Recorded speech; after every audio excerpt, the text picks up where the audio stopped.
What's up? Ghost Fictions is here, and we're back again. This is a story where Issei met Artoria early, and became her master. In this Kuoh city there is a secret war between people for the Holy Grail. Dragged into such a life and death situation, Issei will have to try everything to stay alive, and maybe win something out of it. But before we start, please consider subscribe to the channel and give this video a like. Don't forget to check the description for more informations. Now let's get into part 1. Chap 1. In class 2 to 3 there was a boy who was lying on his desk with his head face down. When will they release the next installment for Queens of Boobs 2? Issei complained.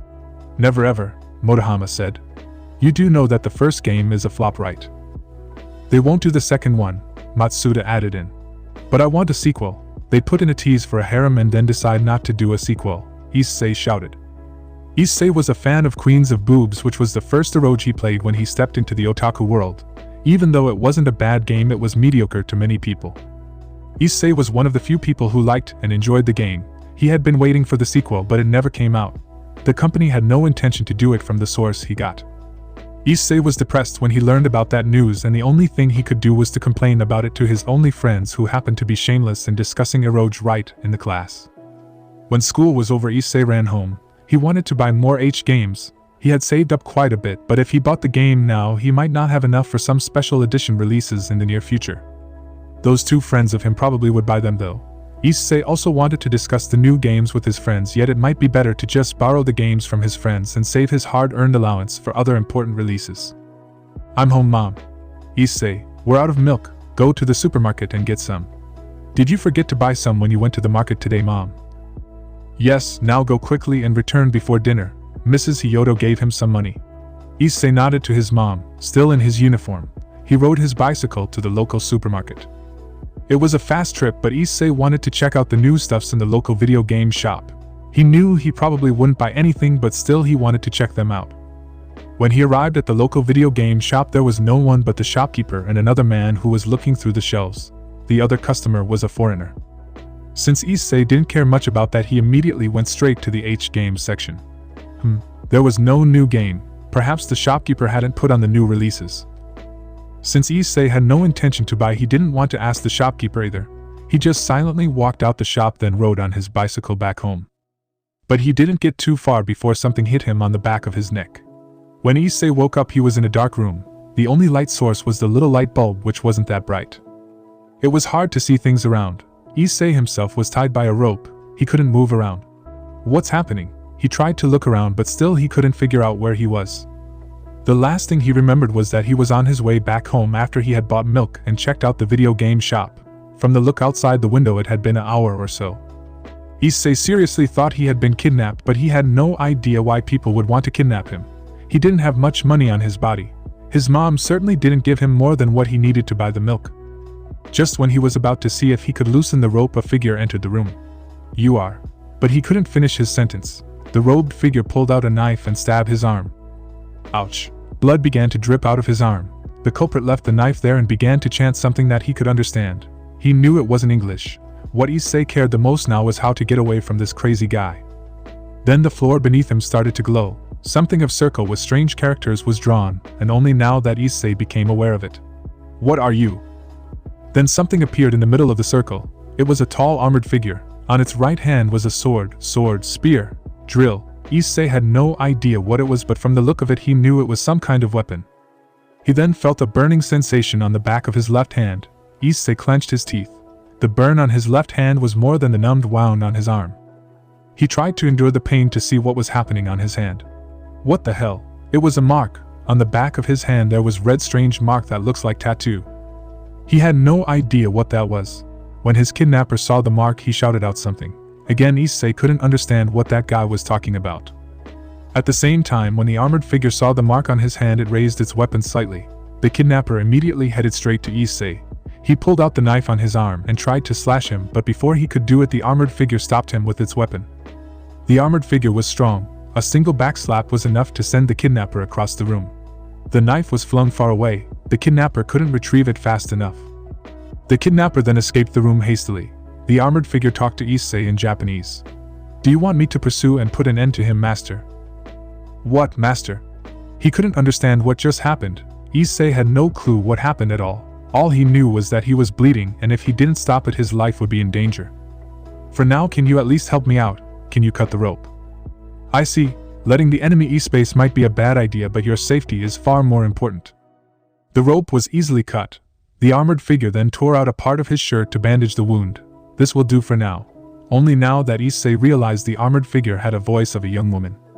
There was too many questions he would like to ask, but Issei felt tired mentally and physically, since this armored figure had saved him, and he had no idea when that kidnapper would return to finish the job of killing him, so it was better to have this armored figure to accompany him. Even though he had no idea who was this woman and how she appeared, the wound on his arm forced him to do what he needed to so he could take a rest. Thanks. I want to go home. Can you follow me? I don't know when that guy will appear again, Issei nervously asked. Why are you asking me this, master? I am your servant. My duty is to protect you from harm. Of course I will follow you, master. Okay, how do I call you anyway? He wanted to know the name of the woman who saved him before anything. Servant Lancer, at your command, master. Lancer. Foreigner sure had strange name. Again with that master and servant thing. Issei determined to find out what the hell it was when he was back at home. I'd like to use my steed to carry us home, but for some reasons I can't summon it. Master, if you have trouble walking, I will carry you. And no need for that. I can walk by myself. It would be too embarrassed to be carried by a woman. Issei didn't want to show his uncool side to this woman. With the help of Lancer, he walked out the room and down. Oh, there was a bag on the way when Issei and Lancer went downstairs. Inside was some video game boxes, so that kidnapper was the same guy he met in the video game shop. These video games were on the current trend. Looked like this guy's objective wasn't buying games after all. Might as well. He also recovered the milk from the supermarket. Since Issei was wounded, he couldn't ride the bicycle properly. However, Lancer could easily ride on it. It was a strange sight. A tall armored figure on the front seat pedaling with Issei behind. Still, he didn't complain. Lancer was strong and fast. Very fast. Within a few minutes they arrived at Issei's home. Hey Lancer, can you wait here for a bit?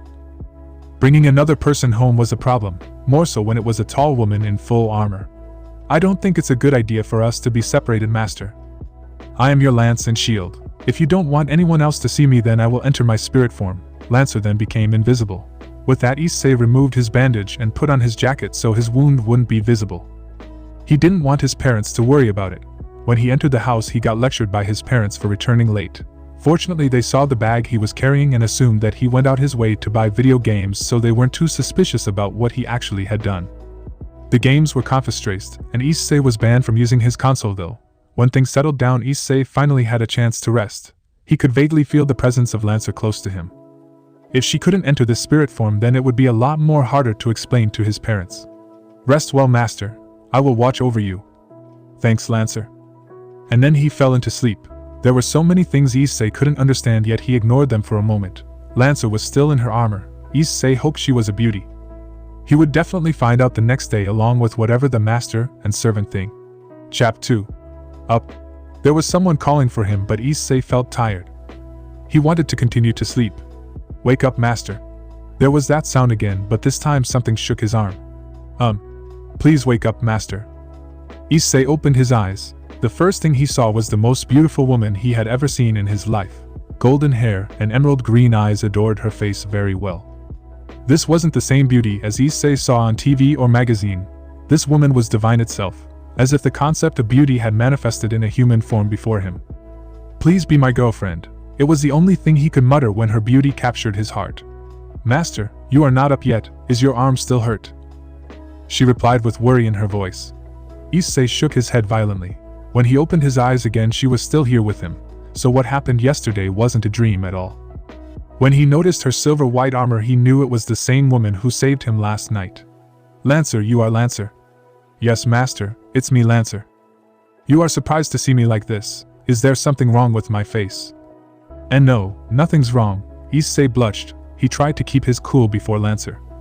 Right, it's already morning. Please get up and wash your face.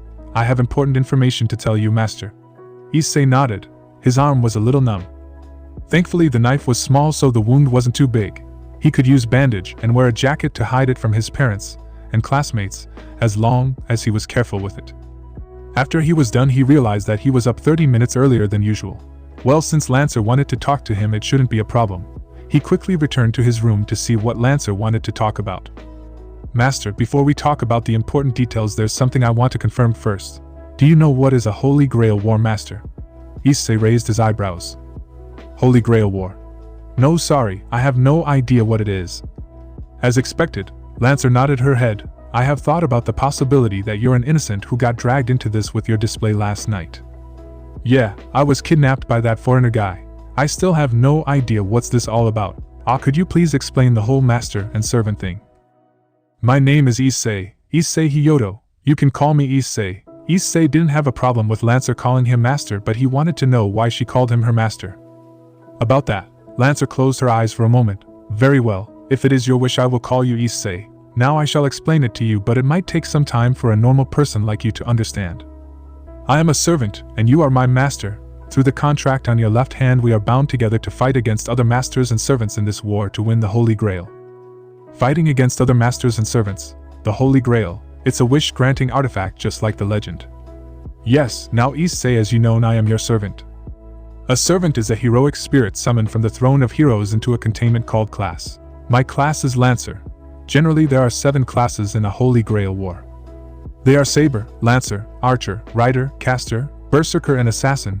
You should be able to figure out what's the difference between the classes based on their names. There are many heroic spirits, and you can try to summon the one you want or narrow the pool down by using catalysts. The mage who kidnapped you was using you as a catalyst to summon a servant for himself. Okay, Issei could somewhat understand the meaning of those non-Japanese words, but he wasn't entirely sure. He would need to check on the dictionary later. So we have to fight people who enter contracts with heroic spirits if we want to win this war. Can we not fight? I mean, if the Holy Grail can grant wish, then why don't we just share? It doesn't work like that, Issei. The Grail will only grant wish to one master and one servant. That's the rule. Anyway, that's the basic you need to know. Lancer explained. Issei nodded, still a bit overwhelmed by what he just learned. Lancer didn't say anything. She sat there silently.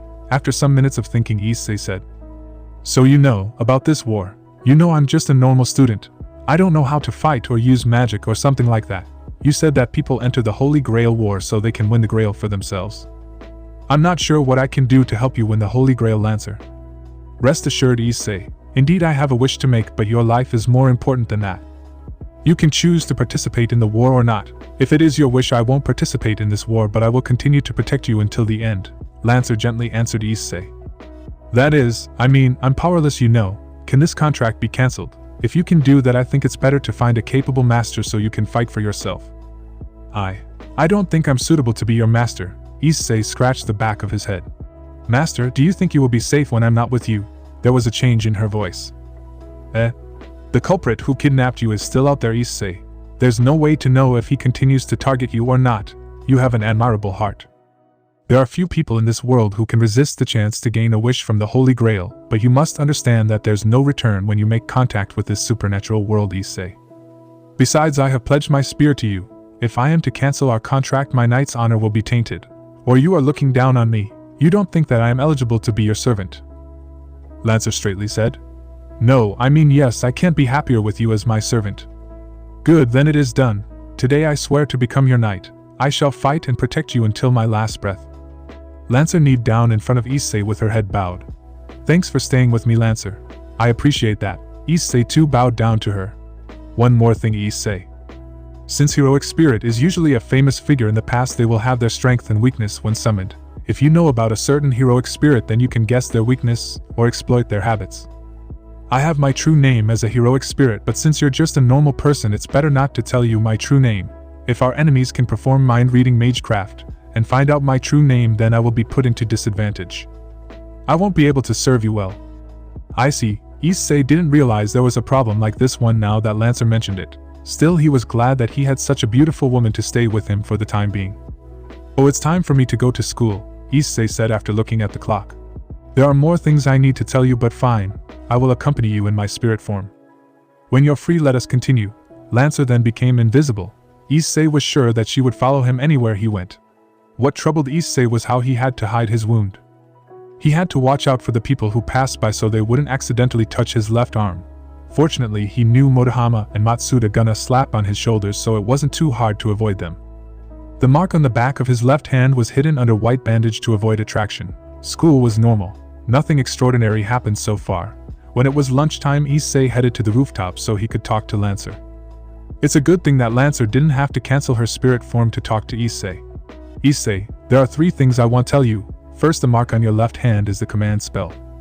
Command spell is a powerful magecraft that allows you to create a miracle. As the name suggests, command spell is used to order servant. When you're in danger, please use it so I can save you. Okay, there are 3 marks so I can only use it 3 times. Correct. But never use it more than 3 times because it will dissolve the contract between us. Command spells are vital resources in a holy grail war. You should learn how to use it at the right time. The second thing is I have become less than what I should be. For some reasons I can't summon my steed. My strength, endurance, agility and mana all have a rank down. I haven't tested out my noble phantasm, but without doubt it is affected too. I'm confident with my skills, but if it's possible we shouldn't engage multiple opponents at the same time. Lancer had become weaker than usual. That surprised Issei. He recalled that she could deal with the kidnapper easily. For a second Issei wondered how strong Lancer could have been and how strong their opponents would be. It can't be helped. Since you're not a proper mage, you don't have enough mana to support me. It will be tough, but as your knight I shall not allow anyone to harm you. Issei once again felt upset that he wasn't any help to Lancer. He knew their priority right now was to survive, but still if he had magical power or things like that he would be able to be a useful master to Lancer. The third thing is that I have sensed magical presence within the school. If my hunch is right, we are inside the territory of a mage. I can defeat mages without any trouble, but if they are also masters like you, then it could be a problem. This might sound overprotective, but you should stop coming to school until the war is over. That, Issei was shocked to hear it from Lancer. Her words made sense for sure. However, not going to school was a big problem for Issei. He had no clue how long this war could be. Even if he was absent for a few days, his classmates, teachers and parents would learn about it. This didn't sound good to him. Issei, it won't be easy to just skip school. I don't know what to tell my parents if they find out. Issei shook his head. In that case, what we should do is to figure out who's the mage, then we will make our next move. Issei nodded to Lancer's words. However, we should prepare ourselves. Let's continue this once we return home. Preparation. Yes, you might not be a mage, but we can try some other methods to increase your survival chance. The bell rang just when Issei returned to his classroom. He was pondering on Lancer's words. Was there anything he could do to help her? He wasn't an athletic person. He knew nothing about martial art or street fighting. The opponents he would face knew magic and likely trained in combat. Furthermore, their servants were fully powered. Issei imagined it would take a lot more to beat them if they were as strong as Lancer. Also, Lance mentioned that foreigner guy was planning to summon a servant by using him as a catalyst. It made Issei felt uneasy if every other master was that ruthless. That guy just boldly kidnapped him like that. Who knew what they could do to ensure victory? Ha, it is no good. Issei decided to focus on class for a moment. Lancer said that they could prepare. Issei completely placed his trust on her. It would be fine as long as they came out of this war safe and sound. He hoped the war would end quickly so he could spend time with the beautiful Lancer. When school was over, Issei headed for his bicycle in a hurry. He knew Lancer would be with him, yet he wanted to return home as fast as he could. Issei. Yes. Who is that girl? Even though Lancer was invisible, Issei knew who she was asking about. That's Akeno Himejima. She is the most beautiful girl of this school. Indeed, Akeno Himejima was the idol of Kuoh Academy. She was the perfect Japanese young lady that anyone could see with a single look. Akeno was a year older than Issei. When he entered the school, most of the males in his class had started to talk about her. It didn't surprise Issei when he saw Akeno for the first time. She definitely fitted to be the elder sister of everyone with her grace and caring personality. If my sense is correct, then that girl is a mage. You have to be careful around her, Issei. Lancer warned him. Issei's eyes widened at Lancer's words. Akeno Himejima was a mage. He couldn't believe it. To think that the most popular girl in this school hides such a secret. Issei didn't know what to do, so he quickly jumped on his bicycle to head home. Lancer ran along with him. She was much faster than Issei's pedaling speed, so she didn't sit on the back seat, even though Issei would prefer that way. When they arrived home, Issei planned to bring her dinner, but Lancer said there was no need since she didn't have to consume food like normal people. What she needed was mana, and the grail would provide it for her. After his homework was done, they began on their preparation. You know, Lancer, can't you teach me magic? Issei asked. Since Lancer was likely a legendary warrior in the past, she should know magic. Unfortunately, I can't teach you magic. There was a mage who helped me when I was alive, but I didn't learn magic from him. Lancer shook her head. Ack. One option got shot down. Still, there's one thing I want to try. Issei, do you know what's a sacred gear? Issei shook his head. Sacred gear is a magical artifact made by a very powerful being. Every human can house one inside them potentially.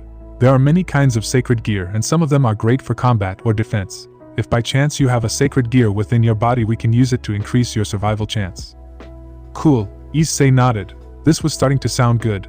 If Issei had this sacred gear, then he could help Lancer and perhaps become stronger by his own. It would be nice if we have a larger place, but this will do for now. Lancer summoned her weapon. Now that Issei had a closer look, it was definitely a lance, the one that he usually saw on a knight. Lancer's lance looked like it was made of many layers of long flat metal bands twisted around together. The tip wasn't sharp though. Lancer held the lance with her hand and pointed it at Issei. Lancer. Sacred gear can be activated through traumatic experience. This was how some of my soldiers awoke theirs. Lancer entered a fighting stance.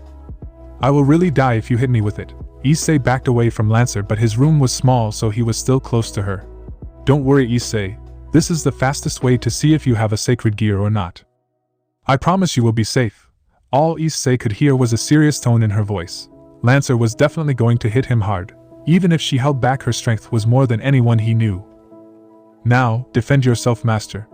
Before he could see Lancer's move, Issei was flung back and crashed his back into the wall. Issei, something's wrong. He could hear his mother's voice. And nothing's wrong, Mom. Are you alright, Issei? Lancer came over to help him up. I'm fine. I was planning to let you block my lance with your hands, but I just remembered that your arm hasn't recovered yet. Sorry. Lancer bowed down her head in embarrassment. Looks like we can't try it for now. Why yeah? Issei held the pain in his voice. Lancer hit him like a car, but he couldn't show her that. Issei knew Lancer only wanted to help him, so he didn't want to make her worry too much about his well-being. As the harem king, he had to act cool before a beauty like Lancer. Still, he wouldn't want to take another hit from her soon. I wonder if such a method actually works. It works. I saw my soldiers gain sacred gear this way. Lancer insisted. Okay, but is there any other method? Something's less violent, you know. Lancer closed her eyes for a moment. Sorry, but I don't know. I think my mage had knowledge on that, but he didn't tell me. Of course, not everyone has sacred gear, so if you don't have one, it would be no good if I continue to hit you. Is that so? He would be very sad if he really didn't have a sacred gear. With Issei on the bed, there was little they could do. Before the room became awkward, Issei decided to change the topic. Lancer, can I ask you what's your wish? My wish. I wish that I could have done it differently for my people. Lancer's eyes looked away as if she were staring at the horizon. It made Issei curious about who she really was and what made her wish for something like that. What about you, Issei? What is your wish if you decide to join the war? Lancer turned it back on him. Of course I will wish for a harem, he exclaimed. Excuse me. I want a harem full of beautiful girls who will pamper me every day. If I win the grail, I will make that dream come true, Issei proudly told Lancer. Lancer stared at Issei with an unreadable expression. She looked like she wanted to say something but decided not to. To think my master has such a wish. Something's wrong with it. No, nothing. You should rest, Issei. When you become better, we will continue. Oh, okay. He knew he had to take the inevitable hit from Lancer again, but he should be safe until his arm was healed. Then again, he wouldn't want to fight or run away from anyone in this wounded state. Tired with too many things to think about, Issei tried his best to sleep. All he could see was black, yet from the distance there was something.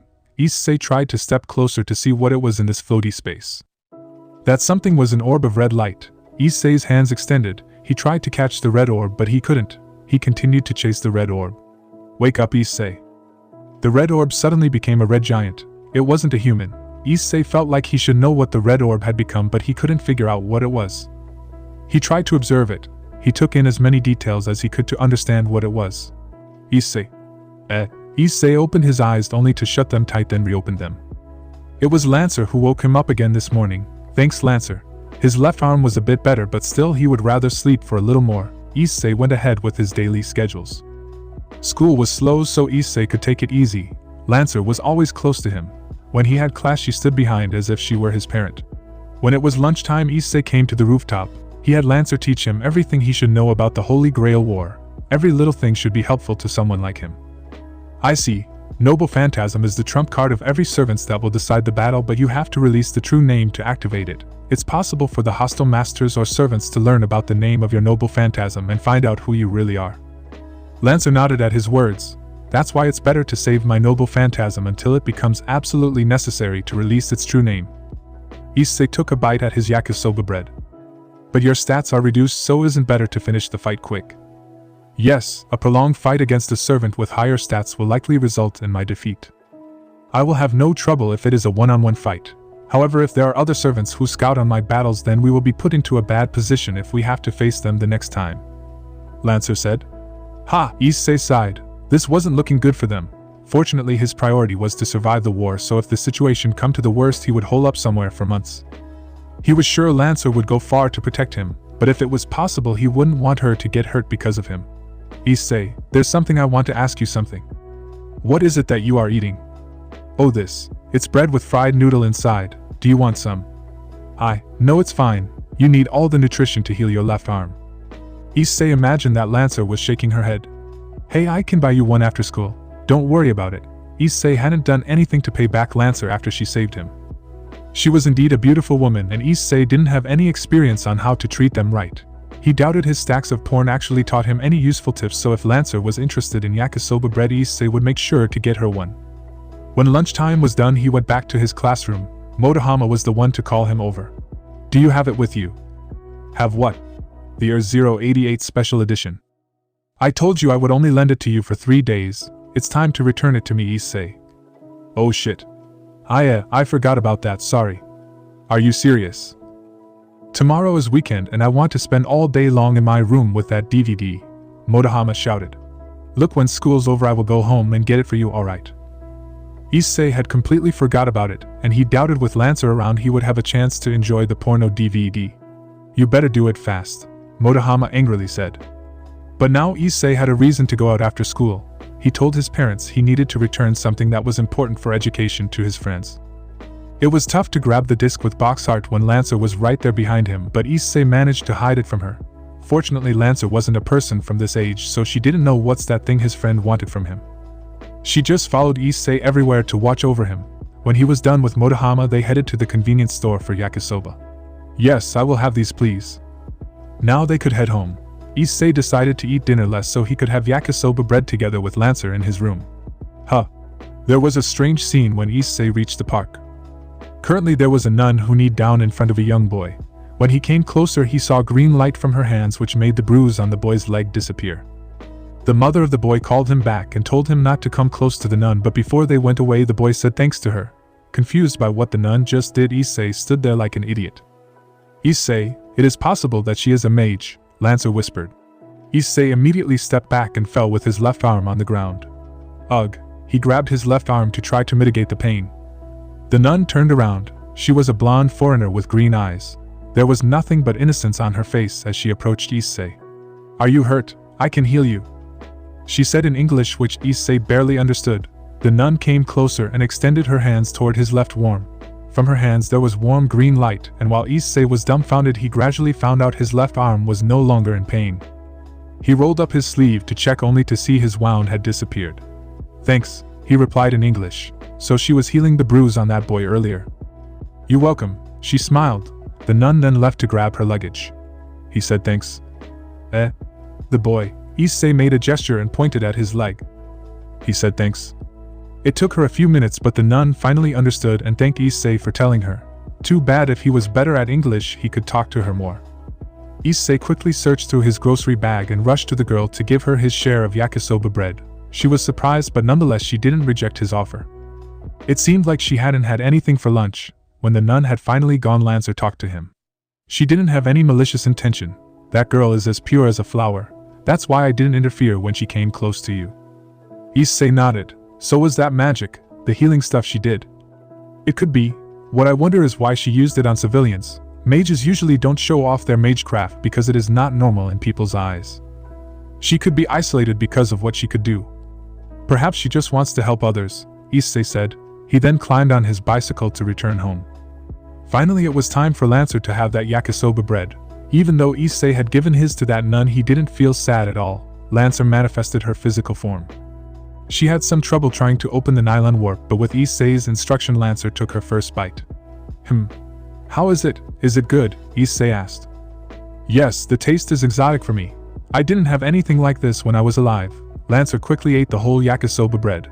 When she was done, Issei couldn't help but felt like she wanted more. Should I buy more for you the next time? It is delicious, eh? Ah, no need, Issei. I am your knight and servant. You don't have to waste your resources on me while the grail can give all I need. Lancer brushed it off, yet Issei had decided to treat her once more. In the past, people usually didn't have nice food like today, right? He definitely had to make sure to take Lancer out for a restaurant. Issei, now that your arm is healed, we can test out to see if you got a sacred gear. Tomorrow is weekend and you don't have to attend school, correct? Lancer reminded him. Crap. Chap 3. It was the very same red orb he saw the night before. The blurred red light continued to appear in his dream. Issei ran toward the red orb as it became bigger and bigger until the red orb turned into a giant figure. Issei recognized it wasn't a human. He knew it definitely wasn't a human. He also knew that he should recognize what that red orb actually was, but for the moment, he couldn't. He searched through his broken memory inside the dream. He tried to fit all sort of images that red giant could be, but he couldn't reach any conclusion other than it is a monster. Issei opened his eyes. The dimmed ray of light could be seen inside his room. Issei got up. He glanced at the corner of the room. He could vaguely feel Lancer, who was sitting there. He wondered if she also slept just like him. Even though she said she was a familiar, Issei couldn't help but feel the need to treat her like any normal human. More so when she was such a beautiful and strong woman. Good morning, Issei. Oh, so she wasn't sleeping at all. Good morning, Issei returned her greeting. He wasn't really used to be sleeping in the same room with a young woman. He lightly tapped on his alarm clock to shut it down before it rang. When Issei was about to go downstairs for his breakfast, he turned back to Lancer. Would you like some food? He asked. No, Issei. I already said that you don't have to waste your resources on me, Lancer rejected. But last night. Master, Issei could hear the serious tone in her reply. He gave up and headed for the bathroom. He would need to find another chance. Issei silently left for breakfast. Since his wound was healed, he didn't have to hide the spot on his left arm anymore. While he was eating, Issei thought about Lancer. Would she prefer Western food to Japanese food? He had no doubt that Lancer was a foreigner, so it made sense if she enjoyed Western food more. Then again, she might like to try Japanese food because it was new to someone like her. After breakfast, he returned to his room with 2 cups of tea. Even if Lancer didn't want to eat, perhaps she would like some morning tea. As Issei expected, Lancer didn't decline his offer. She began to talk after she took her first sip. Issei, during your sleep I have taken the liberty to explore your house. Looks like there's no large space for us to test if you have a sacred gear or not. Issei nodded. Fortunately, on that night Lancer was holding back. He had no doubt if she was to put more strength into her arms, she could easily make a hole on the wall. I would prefer if we can activate your sacred gear within your house to hide it from other masters as long as possible. However, looks like we have to make a bold move. Issei, do you know of any abandoned or sparse large area? If I have to think about it, Issei closed his eyes for a moment. There's this one place. After that, they headed for the hill not too far from town. It was the only location that they could try out Lancer's method. However, Lancer said she didn't like it very much since it would be easy for others to spy on them. We don't have other options though, said Issei. The best thing they could do was to force the sacred gear inside Issei to activate as fast as possible, then retreat back to their home, but still, there was no good way to know if Issei had won or not. Lancer's method only made the sacred gear come out faster, but if Issei didn't have one, then it would be meaningless. Here it is. Issei stopped his bicycle. The hill of Kuoh town was nothing special. There was no rich family or such who built their villas on the hill, so it was abandoned all the time. The scenery wasn't even good. By all means, it should be a perfect place for Lancer to turn into her physical form and try out her method on Issei. When they were off the road, Lancer switched with Issei and rode his bicycle deeper into the hill. In her hands, the bicycle became a motocross. Lancer could ride it through the slope and mountainous terrain with ease. Issei found it hard to hold onto the bicycle, so he didn't fall off. After a few more minutes, she stopped at a suitable space. Lancer let Issei take a minute break to recover from the ride. Alright, Issei. The white lance appeared in Lancer's hand. Let's finish this as quick as we can. Issei gulped. But then Lancer immediately put her helmet on and turned to another direction. Then it began. A strike that was so powerful that Issei could feel the shock from here. Sound of metal clashing one against another loudly could be heard. Row of trees got cut down, and rocks got smashed into bits. Soon the 2 combatants entered their view. A woman in dark blue and red clothes fought against a large, burly man who had horns on his head. 2 swords intercepted the large axe in many hits. Even an amateur like Issei could figure out the woman had much better skills than the brute, yet she couldn't truly push him back. The man with horns was simply much stronger and faster. All his physical prowess was enough to counter the woman's skills even though his attacks were far more simple. While Issei was awe at their fight, it was Lancer who reminded him that those were servants, and they might be dragged into the fight if they were to stay here. Then Issei saw a figure on one of the trees. Himejima. There was no way he could mistake her beauty. The Kuoh idol wasn't in her school uniform but a Miko attire. She was staring back at him and the fight between the two servants. So Himejima is a mage and a master for real, Issei muttered. Issei felt conflicted. If someone were to tell him he needed to fight and beat this beautiful girl, then he would straight up answer no.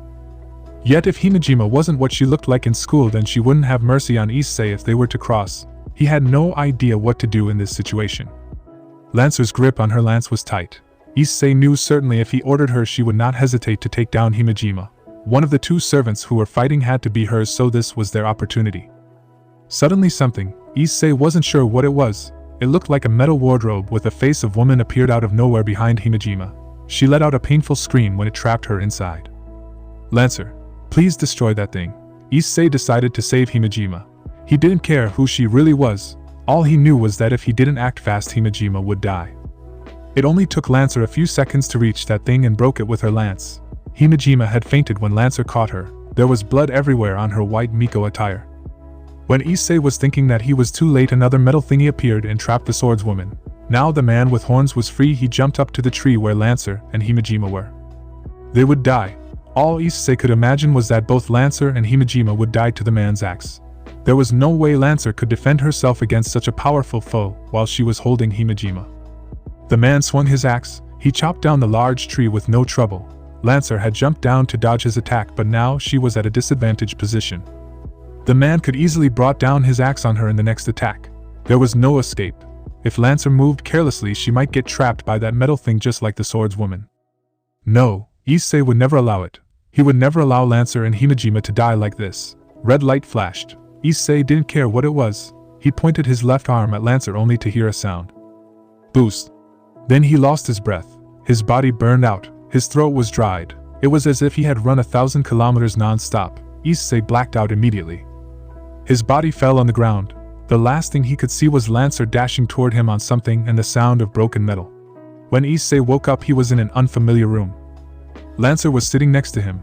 She had removed her helmet and her lance. Lancer seemed concerned when she looked at Issei. Master, you have awakened. How do you feel? Lancer asked. I'm alright. Issei wasn't hurt or anything. He just felt extremely exhausted. I can't really move my body in this state though. Lancer let out a relaxed sigh when she heard that. What happened? How did we escape that guy? Issei asked.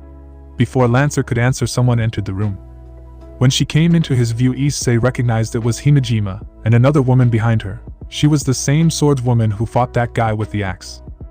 Looks like you have woken up, Issei, Himejima politely said. She carried a tray with 4 cups of tea. Lancer helped Issei up so he could take the cup Himejima gave him. Thanks, the black tea was nice. It somehow made him feel refreshed and took away his fatigue. It's nothing. I should be the one who said thanks to you. If you didn't order your servant to save me, then I would have died in that thing. Himejima slightly bowed down her head, now that Issei noticed her body was bandaged in several places.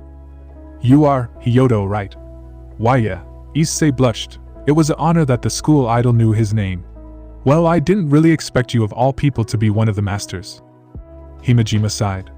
Of course, even Issei himself had no idea he would become a master in this holy grail war just like that. Anyway, let's make our introduction. My name is Akeno Himejima and I am the master of Saber. Nice to meet you, Hyodo. The swordswoman who just finished her cup of tea casually waved her hand at Issei. She looked like a friendly woman, unlike the master of the swords impression Issei got earlier. Oh, my name is Issei Hyodo. This is Lancer and I'm her master. Nice to meet you too, Himejima. Lancer only nodded her head a bit before returning to her cup of tea. It looked like Lancer fancied nice tea. When everyone finished their tea, Himejima was the first to talk. Hyodo, I know this might sound sudden, but I have a proposal. Would you like to hear it? Issei nodded. Just as we know, earlier both you and me were under attack by that savage servant. I have no doubt he is Berserker.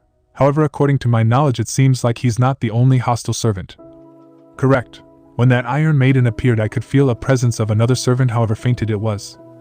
Lancer said. Iron Maiden? Issei asked. The name reminded him of something he had heard before. It is a torture device which pierces the person inside with metal spikes. Fortunately, for some reasons the spikes weren't very deep, so it only made me bleed but not fatal enough to kill me minutes later. Himejima pointed at her wounds. No, master, the spikes that pierced me in the second Iron Maiden were deep enough to cause fatal wounds. It looks like someone went easy on you, Saber said. Or it could be that because I am a servant so they went harder on me. Issei knew she should have visible wounds if what she said was true, but since she's a servant her wounds healed much faster than normal people. My conclusion is that we have been attacked by Berserker and Assassin.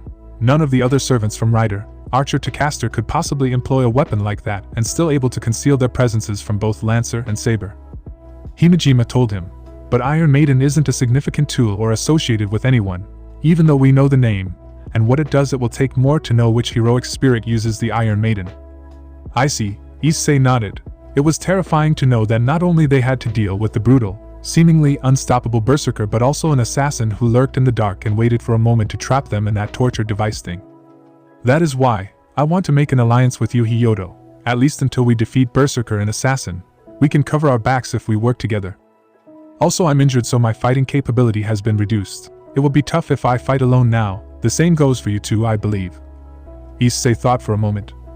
It was true that he wasn't a capable person, and having Himejima and Saber as his allies would be great.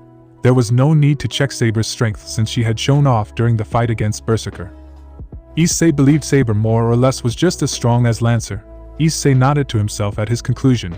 He glanced at Lancer and saw that she had completely let him decide his path. I accept your proposal, Himejima. Good. One more thing I need to ask.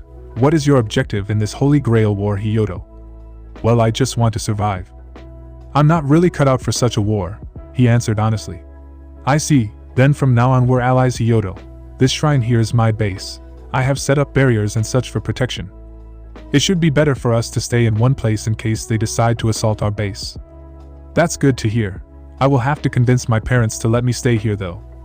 To stay in another person's home just like that wasn't a normal thing. At least it was the school idol's home. Issei still couldn't believe he was going to live in the home as Akeno Himejima. It was something only happened in a manga or so. You don't have to worry about it. I can ask the school staffs to prepare a letter so you can stay at a proper place in order to focus more on your study. It should be a trivial thing. You can do something like that, Issei asked with astoundment. That's nothing. What surprised me was your magecraft, Hyodo. Himejima replied. Issei became dumbfounded when he heard that. What, magecraft? But I don't know how to magic. Master, if you would allow me to explain. Lancer said as if she understood why Issei didn't know what Himejima told him. It was back when Berserker attacked us. I knew a direct clash against him would possibly result at our loss.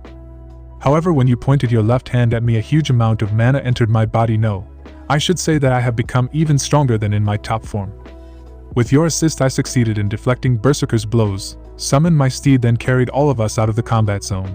Saber also managed to break the Iron Maiden and escaped with us.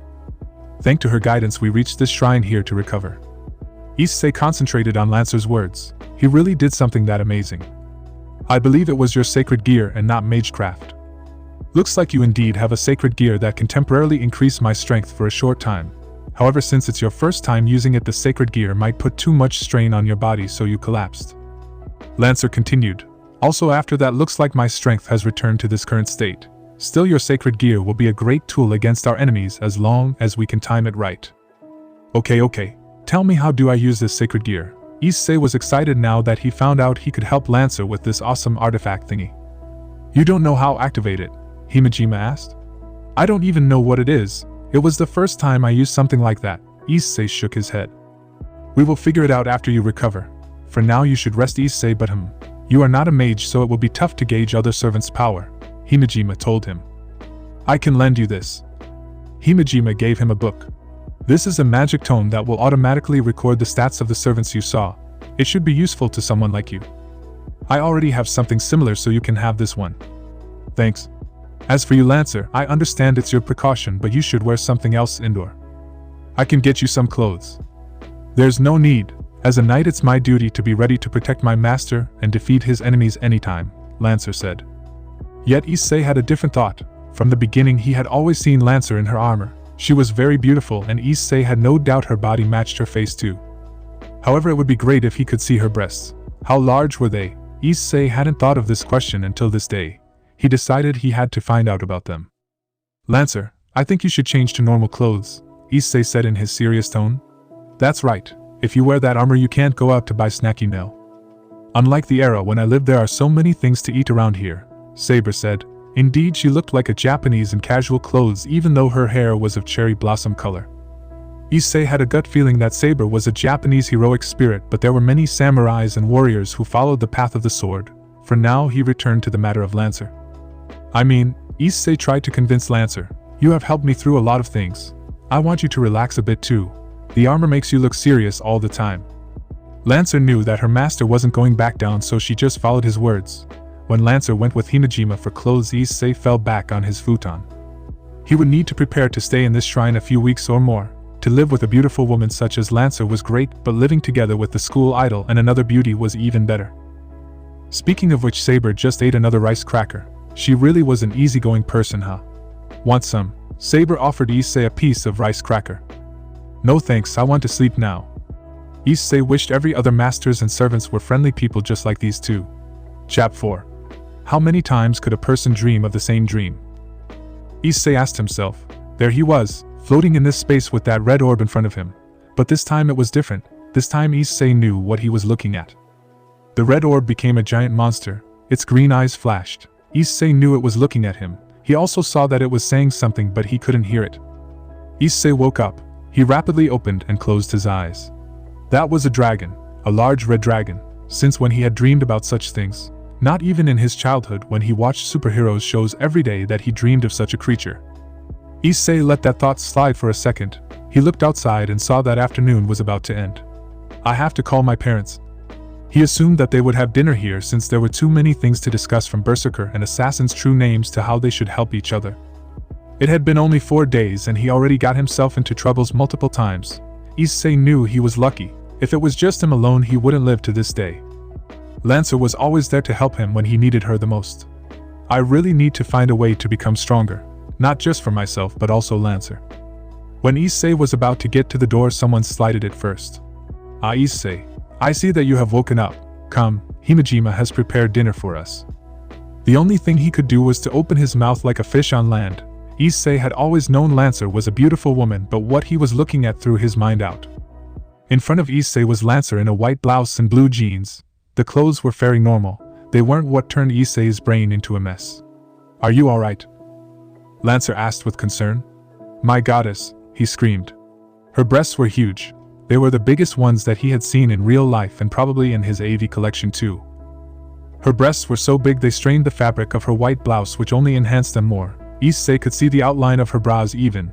Driven with lust, he couldn't hold back and dived into Lancer's bountiful breasts. Issei, what's the matter? Are you still tired? Lancer was confused by his act. I'm not Lancer. I'm in heaven right now. His face was being buried deep into Lancer's cleavage. She got a really nice smell. Her breasts gave Issei a sense of peace and safety. He unconsciously understood that his soul was protected by this divine pair of breasts. If you have recovered, then we should not let Himejima and her servant Saber wait. We have much to discuss about our enemies, Issei. Lancer reminded him. She had no clue on why her master would hug her like this. Okay, just let me make a phone call first. If he wanted to enjoy these boobs, he needed to survive this war. Issei followed Lancer to the room where they would have dinner. From what Lancer said, the room he was staying was a room for guests. Issei guessed he would be staying in this room once he moved to live together with Himejima. He looked at Lancer from her back. She was wearing normal clothes now. If she went out, nobody would think she was a gallant knight in the past but a beautiful foreigner. She was taller than him too. Still, Lancer was his servant, yet when he saw her in normal clothes, a part of him wanted her to live like a normal person. In fact, shouldn't he treat her like a normal person and not a powerful magical guardian who vowed to protect him? I ought to do that, Issei concluded. Lancer, on the other hand, didn't seem to notice Issei's internal thought. She kept walking until they reached the dining room. Good evening. Greeting them was Himejima in her kimono. There were plenty of dishes on the table. Issei noticed that Saber looked like she couldn't wait to dig into them. Excuse me, Himejima, but can I use your telephone? Sure, the telephone is located in that room. Himejima gave him the direction. Issei quickly headed toward the room while Lancer followed him. His parents didn't object to him not having dinner at home, so Issei simply walked back to the dining room so nobody had to wait for him. Himejima and Saber sat his opposite while Lancer sat next to him. Let's dig in.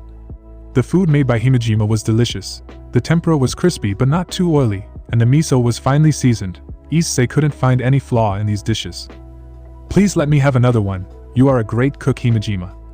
While his bowl was being refilled, Issei noticed that Lancer was using chopsticks like any Japanese. He was surprised. Lancer was a Westerner, yet she knew how to handle chopsticks, which weren't seen in Europe until much, much later. As expected from a legendary figure, not even chopsticks could be a trouble to her. Issei glanced at Saber. He saw that she was enjoying the meal too. Unlike Himejima, who was eating with grace, Saber pretty much ate as many bowls as she could. As I thought Japan food is the best. Saber then had another bowl. Now Issei understood why Himejima cooked for more than 4 people. There was a clear satisfaction on Lancer's face as she continued to taste all the dishes. Just like Saber, she was eating pretty fast. The only difference was that she didn't ask for many bowls of rice. When dinner was over, they started the meeting. It was decided that the dishes would be washed later. So Hyodo, first of all, let's discuss about the possible identities of our enemy's servants. What do you think of them? The guy with axe and horns, is he a Viking? His attire looks like those I saw in video games. The axe, shield and his leather attire reminded Issei of them. We don't know for sure, but likely Berserker is someone from the North Europe or related to Viking in some way. Ice or cold magic must be ineffective against him. We don't know his true name, but the good thing is Berserker draws a lot of mana, so he won't be able to fight for a long time lest the master gets drained to death. Himejima explained. I see, so if we band together we can force Berserker to fight a long fight, and then he will either have to retreat to let his master rest or his power will decrease due to the low supply of mana. Saber finished while chewing on her rice cracker. What do you think, Lancer? Is it a viable plan? Issei turned to Lancer, who happened to be inspecting a honeyed rice cracker. Yes, I might not be able to defeat Berserker by myself, but with Saber we can definitely do it. Then she took a bite. Lancer seemed to be enjoying the snack. Issei was sure that she was someone who gained joy in eating. The problem is Berserker's master have allied with Assassin's master, or at least they are working together now. We have no clue on when Berserker will fight by himself and Assassin isn't standing by, looking for a chance to cripple one of our servants, Himejima added. As for the identity of Assassin, I haven't figured out any notable name. From what he understood, if it was a 2-on-1 then Lancer and Saber could beat Berserker, but if Assassin joined the fray then they would have less chance to win. Assassin's Iron Maiden was also a dangerous weapon that could take a master's life immediately. Issei doubted he could break out that coffin like Saber. Not even Himejima could do it after all. But he wasn't sure if he should let Lancer fight by herself, since he really had no way to defend against attacks from other masters or servants. The next problem is how we should act at school. Fighting at the school is important, but so is scouting. When we are at school we should stay close to Hyodo, that way either Saber or Lancer can watch over us and the other one can go out to gather information. But it wasn't easy. Himejima was an idol at school. For someone like Issei to be with her was unimaginable. The students would question about such development if they saw it. As if she could read his mind, Himejima said. I already have a plan for that. My classroom is on the 3rd floor while yours is on the 2nd floor underneath it, so as long as one of our servants is with us she can protect us both by breaking the floor if necessary. As for break time, you will move to the empty room next to the tea club. I will make sure that except you nobody can enter that room. Issei nodded. Himejima was the vice president of the tea club, but he couldn't join the club, not with his reputation, so it made sense for him to stay at the room next door. The biggest problem is learning the true identities of the hostile servants. It's the best way to gain the upper hand against them and their masters. What can we do? The room became silent. It's late now. You should go home, Hyodo. Let's continue our discussion at another time. Himejima looked at the clock. Issei agreed with her. When he was about to leave, he realized one important thing. Where's my bicycle? He had completely forgotten about his bicycle until now. My apologies, Issei. At that time I was focusing on saving you, so I didn't think of your vehicle. Lancer bowed down to him. No, it wasn't your fault, Lancer. You did the right thing back then. Still, losing my bicycle is not something I can explain to my parents. It could get him into a big trouble. Not to mention to them he had been behaving bad these days, so his parents would question him even more. Issei really didn't want his parents to know and involved in this war. Above all, their safety was one of his priorities too. It's evening right now. I believe it is not wise to return to that hill to retrieve your bicycle, Issei. Our enemies could be setting up a trap if they think your bicycle is important to you. But if you insist, I can go take a look once you're within the protection range of Saber. Well, let's return home for now. I will think up something for that matter. He didn't have any better plan. And one more crucial thing, Issei. Himejima and Saber are our allies now, but there's no telling that they won't backstab us in the future. Therefore give me the permission to kill Himejima if she ever plans to kill you, Issei, Lancer coldly said. Issei got a chill just by hearing that, killing Himejima. But, listen Issei, you're not someone who has gone through conflicts to understand that allying with someone is always temporary. You must know that there is no eternal allies and eternal enemies. I know you won't betray Himejima, but are you absolutely sure that they won't eliminate us for the grail? We only meet them for the first time, we don't truly understand their intention and how they operate under normal circumstances and under pressure. Even if you told them that you just wanted to come out unscathed, do you think they will take your words for real? Sweat rolled on his back as he continued to listen to what Lancer said. He had experienced the brutality of a mage firsthand. It wasn't like he had concrete proof that Himejima would not sell him out for her benefits. If Saber wasn't locked in a fight against Berserker, then Saber could have engaged Lancer instead. Issei really didn't want to think about that outcome. I'm not saying that we will kill them eventually. This is just a countermeasure for your survival, Issei. As your knight, I ask you to put your trust on my judgment. The tone of a king, Issei couldn't refute her point, so he just nodded. Good, on top of that you should let me taste the food first to see if they're poisonous or not, since we will be living with them. My body can take it and still able to fight them off if necessary. Issei nodded again. He could see the logic in Lancer's words. Since Lancer had normal clothes on her, she didn't turn into spirit form but walked along with him. There was little to talk during their walk. Issei didn't know what to say after Lancer telling him such things about Himejima. He didn't want to believe that someone like her could betray him, but he couldn't pick out the flaws in Lancer's words. He was too naive on these matters, unlike Lancer, who clearly had experienced when she was alive. Perhaps it was better to listen to Lancer. When he arrived home, he had to lie to his parents that the bicycle was damaged, so he left it at a store to be fixed. Fortunately, his parents didn't ask for more and just told him to go to bed. Lancer hid herself, and when Issei went to his room, he opened the window so Lancer could jump in. Issei made sure that he had packed everything before going to bed. He didn't bother with his games, as today had been a long day for him. Good night, Issei. Good night, Lancer. He felt warm when Lancer said that to him. There was no mistake this time. What he had been seeing in these dreams was a large red dragon. But there was more tonight. The dragon wasn't alone. It was sitting on a green hill, and there was a castle not too far away. Finally, you have reached this stage to see me. Took you long enough, partner. Who are you? My name is Drake. I am the Red Dragon Emperor that resides within your sacred gear. Red Dragon Emperor. Yes, once I was a legend among the ancients, but I was defeated and my soul was forged into this boosted gear. That's right. Your sacred gear is boosted gear 1 of the Longinus, which has the potential to kill even gods and godlike beings. Issei was shocked to hear that. He didn't know he had such an amazing artifact inside his body. But to use it you will need to train a lot. With your body right now, boosted gear will only become a great burden. Still, this is the first time I see something like this. The castle. This world, this dream, it doesn't belong to you. Then who? Issei. Issei blinked a few times. He realized he was no longer in his dream but back to his room. Are you okay, Issei? Did you have a bad dream? Lancer came over to him. I'm alright. No, it's not a bad dream. I'm fine. It was Sunday. Today he would move to the Himejima residence. He had packed everything he needed, but he still had to convince his parents.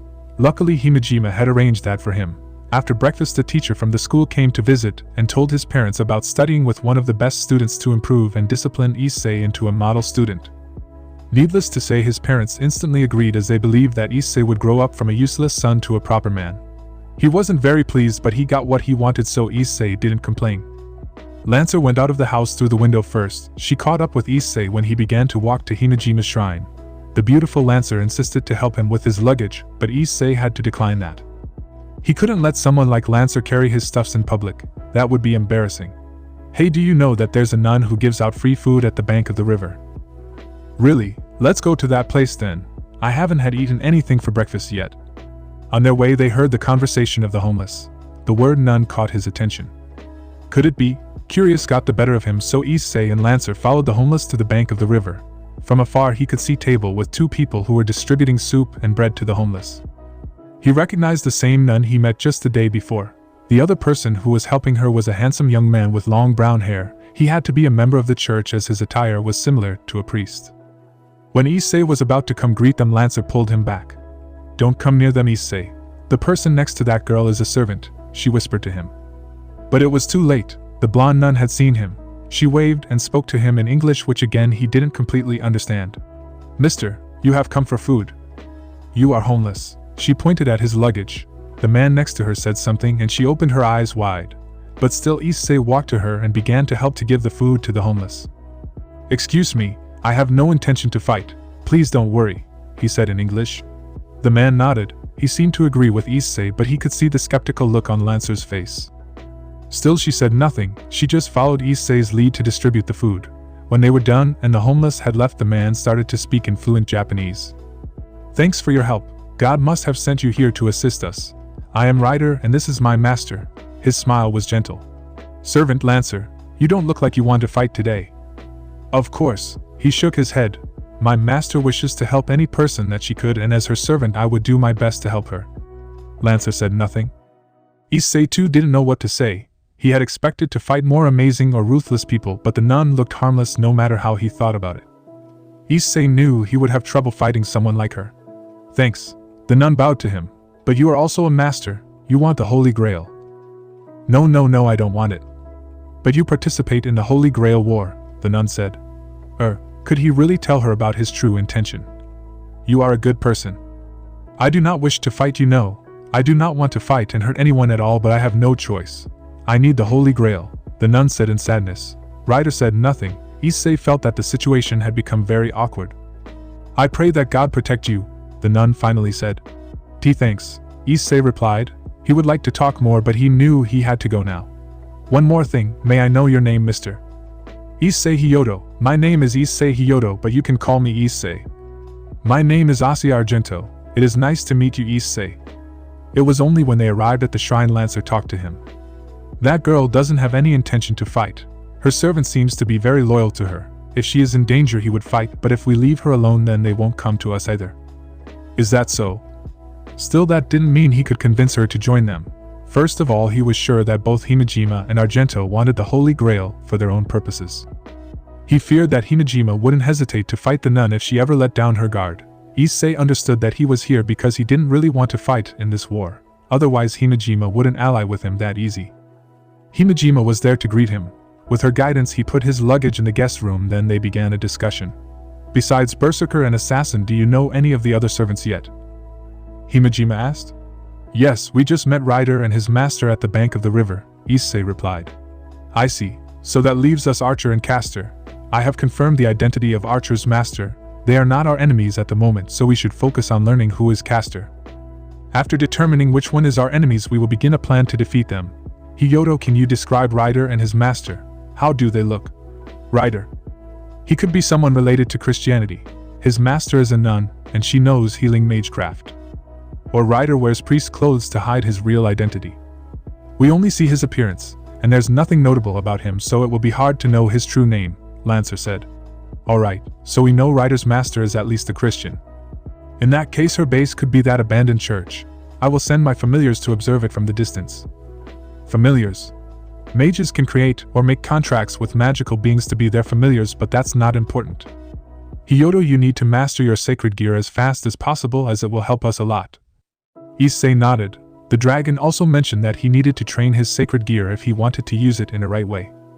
"Then we will be borrowing the yard. Let's go, Issei." He stood to follow Lancer. This would be the first step to survive this war. Chap 5. Now that you have activated your sacred gear, you should have no trouble calling it out, Lancer said. They were in the middle of the yard.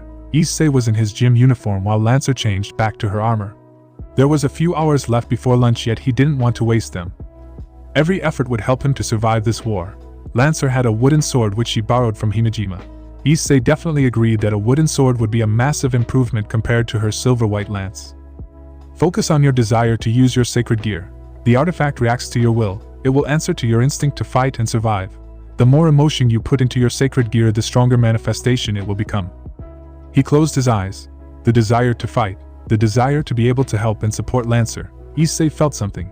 When he opened his eyes, he saw a red gauntlet on his left arm. It covered his from the fingers to the elbow. There was a green gem on the back of his hand, and along the gauntlet were 2 lines of gold trims. This is the boosted gear. Issei showed his sacred gear to Lancer and Akeno. Boosted gear. It looks similar to a common sacred gear called Twice Critical. Back in my days, some of my soldiers had them. It is the type that can double your power or more, depends on how you master it, Lancer said. I have never heard about it giving strength to others like what you did in our encounter with Berserker though. Issei recalled the words of the Red Dragon. It said that with this boosted gear he could even kill gods and godlike beings. Issei wasn't sure how he could do that if it just increased his power because he was weak as hell. Even if it doubled his strength, he doubted he could take on Lancer or Himejima. For someone who had no clue on how to use magic, Issei had a huge disadvantage against other masters. He didn't know any martial art too, so he wouldn't be able to beat them in melee either. Do you have any idea how does this work, Himejima? Unfortunately, my knowledge on sacred gear is very limited. Like Lancer said, I believe this is a variant of twice critical, but besides the ability to double your power, I don't think it can do anything else. Himejima shook her head. But do not be afraid. Sacred gear feeds off your desire and grows accordingly to your will, so if you train hard enough you can probably unlock a new ability. So both Lancer and Himejima weren't experts on sacred gear, Issei thought. Let me call out the dragon resides in it. Maybe he can explain stuffs to us. There is a dragon inside your sacred gear, Lancer asked with surprise. Then it cannot be a normal artifact. Only high-tier sacred gears contain souls of phantasmal beasts. Looks like yours will be more useful than we thought. Alright then, please come out, Drake. But there was no respond. Issei tried to call out the Red Dragon Emperor's name a few more times, but there was nothing. It was embarrassing for him to fail in front of the two beauties. Drake, why Drake Gotch? Lancer asked. Yeah, I only saw him in my dream the first time and he told me his name was Drake. I don't know if I pronounce it right. He is a huge red dragon, you know those western ones with huge bodies and large wings. Oh, and his eyes were green now that I remember. He was the one who told me that my sacred gear is boosted gear, but he didn't explain that it could do. Lancer said nothing. Perhaps that wasn't the dragon she knew. Issei hadn't heard of a dragon named Drake, so he had no clue. Well, anyway, let's begin your training. Try to use your sacred gear's ability, Issei. The moment he did that, information entered his head. The boosted gear subconsciously told him of what it could do. Issei didn't understand how it works, but he instinctively knew what it can do. With this, I can double my power each 10 seconds. I can immediately increase my power after one boost, or if I want multiple boosts, then I can store them to be used later. The boosted gear will reset when the increased power goes away and I have to wait for the boost again. Let's try one boost first. Here I go. The green gem flashed and shouted boost. After 10 seconds, instantly he felt stronger, then exhausted as if he had run around the town. Are you alright, Issei? Lancer came to support him. I'm fine, just very tired. This feeling. Didn't this happen to me the first time when I summoned boosted gear too? Issei tried to catch his breath, sweat rolled on his back and his throat was dried. Just now he felt even more tired after the boosted gear announced reset. Yes, however just now I could receive the influx of mana from you, Issei. Not only my stats have recovered back to their peaks, but I can also feel that my noble phantasm has become a little stronger than usual. Lancer said as she helped him sit down on the ground. I see. Himejima nodded. Originally Issei is not a mage, so his magic circuits and mana pool are of low quality, so you aren't your top form due to the limit of what he can give you. However, when his sacred gear doubles his power, it also increases his magical capability for a short time. With his connection, your body immediately takes that portion of mana to go back to full power state, but because of this unnatural increase of power, Issei suffers from fatigue as he is not used to provide so much mana for a servant. On top of that, his body too has to carry the backlash when the increased power goes away. Is that's so. Issei couldn't hide his shock from her explanation. The way I see it, the increase in power is a great trump card that will decide the outcome of the battle. Even if I can only use my full power in a short time, I'm confident that I can protect you, my master. However, since your sacred gear drains you this much after a single use, it's best that you save it when you have no other option. Yeah, he nodded. Lancer's words made sense. That should do it for now. Let's head back to the dining room, Akeno said. Issei could barely move, so he agreed. With Lancer's help, they walked back to the dining room. She also gave him a cool cup of water when they arrived. You don't look so good. Was the sparring that rough? Saber asked. She was reading a book. The cover had a samurai holding a sword. The book seemed rather new, the kind that one could grab at any bookstore. Kinda. Issei scratched the back of his head. They didn't train. All he did was to test out his boosted gear and it was over. Issei was too weak. In his mind, if he could double his power every 10 seconds, he should become strong enough to beat anything, but his body simply couldn't hold that much power. If I know something like that, I would have worked out every day. In the past time, he had done something like that until he realized he could never become a superhero like those in anime, so he just gave up and focused on other things such as video games and AV. Still, it didn't mean that he couldn't train his body again. Starting the next day, the dragon said that he needed to train if he wanted to use boosted gear properly, so training his body was definitely a good start. The lack of combat experience was another weakness. Issei believed other masters including Himejima knew how to fight in some ways, only he was the exception. Issei decided that he couldn't sit idle on that problem, he had to remove it somehow. Both Saber and Lancer were extremely good at fighting. If he could ask them to teach him some of the basic, Issei believed he would improve a lot in a short time. That was assuming they wouldn't throw him around like a ragdoll. Saber gave him a lazy look, then returned to her book. Someone like you need to train a lot if you want to at the very least protect yourself. The nice smell of lunch entered his nostrils. He had recovered a little from the usage of boosted gears, so Issei headed to the kitchen. He could see Himejima finishing the last touch on their lunch. Let me help you. As the one and only man in the house, he couldn't let a beauty like her to do all the work. There is no need, I can do this by myself. Please return to the dining room, she quickly said, then put all the dishes on the tray and walked by him. Issei could only reluctantly follow her back to the dining room. When everyone began to eat lunch, Issei felt awkward. Himejima didn't make him put rice into his bowl by himself or forbid him from sharing the same table, yet there was something. It wasn't malicious intention, but Issei somehow felt like Himejima didn't really enjoy his company. He hoped that he was imagining that. Sitting next to him, Lancer used her chopsticks to sample all the food. She nodded and had a nice expression on her face whenever she found something good. When she was done, Lancer put the food into his rice bowl as if she indicated that these were safe. It was nice to have a beautiful woman to share the dishes with him, so Issei didn't complain, yet for some reasons he just felt that Lancer was more interested in tasting the food than checking if they're poisoned or not. When lunch was over, Himejima pulled out a map on the table. From the look of it, it was definitely the map of Kuoh town. I have circled some of the locations that our enemies might be hiding. The abandoned church is the most suspicious one, as you mentioned the nun with Ryder before. What about the new church? Issei asked. In Kuoh town there were 2 churches. The first one was broken due to mismanagement and abandoned. The second one was built not too long ago, but from what he knew there was only one priest living there. We don't have worry about it, not for now at least. The priest at the new church is sent by Vatican to observe this Holy Grail war and to cover any disturbed events that might happen after skirmishes between masters, and you read the newspaper you might see a hint or clue about supernatural activities. Issei had no idea the church had a role in this war like that. He had to be careful around them now.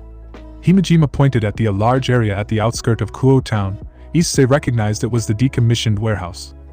When he was young, he always wanted to explore there, but his parents never let him. They said that it was too dangerous, and soon people would tear the building down, but till this day no one had touched that warehouse yet.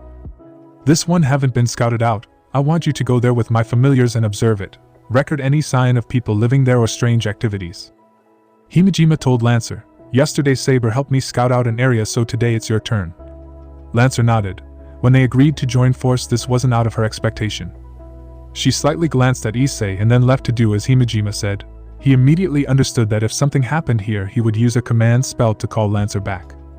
He recalled what Lancer told him before. Issei really hoped he wouldn't have to fight Himejima and Saber. After Lancer had left, everyone returned to their rooms. Issei unpacked his luggage. He didn't bring many things: clothes, books, some miscellaneous items. The most important thing is his porn collection. He checked out the guest room thoroughly, trying to find a place that he could hide his porn stack. Although Lancer, Saber, and Himejima were beautiful, it was totally a different matter. As a healthy teenager, Issei needed his daily porn dose. It sucked that he had no laptop to install a ROG, but these magazines would do for now. I wonder if Himejima discovers these, will she kick me out or not? After a full minute of careful consideration, he put them back in his luggage. Now what to do? Issei knew that it wasn't good for his stomach if he did some heavy physical training. Oh right, homework. Issei quickly took his notebook and headed straight to Himejima's room. This was his chance to get to know her. The closer they were, the less of a threat she would think of him. Since she was his senior, he could ask her some problems that he might have troubles with. When he arrived, he knocked the door. Who is it? It's me, Hiyoto. Himejima came out to see him. Is there anything you need? She took one look at his notebook. Is it about your homework?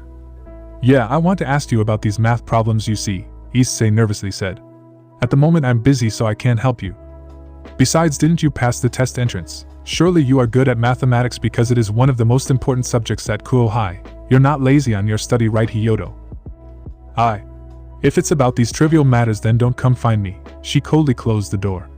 Issei could only return to his room with his head down in rejection. He should have known. Of course, a school idol like Himejima would not want to be close to a pervert like him under normal circumstance. The sole reason he was allowed to live here was to ally with her in this war. Otherwise, no way he could ever get close to Himejima. Issei quickly did his homework. It only took him less than 2 hours or so. Now that Lancer was gone, he couldn't ask her to train him. Issei decided to go to Saber's room. She was much friendlier than Himejima, so perhaps she would agree to teach him a thing or two. He hoped so. You want to learn how to fight? Sure, let's go to the dojo, Saber answered him enthusiastically. I don't have anything else to do anyway. Alright, first thing first, let's see what you got. Saber entered a simple stance with one bamboo sword out. Issei too grabbed a bamboo sword as told by her. Normally he doubted he wanted to use all his force against a beauty like Saber, but he understood that she wasn't a normal human. Even if he came at her with all his might, she wouldn't hurt at all. Here I come. Issei charged at Saber. He aimed for her head and brought his sword down, but Saber easily sidestepped the attack. Issei chased after her. He swung his sword at her right shoulder, yet it only hit the air as Saber dodged his attack. Issei continued to assault her with multiple slashes and stabs, but his attempt at hitting her was futile. After 15 minutes of going nowhere, Issei sat on the floor, breathing heavily while Saber didn't even sweat. So how was it? Well, Saber closed her eyes for a second. You are terrible. Be it your striking strength, speed or skill, all of them is worse than even a farmer. It is as if the sword hated you, so it didn't let you use it. He knew he was bad, but this was worse than he thought. If you want to learn the way of the sword, then it will take you 10 years, 20 years maybe. You will manage to beat an average practitioner after such time, assuming he is going easy on you. Saber bluntly told him. He almost wanted to cry and hide himself in a closet when she said that. Not only his sacred gear didn't help him much, he had no magic and his physical capability was bad, but his combat skills were also horrible. So is there any method for me to become stronger in a short time? Frankly, no, but you can improve your self-awareness and defense if you face an experienced opponent when you fight in a non-lethal sparring. Oh. Then Saber came at him, before he realized a cold, hard sensation could be felt on his neck. That's one life, Saber said. Let's see how many you will lose before you can sense my killing intent. The sparring ended when Issei lost his 100 life. Saber was an easygoing person, but when it came to training she was absolutely serious. She didn't cut him any loose in their training. The good thing was that she had great control over her strength, so Issei didn't have any bruises or cuts on his body. He still felt depressed when Saber confirmed that he wouldn't improve in a short time though. Ha! Hey, don't feel sad because you couldn't dodge or block my attack. Yeah, I know, a normal human is no match for a servant in combat. Yes, that's why you should focus on supporting Lancer. As a master, it's important for you to give your servant right directions in a crucial time. You have a good sacred gear for that, as it can increase Lancer's power even if it's only for a short amount of time. Learn to use it at the right time will give you a better result than you think. Saber explained it to him. Issei nodded. He thanked her for the advice. Ha! If only my master is a simple guy like you. It's complicated. Anyway, you better go take a shower. No one's gonna let you in the dining room if you walk in like that.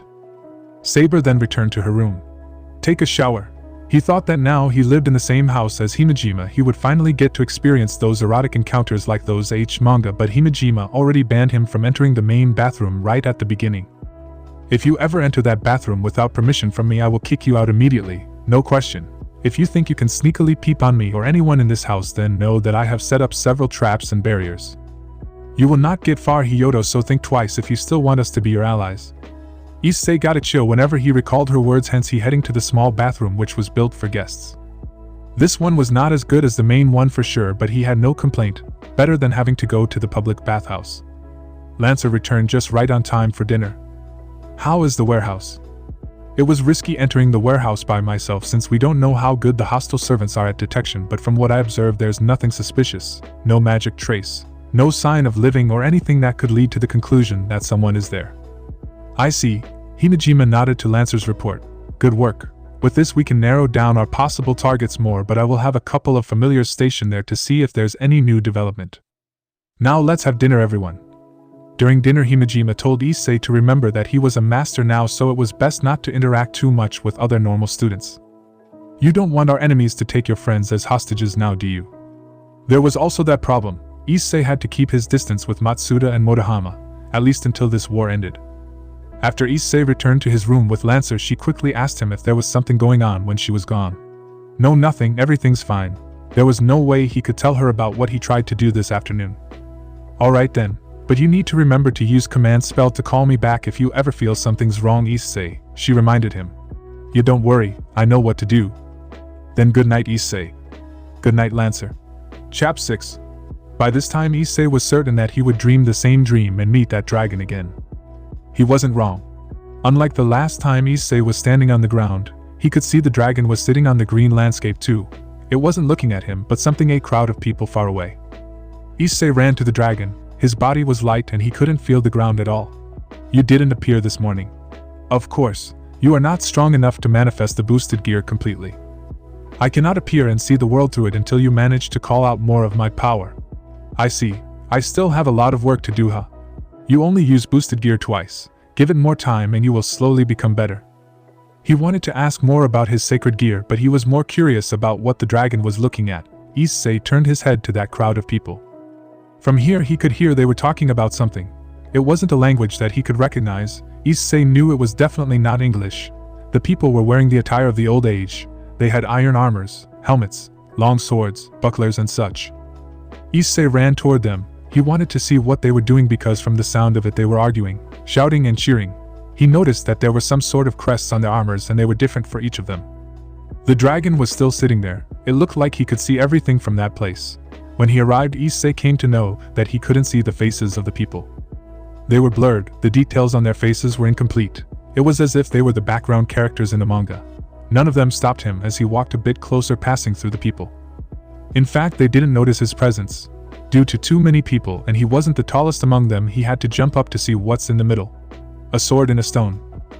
Yes, the sword in the stone, the dragon said. His tone was deep and he could somehow feel the pride and sadness. The people were shouting louder, which brought back his attention on them. Issei looked at that crowd again. One of the huge guys held that sword embedded in the stone with both of his hands. He tried to pull it, but no matter how hard he put his strength in, the sword didn't budge. Another man laughed at him. This new man shoved the first guy away, then tried to pull the sword himself. Several other men repeated this bizarre act, but no one could pull the sword. What are they doing? What's with the sword? Keep watching. One by one the men came to take the challenge, but no one could pull the sword. They said something, then left the sword. Now there were only Issei and the sword left. He looked at it. The sword was decorated in gold and blue ornaments. It wasn't very long. Issei could probably hold it with one hand. When he was wondering what's the deal with this, a person walked toward him. At first Issei thought that one was a boy, but when he looked again he realized that person was a very young girl. She was adorable. Her face was colored with hope and innocence. She didn't wear a dress but the attire that young boys of her age used to wear. Did she come here to draw the sword? But none of the men could do it, and now they are. The hell they are doing. Jousting. Is that jousting? When he turned back to the girl, there was an old man in robe next to her. Issei had no idea where he came from, but for sure he wasn't among the ones who came to draw the sword. The old man said that unknown language to the girl as her hands touched the sword. There was a brief moment of silence. Issei just wished he knew what that language was to at least understand what they said. Fate can be cruel, but to volunteer to be subjected to it for the sake of others. Was it foolishness or bravery? Then he was back at his room. Issei blinked a few times. He tried to sleep to get back into that dream, but it didn't work. He didn't see it yet. He knew she had successfully drawn the sword. She was determined. Her grip on the sword showed him that. What Issei wanted to see was what happened after she had drawn that sword. After all, there was only one person in this world that was associated to the sword and the stone that he knew of. Good morning, Issei. Lancer had already called him. He couldn't stay in bed anymore. Is something wrong? No, he shook his head. Good morning, Lancer. Issei knew this place had one more room for Lancer, but she insisted on staying in the same room as him. Never minded that she was a woman, and thus had different lifestyle compared to him. I am your servant. It is my duty as your knight to stay close to you in order to protect you. Please do not worry about my personal needs. Issei had no way to reject her after that, so he just let her live in the same room as him, like back in his house. For a second he dreamed up a scenario when Lancer lay next to him in the futon. That would be nice, but it was just a dream. Issei understood all Lancer did was for his sake, and he respected her for that. He quickly got up. Now that his brain was working properly, Issei wouldn't want to miss his first day of workout. Since they were in a war, it wasn't safe to run some laps around the neighborhood, so he did push-ups indoor instead. 1, 2, 3. Sweat formed on his forehead as he continued. 27, 28, 29. At first he was okay, but when he hit the 50 his arms were all heated up. His muscles became tense, and it was difficult to move. As expected, I cannot do more than 50 push-ups if I start the workout immediately again. He sat down on the floor to take a short break. When his arms cooled down a little, Issei did 20 more push-ups. By the time he finished, he felt like his arms were falling apart. You shouldn't overdo it, Issei, Lancer advised him. Training your body is important, but so does keeping it healthy. Yeah, Issei agreed. He used the towel to wipe away the sweat. By the way, can you What is it, Issei? Teach me how to fight. I want to be strong enough to beat other masters. He quietly asked. The previous day Saber had tested and told him that it would take him a lot of time before he could finally defeat someone. He understood that supporting Lancer was important, yet he couldn't help but wanted to believe that Lancer would know some easier ways to quickly make him stronger. You want to defeat other masters? Lancer narrowed her eyes. Yes, when you engage in combat against other servants, I want to contribute to the battle too. This Holy Grail war might mostly revolve around the fights between servants, but if the master on the field, I want to fight against them. I was just a normal high schooler before I got myself into this war, and am still one. I doubt I can beat anyone, so I want to learn it as fast as possible. Lancer looked at him while sitting silently. Issei had a gut feeling that she wouldn't accept his request. Of course I can teach you, if that is what you want. However, I must warn you that, she stressed, more than likely you are the only exception in this war. Even the culprit who kidnapped you prepared, or Himejima, as you can see what she has done with this shrine. A commoner like you won't be able to do anything against them as long as they can use magecraft. A direct confrontation between a normal person and a mage will not end well for the first one. Even some basic spells such as air bullet or fireball can seriously wound and incapacitate you. Basic moves of a sword or a spear perhaps can help you a bit, but even so it won't be able to protect the magecraft multiple times. Mundane equipment simply cannot do it, and you don't have access to magical tools. Issei knew he would be at the bottom of the list, but this was worse than he thought. If you have to face another master who is a mage, your best bet is to run away as fast as you can or let me protect you. I'd prefer the latter, since mages can set up traps with ease to hinder their opponents. Their familiars can also be the eyes and ears to observe your movements. It will be difficult for you to escape another mage who has preparation to kill or capture you. For you to become a good fighter after a few days of training is impossible unless you are a genius. I believe you know your capability, don't you, master? Issei bowed down his head in defeat. First Saber told him that he wouldn't be able to do any significant for a long time, and now Lancer outright explained that he should run away when he faced other masters. Issei understood why running away was his best option, but still he wanted to do something. If only he was stronger, he could use his sacred gear to an extent. Issei wanted to believe that without magic his physical capability should be good enough to fight against his enemies. In conclusion, you should leave the fighting part to me and focus on your survival. But hold on, Issei, am I the only one who you asked to teach you? About that, he gulped. He thought he could hide it from Lancer, but looked like he couldn't. I did ask Saber to teach me yesterday. Master, Lancer changed the tone in her voice. Why did you ask Saber first and not your servant? Wait, hold on, don't be angry. I am not angry, master. You could have waited for me to return after my mission then asked me. Certainly, just because Saber did a good job against Berserker while holding back, it doesn't mean that she is better than me in combat. Don't tell me that you prefer her than me because she's an Asian and uses a pair of katana. Lancer was definitely angry. Issei might be stupid, but even someone like him could recognize that Lancer was upset when she learned that he asked Saber first to help him. Dual-wielding katana is cool though. As a Japanese, it was inevitable for him to think that it was awesome to use two katana in fighting. Lots of anime characters use them, and as a child Issei wanted to learn how to do that, but that wasn't the problem now. Tell me, what did Saber teach you yesterday? Nothing, she didn't teach me any moves. We just had a mock fight, he confessed in hurry, which I lost no contest. Lancer looked at him in the eyes until she confirmed that he wasn't lying.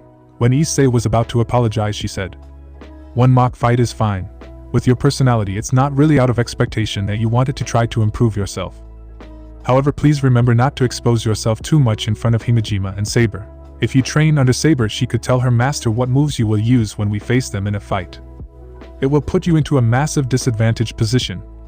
Okay, he still didn't want to believe they had to face Himejima one day. "Do not worry, if you really want to learn swordsmanship, then I will teach you. I might be summoned under the Lancer class, but I can promise you that my skill with the sword is top-notch," Lancer confidently said. "Then you will teach me the way of the sword." "Yes, I have never declined you, haven't I? Even if you cannot become an expert after a night, the experience you gain during your training will be valuable to you." You will have an idea of what to do when you face someone in a fight when you train enough. If you are the stronger one, the enemy will aim at your weakest. If you are the weaker one, you can make the enemy underestimate you and such.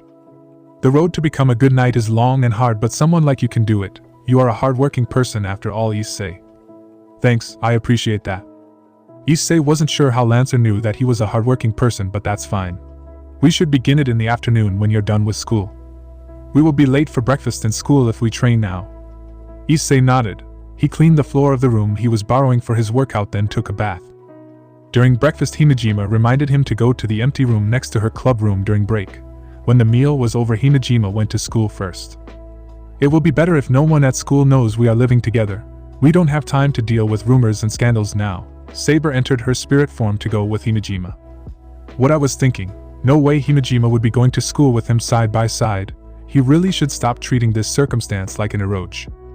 Issei cleaned up the table, washed the dishes, then walked to school. Lancer accompanied him in her spirit form. Himejima should arrive at school before him so nobody would be suspicious if he came from the same direction. When break came, Motohama and Matsuda invited him to go for a peek, but he told them to do it themselves. Issei tried to make it look like he was busy so they wouldn't bother him. When they were on their way, he headed toward the canteen, which didn't have many students. The reason for that wasn't because the food was bad. In contrast, the food here was decently cooked by semi-professional chefs. The price was made with students whose family had average income in mind, yet because the majority of the students' families were above the average, so most of them brought their own lunch to sit in their classrooms. They enjoyed eating together with their friends more than having to go to the canteen. Do you want anything, Lancer? Issei mumbled. There was a rotating catalog of lunch for every day. Monday wasn't the day when they cooked the most demanding dish, so it was easy for them to pick any dish that they wanted. Anything is fine, Lancer replied. Although the brown soup with potatoes, carrots, and meat seems interesting. If I'm not wrong, it is an Indian dish called curry. If it's possible, I'd like to try that dish. That's the chicken curry, I'll get one for you. Although the chicken curry wasn't expensive, Issei just realized that his monthly allowance wasn't enough for 2 people to have lunch. For the time being, he could buy for both of them, but in the future he would need to find an alternative way. Issei bought 1 bowl of chicken curry rice and 1 fried pork rice. He also grabbed 2 cans of tea. After lunch was secured, Issei and Lancer walked to the room prepared by Himejima. Since the tea club room was on this floor, many female students also walk around here in hope that they could see and interact with the school's idol Himejima Akeno.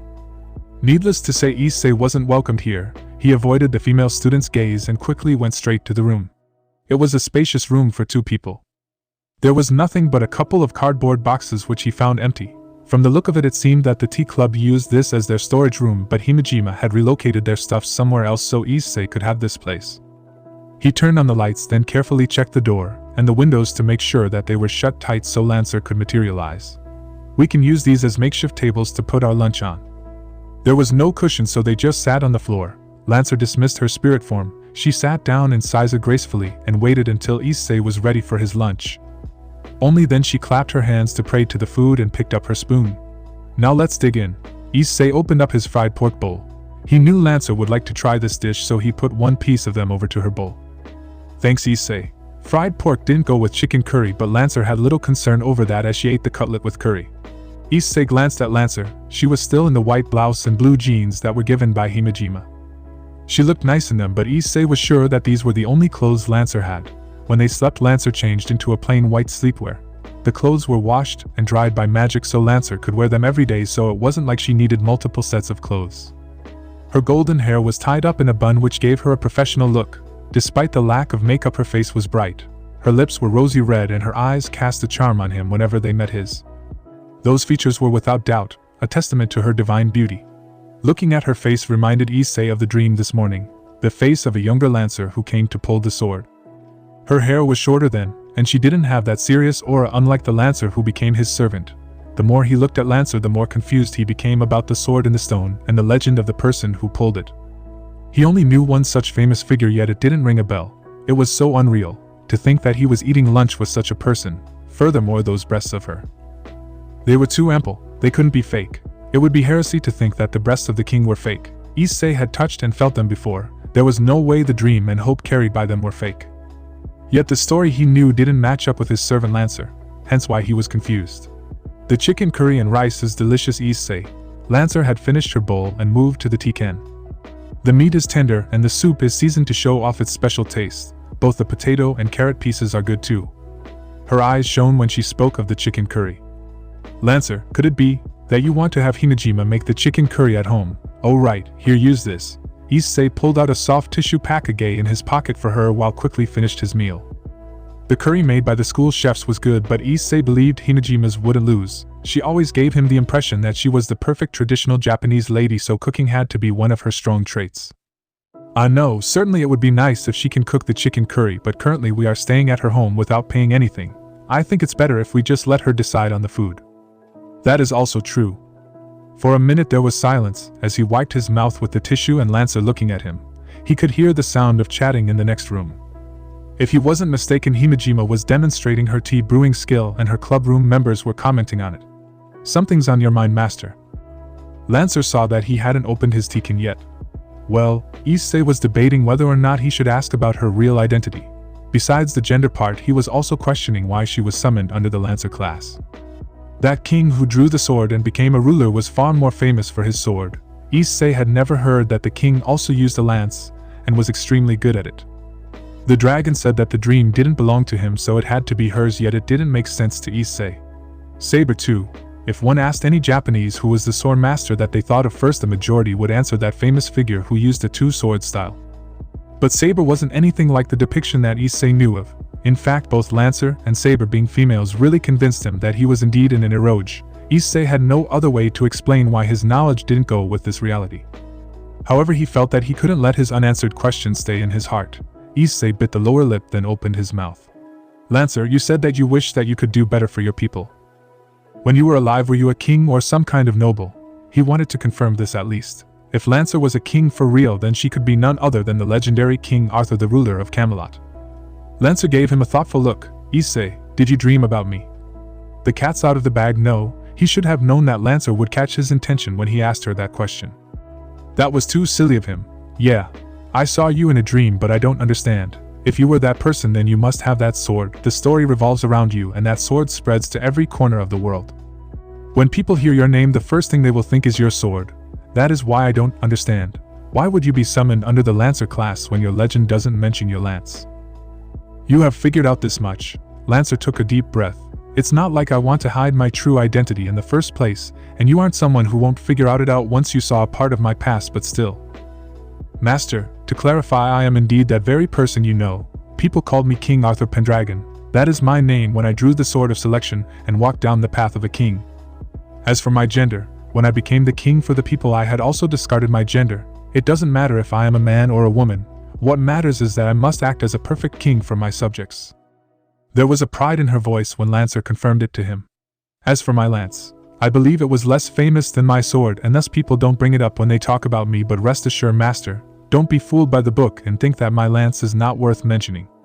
This lance in my hand will protect you and defeat your enemies. It is just capable as my sword. Thanks for your answer, Lancer. Looked like he didn't have to worry about her identity anymore. There were many other questions that he wanted to ask, but Issei felt that he shouldn't do it, not for now. Issei, if we are talking about the true name of servants, have you thought up anything? I know we likely won't be able to learn who Berserker, Assassin and Rider are, but what about Saber? About that, well, there were a lot of samurai and ronin in my country who used katana. To deduce Saber's name just because she uses two of them is not possible. However, there is a sword master who is very famous for his two-sword style. His name is Musashi Miyamoto. Do you know him? Oh, sorry, you were an ancient Western king. News about a Japanese sword master shouldn't be spread to your land in that age. Lancer shook her head. Servants like us come from the throne of heroes and return with the knowledge imprinted in our heads. While memory and knowledge could be the same thing, it is different for us, as we don't have the memories of what happened after we were summoned. What we have are similar to books in a library which we read every day, but not in any order. That's why we can recognize the identities of others even though we didn't live in the same age and never heard of them when we were alive. I see, that's why you do know about Musashi. The bell rang, announced that it was time for class. Issei gulped down on his tea can and cleaned up the garbage before returning to class with Lancer in her spirit form. Knowing Saber's real name would give them an advantage, but it would be a waste of time to try to guess hers without sufficient data, so they decided that it was best to focus on other matters. Classes were nothing special, but Issei paid attention more to the teacher's lectures. Hinajima wouldn't help his homework, and he had to show that he could solve these problems by himself, so he shouldn't overlook the lessons. When school was over, Issei could feel that Lancer walked next to him. The previous day she would wait at the back of the class, but today was different. It looked like she had something that she needed to tell him immediately. "What is it, Lancer?" Issei murmured. "Look outside the window, Issei." He did as she said and saw a black cat sitting on a tree. "That is a familiar. It has been watching you ever since you entered the classroom." Issei quickly left so the black cat wouldn't see him. "So you are saying that a mage has been spying on us all this time?"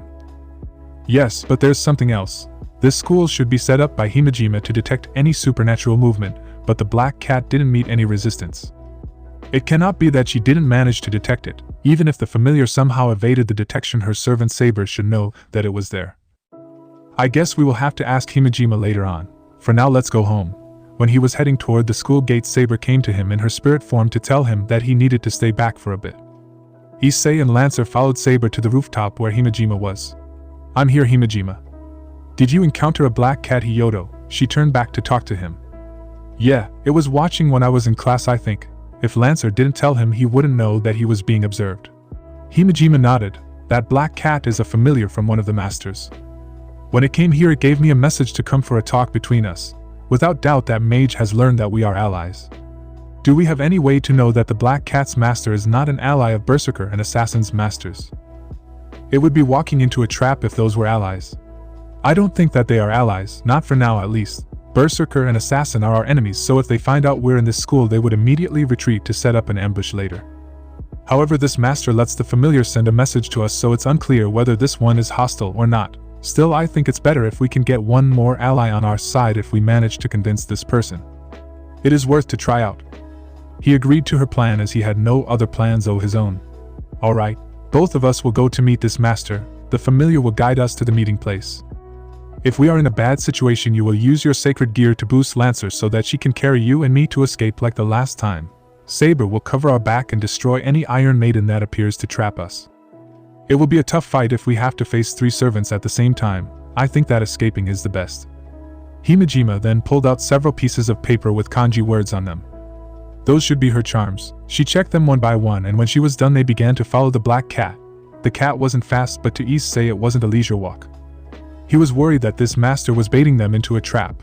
Although Lancer and Saber would protect them, for someone like Issei, he didn't know what kind of traps that he should expect. He didn't know how to escape if he ever got into one. The only thing he could hope was that this master wasn't outright hostile and actually wanted a proper conversation. They were on the road to the hill of Kuoh town now. Unlike the last time when Issei and Lancer went to the hill to test the chance of him having a sacred gear, they were much slower. Issei believed both Lancer and Saber were pretty quick. Even Himejima could probably use some kind of magic to move faster, but they all walked along with him so he could keep up the pace. "This hill. I believe it has some ley lines lying around, but it is too exposed, so I haven't taken advantage of it," Himejima said. "Ley lines?" "Yes, to be able to gather more mana for the purpose of researching and employing higher level magecraft, it is necessary for a mage to build his workshop on a ley line. The shrine where we are staying has a small ley line, which is the reason why I live there. I wonder if this master plans to use this hill as their base." They continued to walk deeper until Lancer materialized with her armor on. Her lance was in her hand. Next to Himejima, Saber did the same. "Welcome everyone. Thanks for coming." They were greeted by a playful voice. Issei quickly turned to the direction of the sound, which was above him. On one of the trees he could see 2 figures. Both of them were clad in kimono, blue and black respectively. One of them had black cat ears and 2 cat tails, while the other one had fox ears and 1 fox tail. "I'm glad that Miss Priestess and Dumb Boy could come here to see me," the black cat person said. Her laugh made her huge breasts jiggle, which hypnotized Issei for a few seconds. "She must be Caster. But, no, one of them is Caster and the other one is the master. However, I can't find out which one is the servant. Their aura are too similar to each other's," Saber said. Saber couldn't distinguish between Caster and her master. Damn, trying to guess a servant's real name based on their appearance and skills was already hard, but if they didn't even know which one was the Caster that they should observe, would make a fight more difficult. "Right, we have come as you asked us to. Would you mind telling us which one of you is Caster's master?" Himejima said.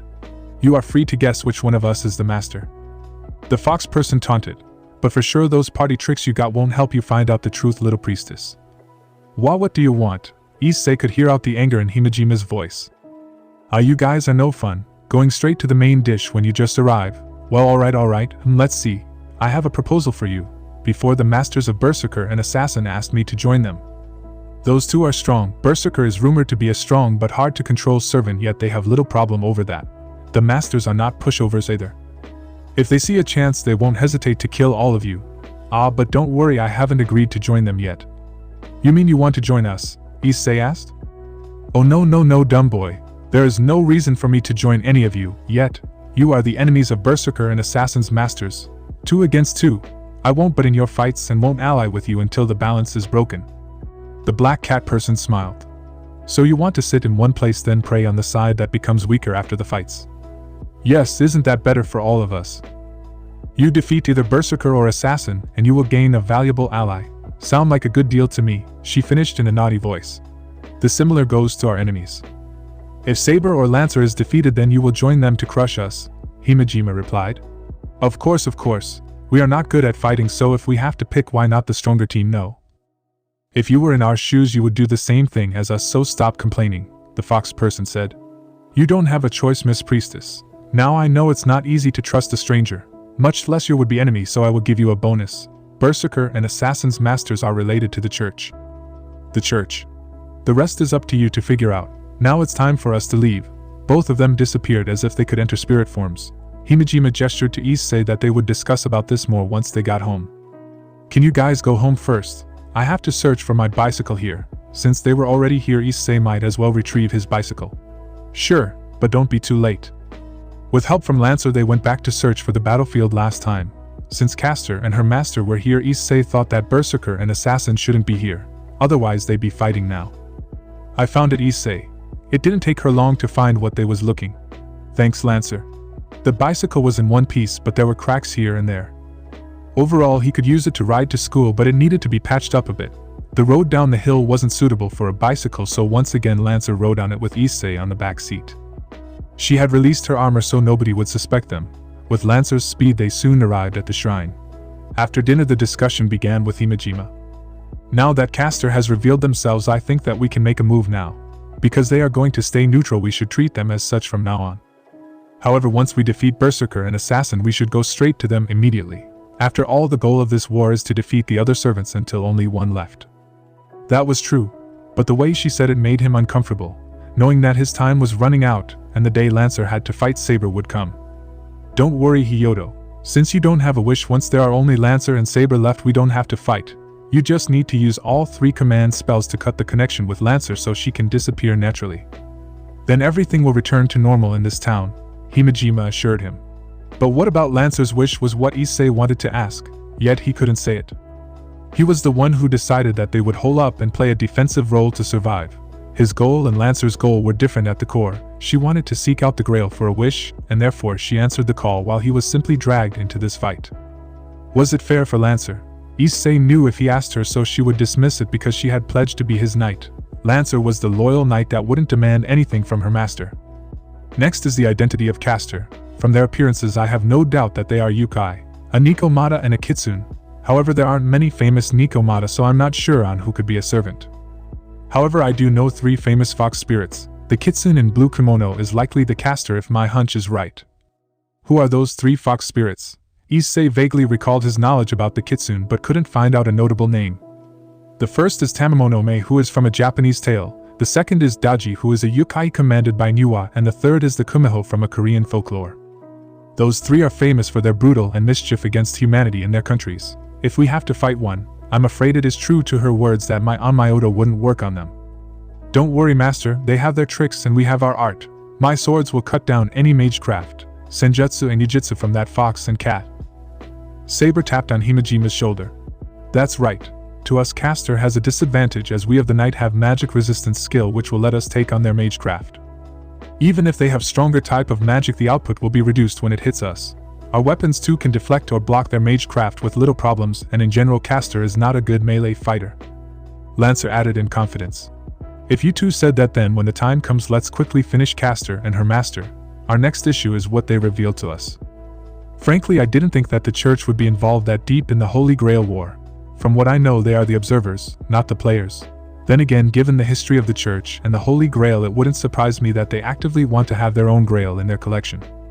Of course, the Holy Grail was famous for being linked to the image of the prophet. What can we do? Do we just assault the church? No, first we have to gather information. I don't want to meet any Christian priest, but we don't have a choice. I will go to the new church tomorrow to see if they're hiding something. Issei, you stay here to watch the shrine. Castor must have spied us, so it's a matter of time before she learns of our base. We have to be careful if we don't want her to leak that information to Berserker and Assassin's Masters. I do not trust her to keep the information by herself. It is more than likely that they will sell us out if they think that Berserker and Assassin can finish us. Losing our base would be difficult if we want to get to the final round. What if they just come to fight you when you arrive at the church then? It is not uncommon for mages to use underhanded tactics when they want to win. Lancer asked. I don't think so. Fighting in broad daylight in front of the church is a serious matter. They might go around and keep their hands clean, but a direct confrontation like that won't end well for them. Remember that Castor said the masters were related to the church, not the priest at the church is a master. In any case, Saber can help me escape. Just be on standby if the worst situation happens. I will call you by phone. Alright, Issei nodded. If there is nothing else, then let us take a rest. Wait, Himejima, there's something I want to ask you. Issei scratched the back of his head. What is it?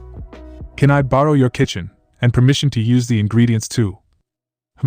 I don't see any problem with that. Just remember to clean up your mess or you won't get any breakfast or dinner from me. Thanks. The shrine might be huge and have several rooms, but there was no television, so there was little to do for entertainment in the evening. Himejima also retreated to her room so Issei couldn't chat with her. Might as well go to bed early. He took a bath, did his homework and went to bed. The next day would be a busy day for him. Good night, Issei.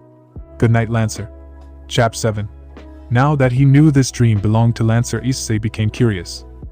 What was life back then? What had Lancer gone through to become the knight that chose to protect him? The legend of King Arthur was famous, but there was no detail about the king being a female. Therefore, it should have something that they didn't put in the book. He was interested in learning those details in her past. It wasn't like he was watching the memories without permission anyway. Today he and the dragon stood on a tall hill. The sun was about to disappear behind the mountains.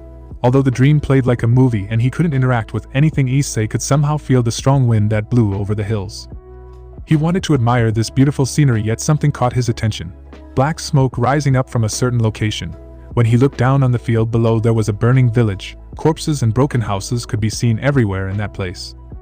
The villagers were executed and some of them were taken hostages, mainly young men, women and children.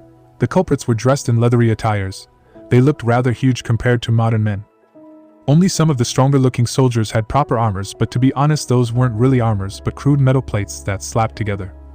In the middle of these barbarians, the biggest guy stood out the most. Issei had no doubt that was the commander. His face was full of scary scars and he had a unique set of dark green armor with cracks and holes. In his hand was an axe that almost as big as Issei himself, and his body was almost made of muscles. They were standing too far, so Issei had no idea what that guy was talking about. Not that he would understand their language in the first place. The barbaric army chatted and laughed. They pointed at the villagers in a mockery manner. The soldiers were shouting one to another to loot whatever could be taken from the houses. The stolen goods were carried to the wagons that were guarded by multiple soldiers. Some of the barbarians began to harass the more better-looking women. Some even went for the children. Issei wanted to throw up when they did that. Humans have never changed, no. All creatures that breathe and live always have that domination instinct within their hearts. The strong conquers the weak and is free to do whatever they want. Such is life. The dragon said in a solemn tone.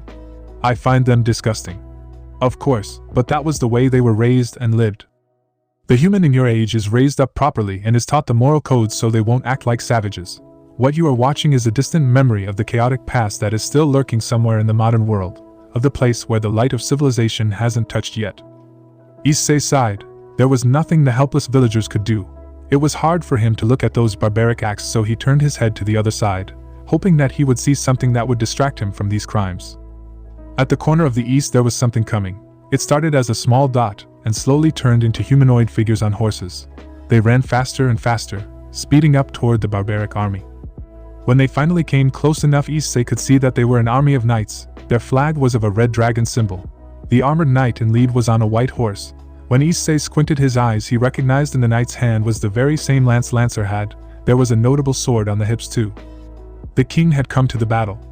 The barbaric army rushed into a simple formation and ran toward the knights to intercept them, but there was nothing they could do against the force of the cavalry.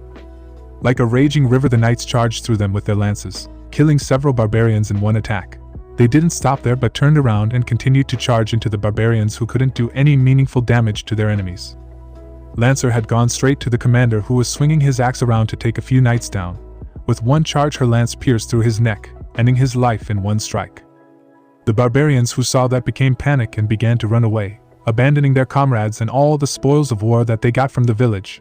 The ones who weren't fast enough fell to the ground. They were trampled under their comrades and the hooves of the knights without mercy. Soon the field was filled with new corpses and blood.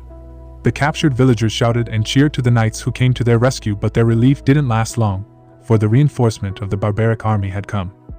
There were giants, monsters, golems, and even more barbarians were coming down for them, an unbelievably large army. With one look, anyone could see that the knights of the king were outnumbered. Even if their weapons, discipline, and personal attack power were better than the barbarians, they couldn't make a dent against this gigantic army.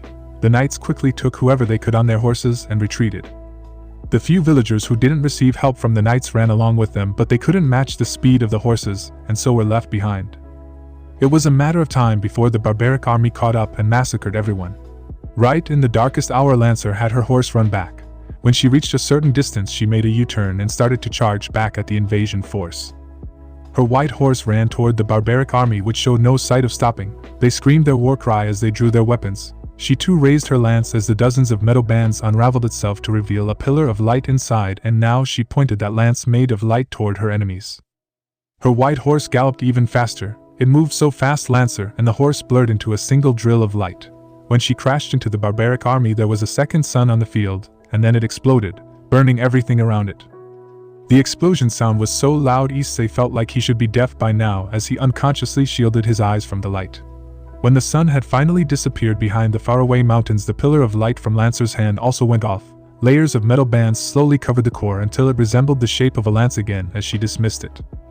On the large field, no barbarians could be seen. Even the giants, monsters, and golems in the back were completely annihilated by the light of the lance. Lancer was the victor. King Arthur had won this battle. Does that look like a win to you? Huh. Look again. This time don't just look at the king but also everything around her.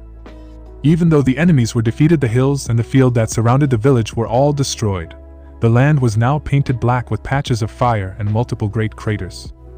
No matter how one looked at it, the land couldn't be used anymore. No crops, cattle, or men could live off this dead land. It was not an exaggeration to say that the lance in her hand, for the sake of protecting the people, had turned this landscape into a part of hell. King Arthur had succeeded in defending her kingdom, but at the cost of losing a part of it. Absolute power is a blessing and a curse at the same time. Remember that well. Her white horse, cape, and armor were dusted by the gray ashes of her enemies, but there was no change in her graceful and solid movement when Lancer slowly trotted back to her knights and the survivors from the village. Most of the knights had their helmets on, so he couldn't see their expressions, but the ones on the villagers were clear. There was no grateful smile, no admiration, no thankful cheer. Only fear. The only reward for saving them that the villagers gave her was the fear of her power. How many times had King Arthur gone through this when she ruled Camelot? The dream was over. Issei opened his eyes to the ray of sunlight. He blinked for a few times to fully adjust to it. His mind was running wild with countless thoughts that headed into no clear direction. He continued to stay on his futon for a few minutes, then he turned his head to the left and saw that Lancer was still sleeping soundly. She showed no sign of waking up, but he had no doubt that if he greeted her she would answer him immediately. Issei quickly shook his head. There was nothing he could do to change her past. He shouldn't think too hard on that, but to focus on what he could do. Good morning, Issei. Good morning, Lancer. He rushed off to the bathroom to prepare for his workout. There was a strange feeling in his heart that he wanted to wash away immediately. The workout was similar to yesterday. Issei did a round of 50 push-ups and then some more until his arms couldn't take it anymore while Lancer watched over him. They only had little time in the morning, so Lancer didn't teach Issei swordsmanship but told him that they would do it in the afternoon. Last night Himejima had told Issei about her plan to investigate the church and their connection with the hostile masters, so she left home early with Saber. Before that she had made sandwiches for them, so they still had breakfast. Issei opened the container to check the sandwiches. She must be in a rush. All of these are pre-made ingredients. There were lettuces, tomatoes, slices of cheese, and bacon. Still, Issei wouldn't dare to complain. The sandwiches tasted nice. They didn't have that unnatural flavor of those he bought from a convenience shop. Lancer was definitely having a good time with her breakfast. She ate fast but chewed hard. She had to be enjoying the rich taste of the salty bacon, the creamy cheese, and the fresh vegetables. When she was eating, Issei decided to use this time to cook lunch. It was a shame that he couldn't buy lunch at school for her, but this would do for now. Issei opened the large refrigerator's door. Let's see. I should have borrowed a cookbook from the school's library yesterday. Issei totally forgot it even though he planned to cook before lunch. With one look he could see that there were multiple ingredients. Some of them he couldn't recognize, so he just grabbed those he was most familiar with. I can make omelette rice with these. It was one of the most basic dishes, just fried eggs over cooked rice. Simple, right? Any high schooler could do it. Issei tried to follow what he remembered from watching his mother when she was in the kitchen. First he used the rice cooker to cook the rice. Thankfully Himejima didn't go full traditional and used a modern electric rice cooker, so it was easy for him to cook rice. While rice was being cooked he cracked the eggs, then beat them in a bowl. Next he moved to heat up the pan. Put garlic and pour some oil in. Then put the eggs in. Are you cooking lunch, Issei? I recall that last night you asked Himejima's permission to use the kitchen, Lancer asked. She should have finished breakfast by now. Oh yeah, I want to try to cook my meal, you know. Better not to tell her that he had to save money for other purposes. I'm looking forward to your cooking. Lancer smiled. Issei looked at the clock and saw that he should be going to school soon. He quickly put the rice onto the omelette and wrapped it up. The final product was put into a plastic box so he could put in his school bag along with 2 water bottles in the refrigerator. After locking the door, Issei rode to school on his bike with Lancer, who was in spirit form on the back seat. It would be nice if she could hug him from behind while they were on a bicycle. Issei really wanted to feel those divine breasts on his back. He got to try that one day. After parking his bike, Issei walked to his class. It was more lively than usual. His classmates were chatting about a certain topic. They were loud about it, so he didn't need to eavesdrop them. Hey, did you hear about the gas leak incident last night? Yeah, it was terrible. 12 of people were killed and more were hurt. I'm glad that my family don't live in that area near that place. Since there was no television in the Himejima's residence, and Issei didn't have the habit of reading newspaper, he had no idea what was going on. Wait, hold on, a gas leak? Issei asked that classmate. Yeah. It was over the news channel this morning, dude. A gas leak which led to an explosion incident in the residence area. You know the place with that convenience store where they sell huge takoyaki? Yeah, that place. Speaking of which, isn't your house somewhere nearby? Are your family alright, Hyoto? Why, yeah, we are fine. The truth was that he had no clue of what happened. For a second he feared that his family was hurt. Thankfully the teacher came, so the classmate didn't ask him more. Well, as you know, there was a terrible accident last night. When you come home, remember to check everything for the sake of safety. We don't want another tragedy because of our negligence now, do we? Teacher, I heard that it wasn't a gas leak but an act of terrorism. They were there last night to destroy. Be quiet. Don't spread nonsense around like that to scare off people. Now class, open your book to page. What that student said made him even more cautious. During class, Issei's mind was filled with many things, from Lancer's history to his family's safety. He knew it was best to minimize the contact with them, but he couldn't help but worry for his parents. Were they fine? Did something happen to them? He knew he had to go back to the shrine to watch over their base, so he couldn't visit his parents, but still. It was difficult for him to concentrate on the lessons as he kept thinking about what to do. When break came, Issei headed straight to the tea club room only to find out Himejima had left school earlier. Obviously she wouldn't spend the entire day at school if she wanted to investigate about the other masters. With no other choice, he reluctantly went to that empty room to have lunch. After making sure that the door was shut tight and the windows were closed, Lancer entered her physical form. Issei pulled over a cardboard box and put his lunch on. However, he didn't eat it but pulled out his cell phone to call his parents. Usually at this time they would be both outside, so it was a slim chance that his mother took the call. Mom, are you alright? I heard that there was an explosion near our house last night. We are both fine, Issei. We didn't hear the explosion last night, but the neighborhood was fine. Thanks heaven that both of you are fine. Issei left out a sigh of relief. There was no way he could be participating in this war when his parents weren't in safety. Don't worry about us. Focus on your study, alright? Remember not to read your porn when someone is around you. Mom, I have so many things that I want to ask you, especially about what you have done in the last 2 days. Since my son is a useless pervert, I can't help but worry when you live with your senior at school. You didn't fool around her, did you? His mom asked. No, stop thinking about me like that.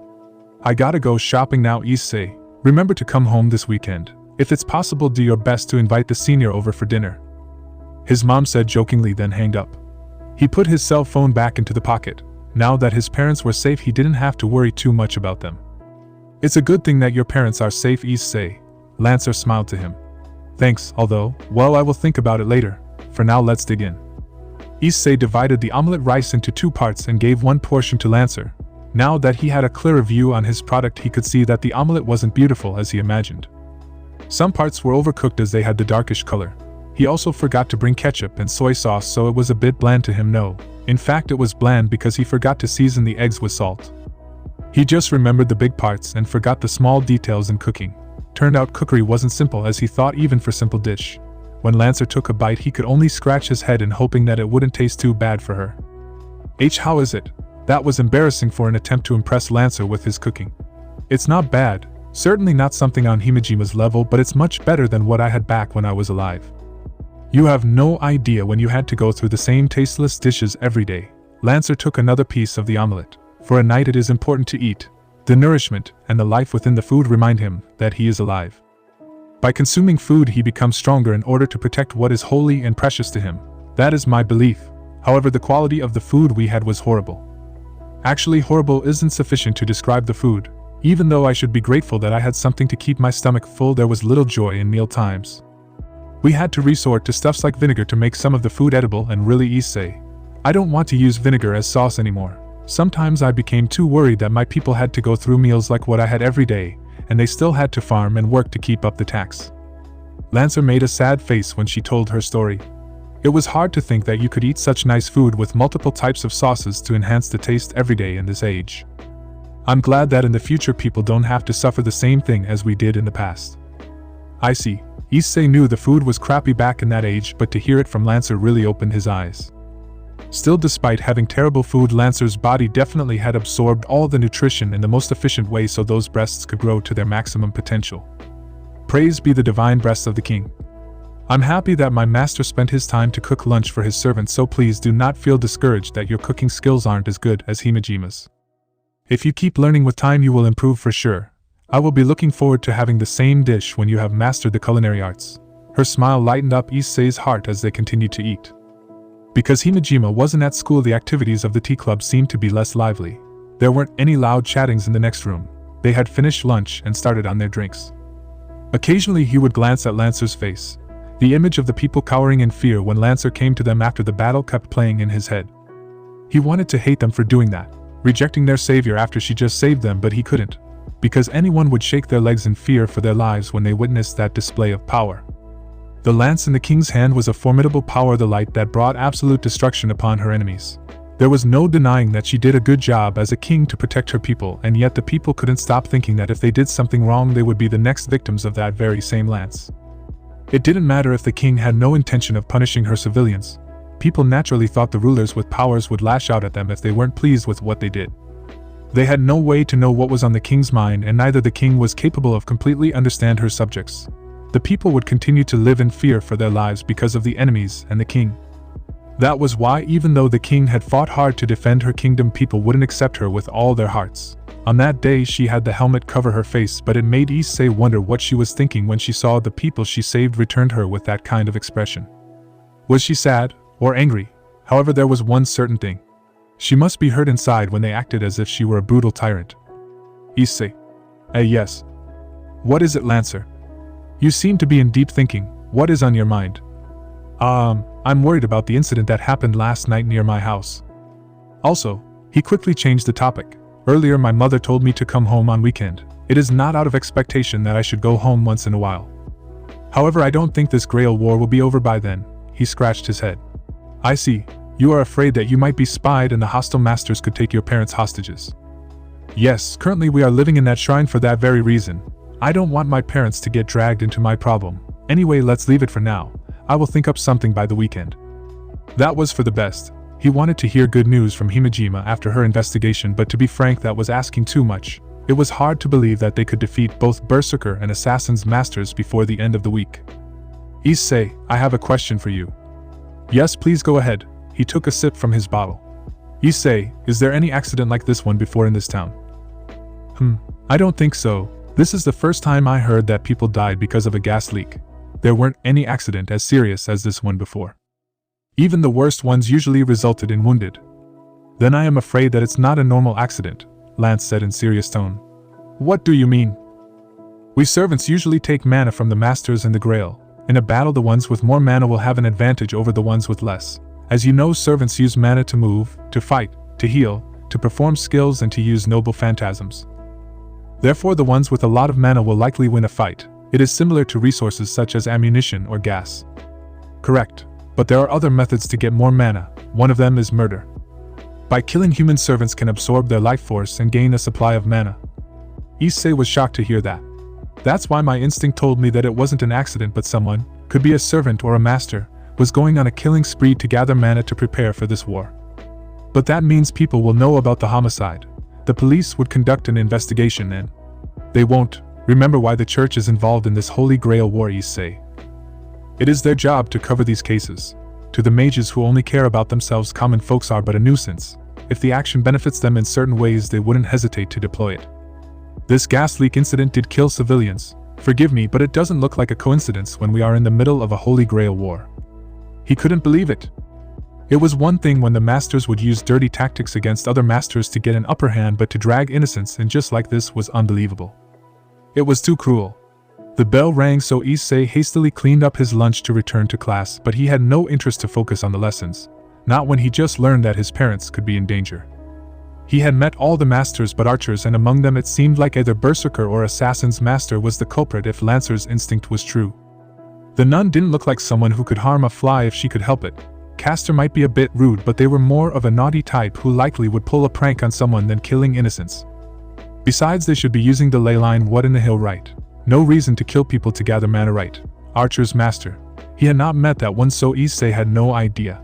If they were the culprits, then he would feel very cautious even if Himejima said that they weren't the enemies.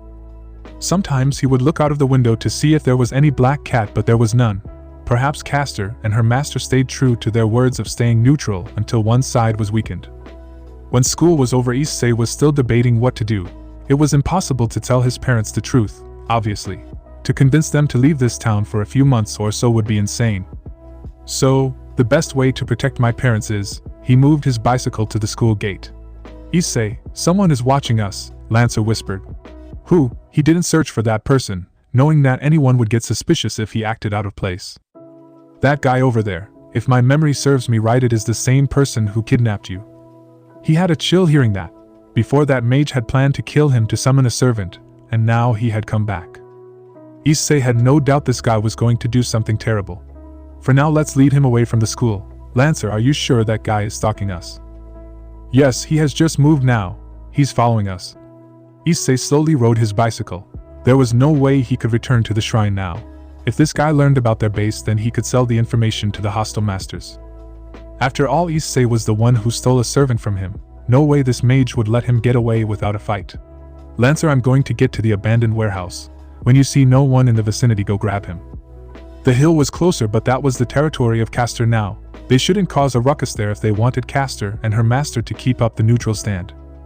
Understood, master. I will give you direction if needed. The journey to the abandoned warehouse wasn't pleasant. Issei could pedal faster, but he was afraid that the mage would grow suspicious and do something unexpected. Sweat rolled on Issei's back as he continued to ride through the town. Occasionally Lancer would remind him of the road and whether the mage was still following them or not. 30 minutes later, Issei could see the warehouse. Just a little bit more, he told himself. When he was almost there, Lancer shouted to him. Issei, he just ran now. He must have found out about our intention. Shit, do not let him get away. The mage had known that Issei was a student in Kuoh Academy. It was a matter of time before he broke into the school to search for his files and his house address would be found out. No way he would let them harm his parents. The mage was fast. Even with his bicycle on maximum speed, Issei could barely catch up to him. The mage had to be using magic to run at such speed. However, that was nothing before Lancer. When she was sure that no civilians were watching, she dismissed her spirit form and easily grabbed the mage's neck, then quickly ran back to the warehouse. Issei parked his bicycle at the corner, then he walked to the mage who was being held at the neck by Lancer. However, before they could interrogate that guy, Lancer dropped the mage and pushed Issei away. Before he realized it, Berserker had come out of nowhere to hit Lancer with his axe. She wasn't fast enough to equip her armor when the attack came. Lancer took the swing with her body and crashed into the other side of the warehouse. Oh, look at me, I'm so smart. I will lure this guy into an abandoned place, then interrogate him. Has anyone ever told you that you are the stupidest fucker in this world, you little piece of shit? Another man came into view from the door. He had a look of a psycho. In right hand was a light. No, that looked more similar to a hilt of a sword while his left hand had a handgun. Next to him was Ryder and his master Argento, so Argento was with Berserker's master. Ryder wasn't in his priest robe but a bronze armor and a white cape with red crosses. In his right hand there was a sword. He didn't come with his mount, but without doubt once they fought Ryder would summon it. The mage who managed to escape Lancer's grip picked himself up and ran to the psycho guy. Berserker's master, however, didn't seem to like that. He shot at the ground where the mage was and he had to jump back. "What the hell you are doing, Fried?" "The hell I am doing? Hey, need I remind you, what did we agree on?"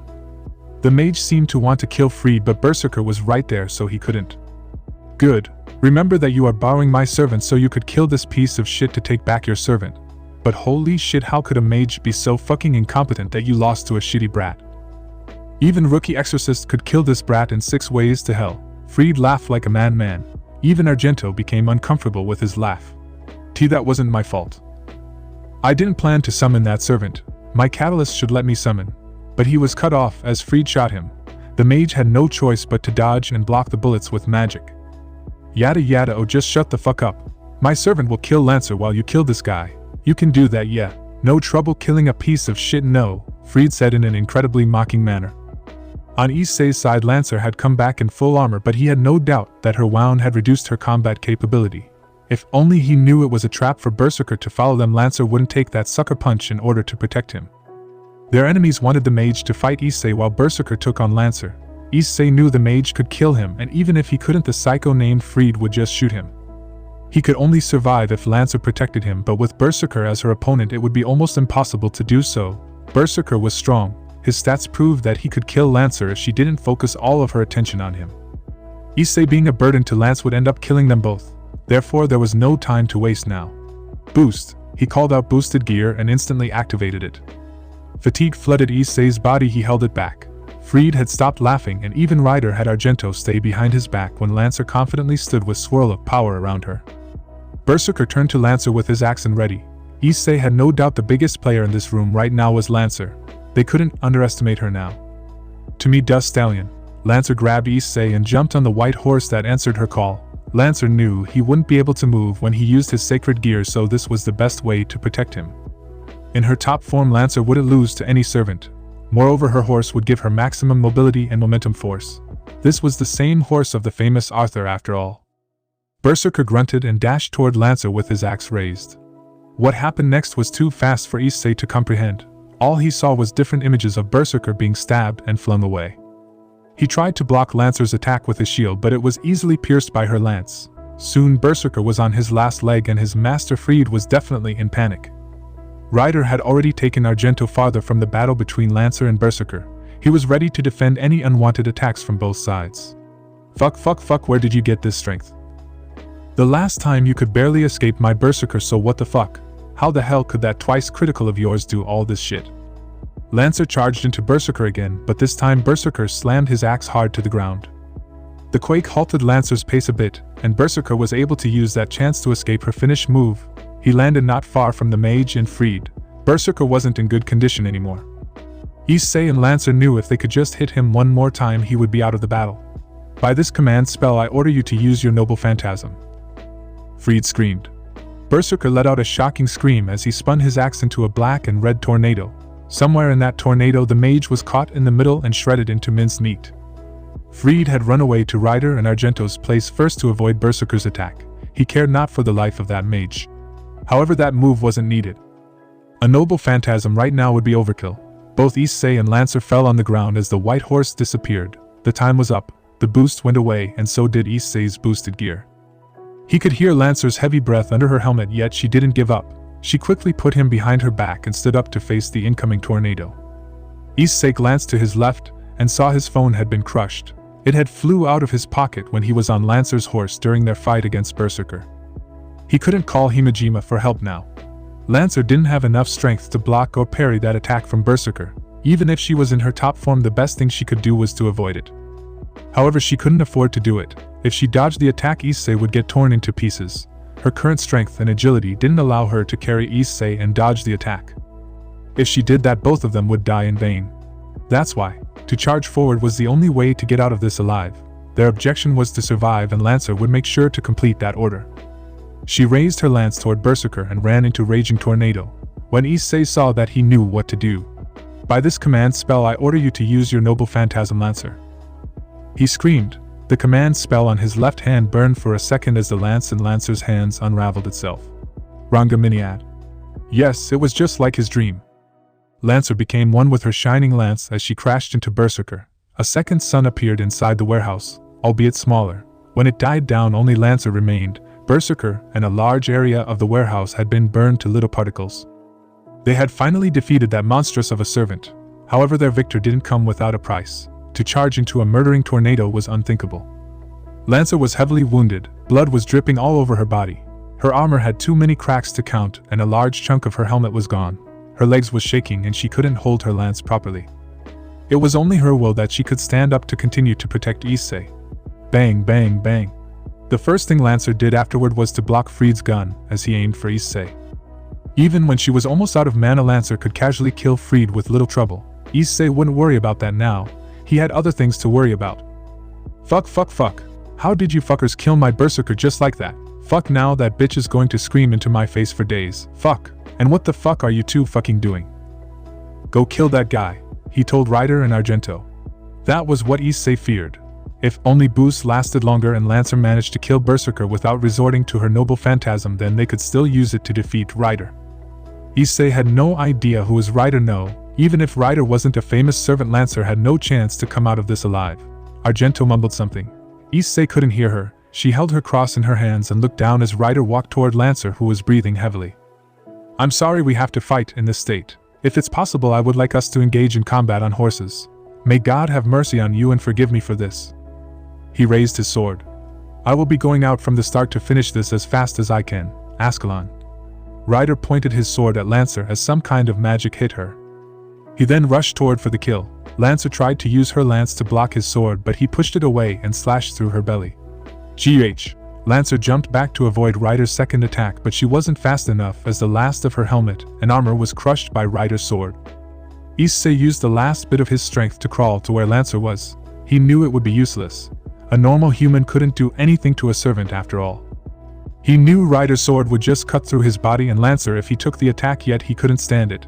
Issei couldn't just sit in one place while Lancer fought for his sake. Lancer almost fell down, but she used her lance as an anchor to continue to stand. It was the end. Issei couldn't save Lancer. Even with his sacred gear, he couldn't do anything in real combat. He could feel terror in his eyes as Ryder prepared to stab through Lancer's heart, but from above something crashed through the roof and fell down on Ryder.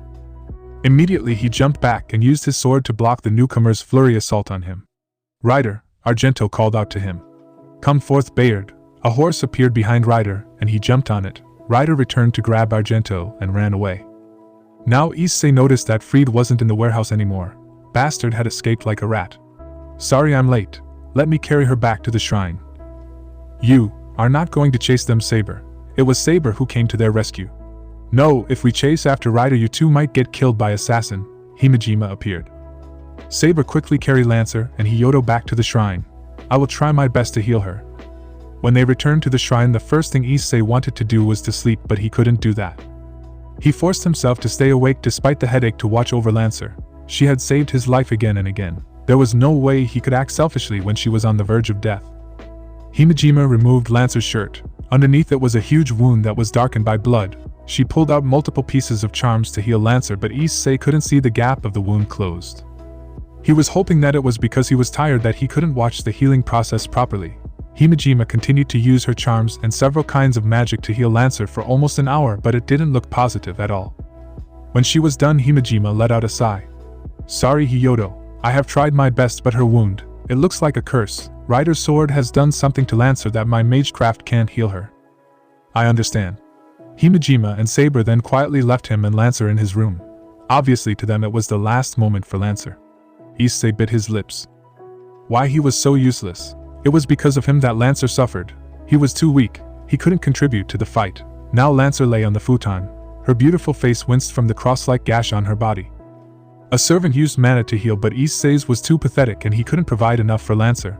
That was the main reason why the wound just didn't close on top of Ryder's noble phantasm effect.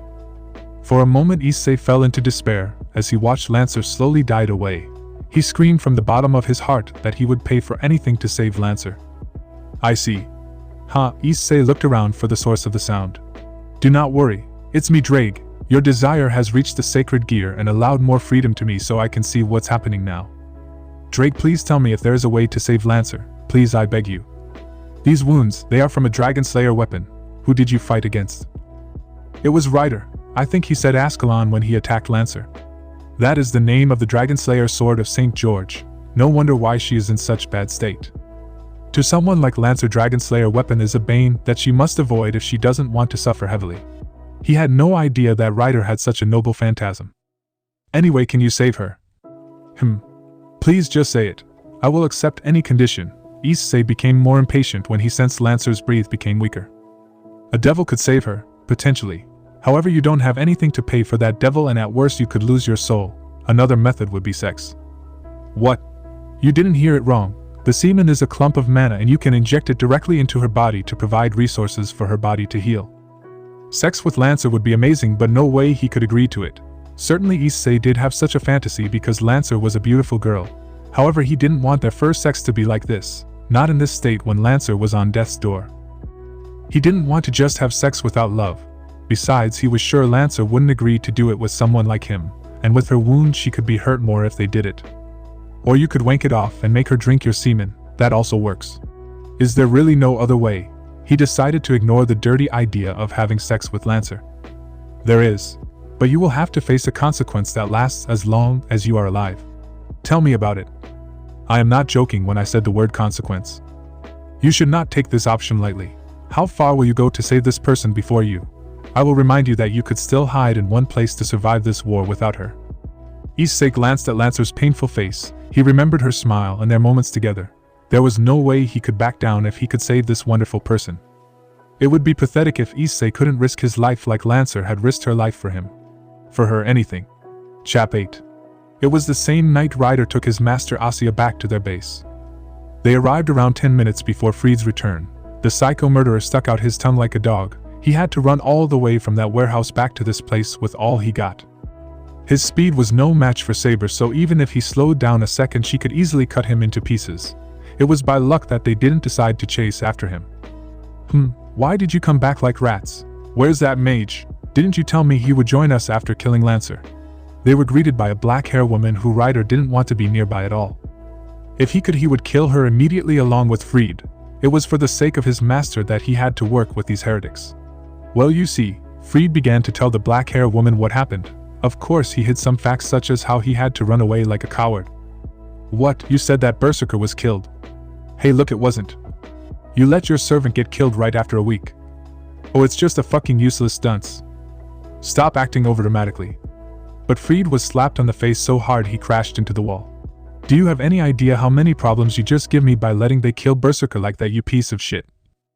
You are supposed to keep him around to guard this place when we enter the last stage of the plan.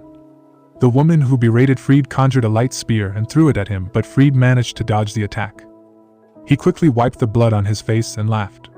Problems that could be solved easily if you didn't act like a stupid bitch and let me summon the servant that I wanted. Instead, I got that retard. Nobody knows who the hell he is. I bet your ass still don't know who that fucker is. Because of that, he is weak as shit. By the way, these two fuckers were at fault too. If only they fought together against Lancer, then Berserker wouldn't die like shit.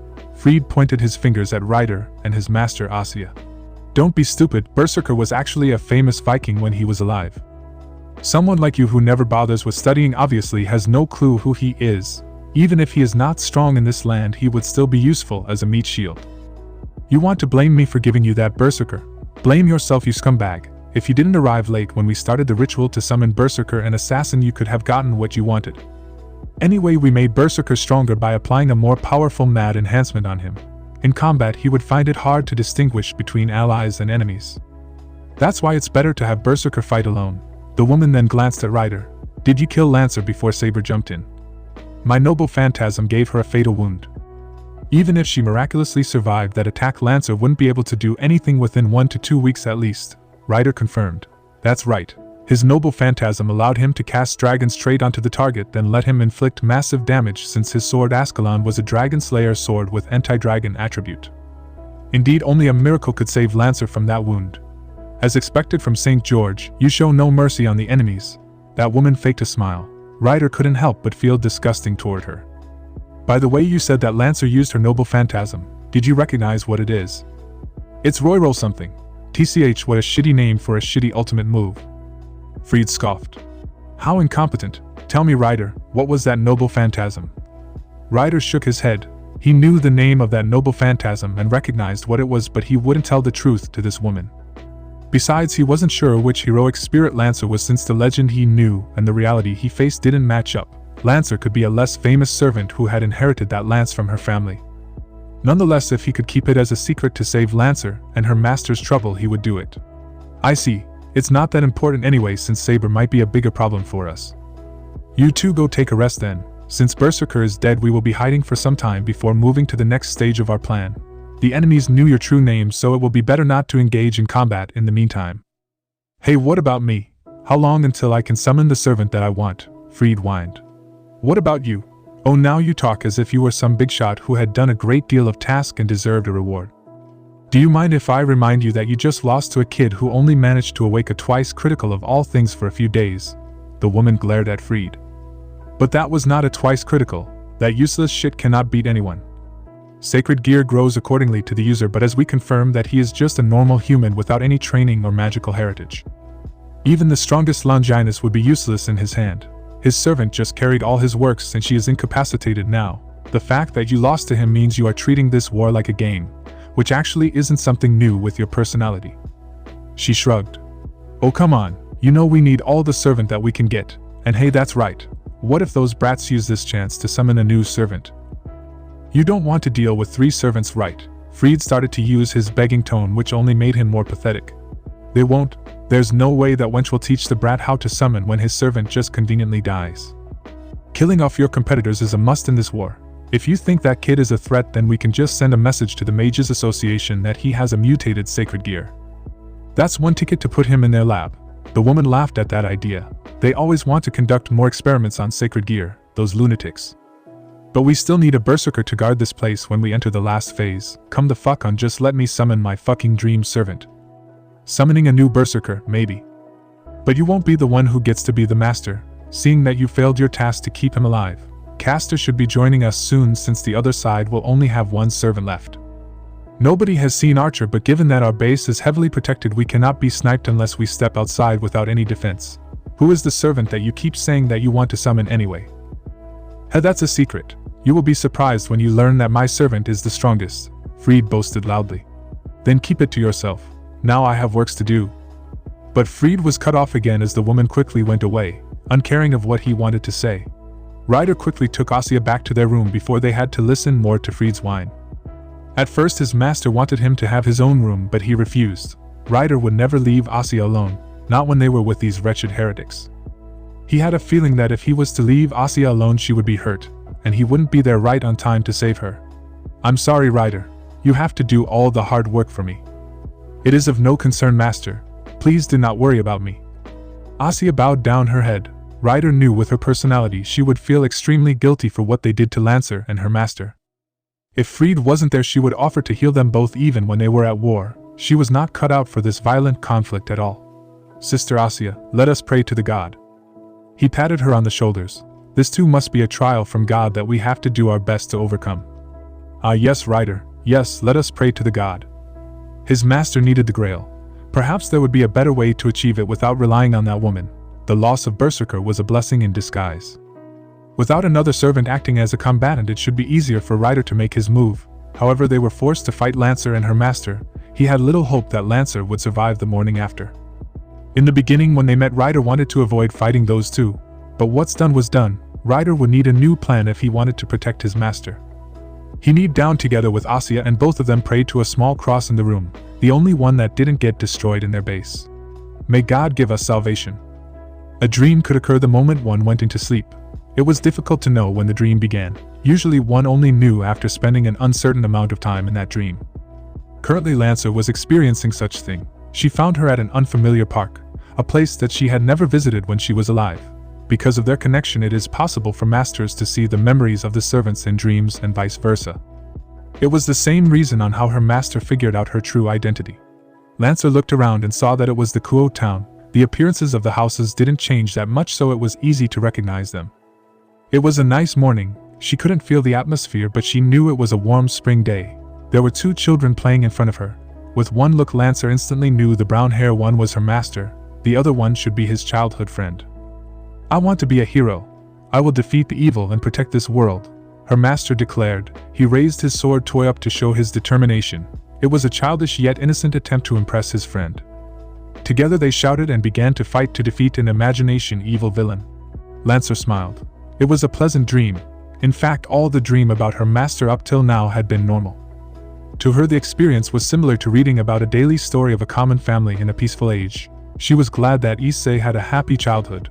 As a king, Lancer wanted to build a country that would allow everyone to live without the fear of war, hunger, and poverty. Such a goal was deemed extremely difficult, if not outright impossible to achieve. A utopia that none could ever reach. She had done her best when she was alive, but it wasn't enough. In the end, Camelot fell. Her knights abandoned her. Her people were slaughtered by the invaders, and there was nothing she could do for them. King Arthur was famous for having the legendary Excalibur. She had enough power to destroy the entire Britain if she wanted, and yet she couldn't protect the life of her nation. If others looked at it, they might wonder why her enemies could continue to invade and raid her kingdom when its ruler held the absolute power that they couldn't dream to match. The reason was simple: collateral damage. If Lancer used Excalibur and Rangaminiad at full power to decimate her enemies, eventually she would ruin a huge part of the land. The people couldn't live in the same land that had been burned by the destruction she brought forth. Her enemies learned that, and so they advanced on the land where she couldn't use her weapons at full power, or she would have to sacrifice her villages. No, she had sacrificed the villages that were far away and close to the borders for her knights. In her age, knights were the symbol of strength and honor. If a knight wasn't allowed to fight for the glory on the battlefield, he would have no tales to tell the people. A knight who didn't fight would be treated as a failure. That was the reason why she needed to have her knight army. No matter if they were strong or weak, fight on the battlefield. Lancer was only a single person. She couldn't be everywhere to fight. Besides the human invaders, there were also the supernatural beings, which were a formidable force to her human army. That's why the Knights of the Round Table, people with extraordinary powers, were necessary to protect her kingdom. The knights talked behind her back. They criticized her for exhausting her own villages, ruining her people's lives in the process. They didn't understand that supply didn't come from nowhere, and to ensure they all had the strength to fight, the food had to be taken from those whose priority was on the lower list. But that was fine to her. A king had a duty to shoulder that burden. Issei and his friend ran around the park for a few more rounds, then they returned to their homes. The dream also ended there. Lancer opened her eyes. The first thing she noticed was that she was still in the room that she and her master currently living. She was still alive. No, King Arthur Pendragon had fallen. The person here was the servant Lancer. The sun had not risen up. She looked around and saw that her master was holding her hand. His hand was warm. It wasn't rough, unlike her who had held the sword longer than he had lived. From his hands, Lancer could feel a strange feeling. It was similar to a sense of safety, something that she should be giving him as his knight. Because Issei was still sleeping, Lancer didn't move her body. She simply looked down to check on her wound. Last night she received a fatal attack from Ryder, an anti-dragon noble phantasm. To an existence like her, any anti-dragon weapons was dangerous. She could block or avoid, but to let them touch her flesh directly, it would be similar to bathing in magma. She had to wonder why she could survive that attack. Saber might help her block Ryder's finish move, but one hit was enough to eliminate her from this war. The majority of wounds that she had after the fight last night was healed. Now they were just scratches. Lancer used her left hand to check the wound on her belly and found out it was healed somewhat. The deep purple gash had been replaced by a darkened yet shallow cut. Her internal organs weren't healed yet, but it wouldn't be a big problem to a servant. This must be the work of the skill blessing from the end of the world. Servants have class skills to compensate for the decrease in power when they are summoned in a holy grail war, and personal skills that they have when they were alive. As the one who held the divine Rangaminiad, Lancer could remove negative effect or curses on her body. Even strong anti-dragon effect could be removed if she was provided enough mana. The blessing should also prolong her life a little when she received a fatal attack. However, that didn't explain why she could rapidly heal her wound. For servant, mana is the resource for everything. When they are hurt, they too use mana to heal themselves. Growing back body parts was not impossible if the master provided the magecraft and mana. Lancer took a small breath and checked her body entirely. She found out that her stats were no longer reduced by the lack of mana from her master. She quickly looked at Issei but couldn't see the sacred gear on his left arm. A more careful examination let her know that she was receiving lots of mana directly from her master, and that allowed her wounds to heal at a very fast pace. Right now, she might not be able to fight as she wanted due to her wound, but once it was healed, Lancer was confident that she would be the strongest servant in this war because of the absurd amount of mana from her master. She looked at Issei's sleeping face again, wondering what he had done to be able to provide her this much mana. Issei was not a mage, but a normal human. To be honest, he had a very small pool of mana inside his body. When they made a contract, he didn't even have enough mana to let her use her noble phantasm properly. She couldn't help but felt worry about it. I need to ask him once he woke up. Lancer closed her eyes. It is a shame that this containment cannot hold all of my power.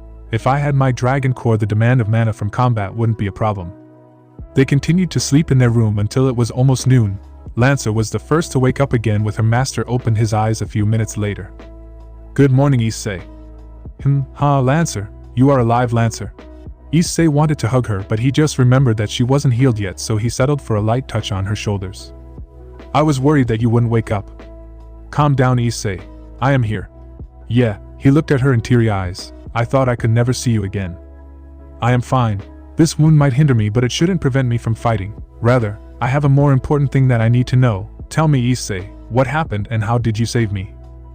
Issei became stunned for a second. About that. You know, Saber and Himejima came to save us right on time before Ryder dealt the final blow, then they took us back here. Himejima used her magecraft to heal your wound. It took her a lot of effort, but it worked. How naive. Lancer knew her master was lying, but she didn't press him for it. Alright, I will thank her later then. That didn't change on her mind on finding out what he did. Yeah, Issei stayed silent for a moment. He just kept looking at her. Your wounds, will they leave scars when you are healed? They won't. A servant's body will always stay the same until it disappears. I see, Issei nodded. I really don't want to see scars on your perfect body. Nonsense. To choose to wield a sword is to accept the marks of battles. In my age, scars are the proofs of battles that every knight should be proud to have. When I was alive, I had participated in countless battles, but this body never received any scar because of the divine artifacts that I carried with me. It is a shame for a knight to have no scar, as it tells the folks that he has never charged into the enemies valiantly. I'm sorry, I didn't know that. Issei scratched the back of his head. You know, are you hungry? I will see if there's something to eat and bring it here. That is unnecessary, Issei. I'm not so weak that I can't move. We will be discussing about our next moves together with Himejima and Saber after all. When she finished her sentence, the door slided and Himejima came into their view. Saber was behind her. Hyodo, Lancer, I see that you two have woken up. Wow, you really did survive, Saber said. Lancer nodded to them. Thanks for saving me last night, Himejima. If it was not for your magecraft, I would not survive. Himejima instantly glanced at Issei, who slightly shook his head. Even a horse could see the please don't say anything on his face. Himejima turned back to Lancer, pretending that she didn't do anything suspicious with Issei. I tried my best to heal your wound. The chance was low, but it wasn't totally impossible. However, it was only due to your luck that you could survive. You should thank Sir Master for being there for you the entire night. Lancer slightly nodded to her words. We will be having lunch now. If you can, then let's eat together. Himejima left the room with Saber behind her. Thanks for watching over me, Issei. Her master helped her up from the futon. I should be the one who thanks you, Lancer. If it was not for you, I would have been turned into minced meat yesterday. Issei shyly replied. Together they walked to the dining room. Himejima and Saber had put all the dishes on the table. Today's menu was curry, which was something Lancer wanted to try. The one she had before at Issei's school was nice, but in Himejima's hands it should taste even better.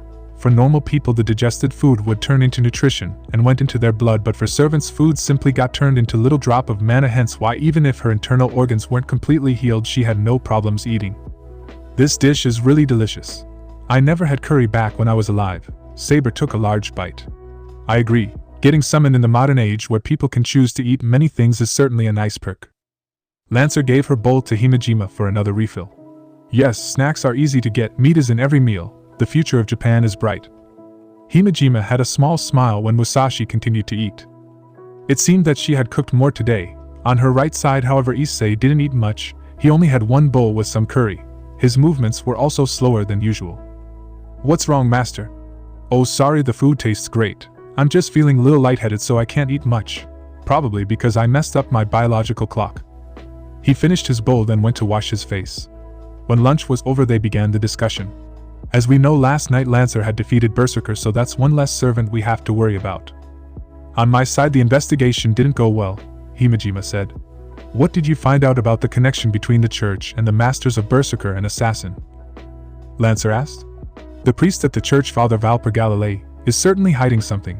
When I approach him, he stuttered a bit before greeting me. Usually when a master loses his servant, he can take refuge in the church, but Valper told me his church isn't a place for that. From what he said, Vatican won't protect the masters in this war even though it's their usual practice. That sounded suspicious. However, I couldn't find any clear evidence that he was working the masters for his own profit. Not until you two fought Berserker and his master. His name is Fried, I believe, Issei said. Fried Selzen, former exorcist of Vatican. He is said to be a prodigy, but his bloodthirsty is out of control and he had killed more of his allies than the church's enemies. He was on the run and was assumed to be hiding until now. From the information I got in the past, Fried had a close relationship with Valper. That man usually had Fried test out new weapons and gears made by him. It won't surprise me if Fried contacted Valper and told him to come here for a piece of the Holy Grail. So you are saying that the church is their base? Issei concluded. That could be the reason why Valper refuses to take in refugee. However, I couldn't confirm it as the boundary of the church is too powerful. Any stealthy infiltration I could make is impossible without alerting the ones inside the church. My familiars couldn't enter the church either. If it's possible, I would like to destroy the church with Saber, but that might provoke Vatican. The last thing we want is a bunch of exorcists after us while we are still in this war. Lancer took a sip at her cup. Tea wasn't a commodity in her age, but she was interested in it. The green tea in this East country certainly had a unique taste, but she didn't dislike it. Everyone also stopped for a moment to have some bites at the snacks on the table before Himejima continued. For now we have a few options. We can track down Ryder's master or Fried, then find out where their base is, although it is better to assault the church once Lancer is recovered. Lancer, how long will it take for you to full heal back to normal? I will need a week at the minimum. The wound by Ryder's noble phantasm isn't something to underestimate. Lancer lied. The truth was she only needed 2 more days until she returned to her top form. A week, huh? That might be too long, Himejima pondered. I didn't know your wound is that severe, Lancer. Her master said. Will you be alright? Lancer slightly nodded. In front of Himejima and Saber she couldn't tell him the truth, but that was fine. To fool your enemies, fool your allies first. Tell me, Saber, how strong is Ryder? Saber closed her eyes for a few seconds to recall her encounter with Ryder. It's tough to gauge his skills. What we had back there couldn't be called a fight. However, I could feel that he is better at defense than offense. There was some kind of aura that became more transparent when he returned to protect his master. Oh, by the way, Ryder's true identity is St. George. The sword he uses is Ascalon, an anti-dragon weapon, Issei added. If I'm not mistaken, he has 2 noble phantasm. The first one being his sword and the second one is the horse he summoned to escape with his master. St. George, who was famous for killing a dragon in his legend.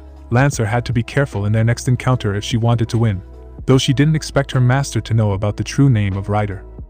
Issei didn't strike her as someone who was an expert in myth and history. After all, St. George wasn't famous outside of Christian works. Himejima nodded at his words. I see, that will change our plan. I don't want to risk a big loss when one of our servants can't use full power. Like you said, Ryder is not someone to be underestimated. His master Issei Argento has a sacred gear which specializes in healing. I don't think she has combat experience, but it's best that we don't let our guard down when we fight them again. A healing sacred gear. Lancer had seen a few during her life. With enough practice, the healers could reattach severed limbs.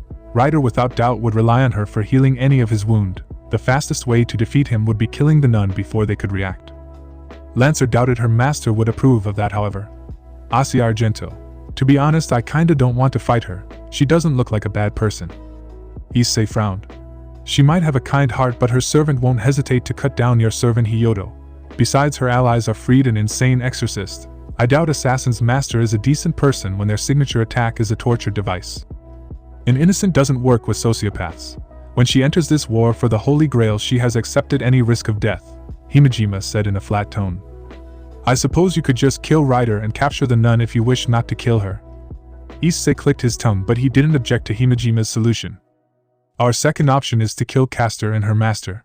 Without doubt she has learned that the church side has 3 servants, and we only kill one, so the balance hasn't broken yet. I don't want to trust her words on that she would join whichever stronger side. However, having her as a wild card also has its benefits.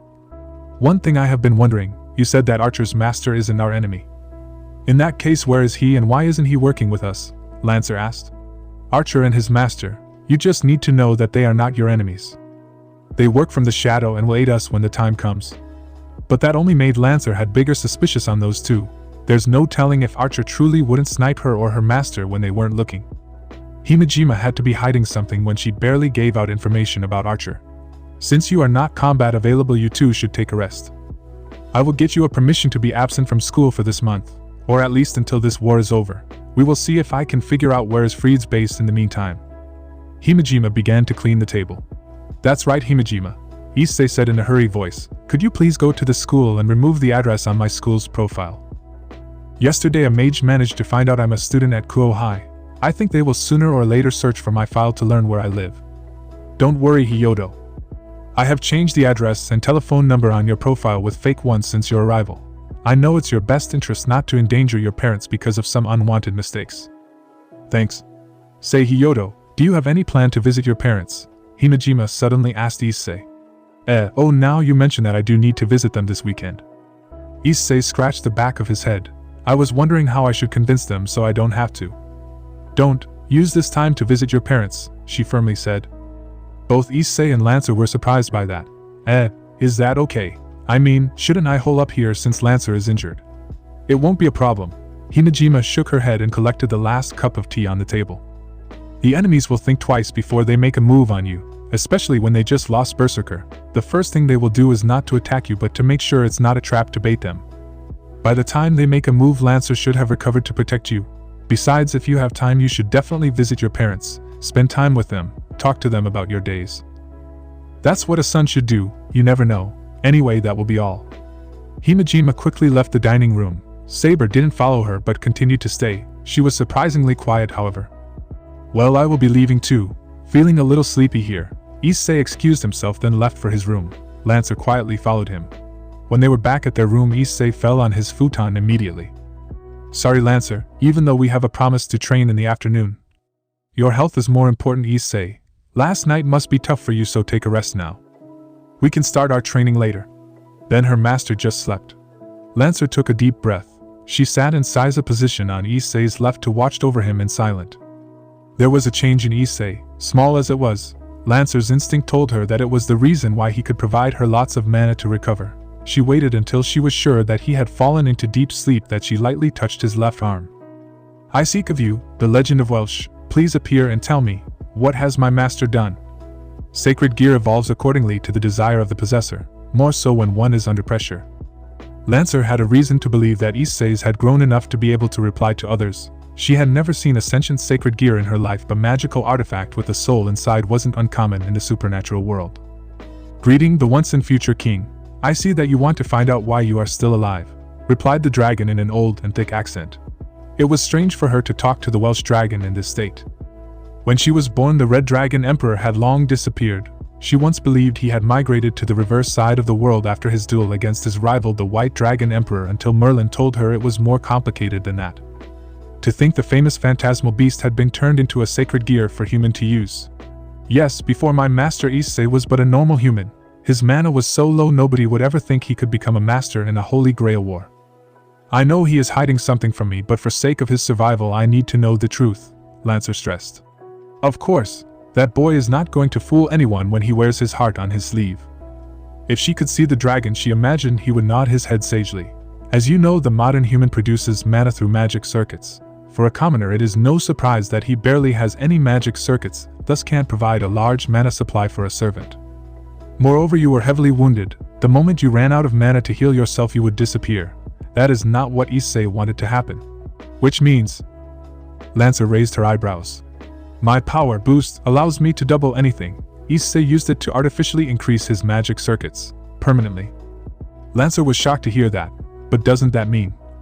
You see, if he just doubles his magic circuits temporarily like what he has been doing recently, there will be strains on his body, but it won't cause too much damage in the long term.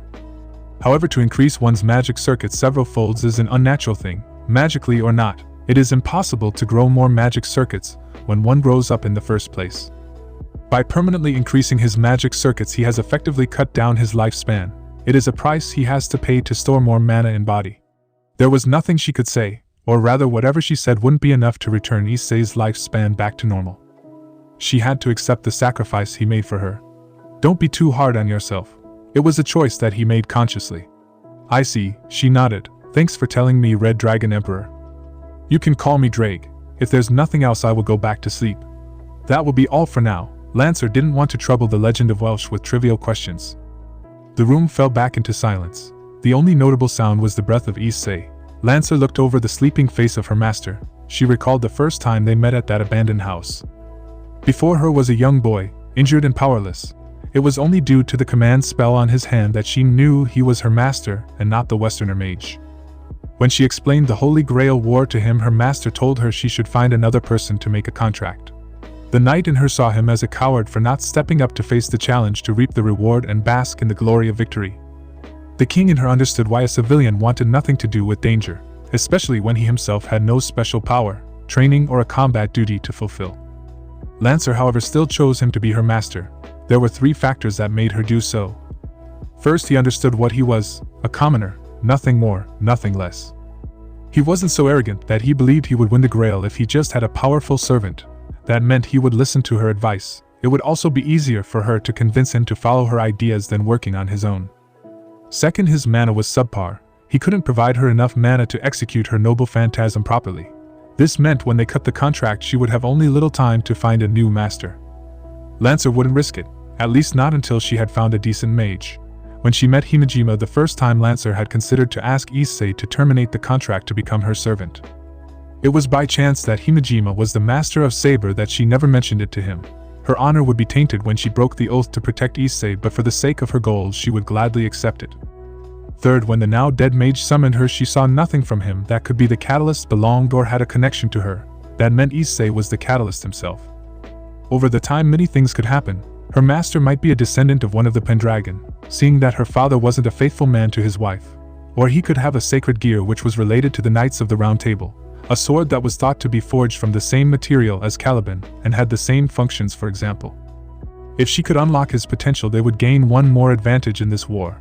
Time proved her prediction was right. Issei was the one who hosted the legendary Red Dragon Emperor. That was the seal of the contract between her and Issei.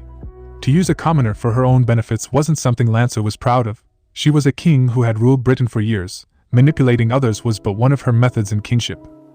She felt no remorse nor joy when she dragged an innocent into a war of greed.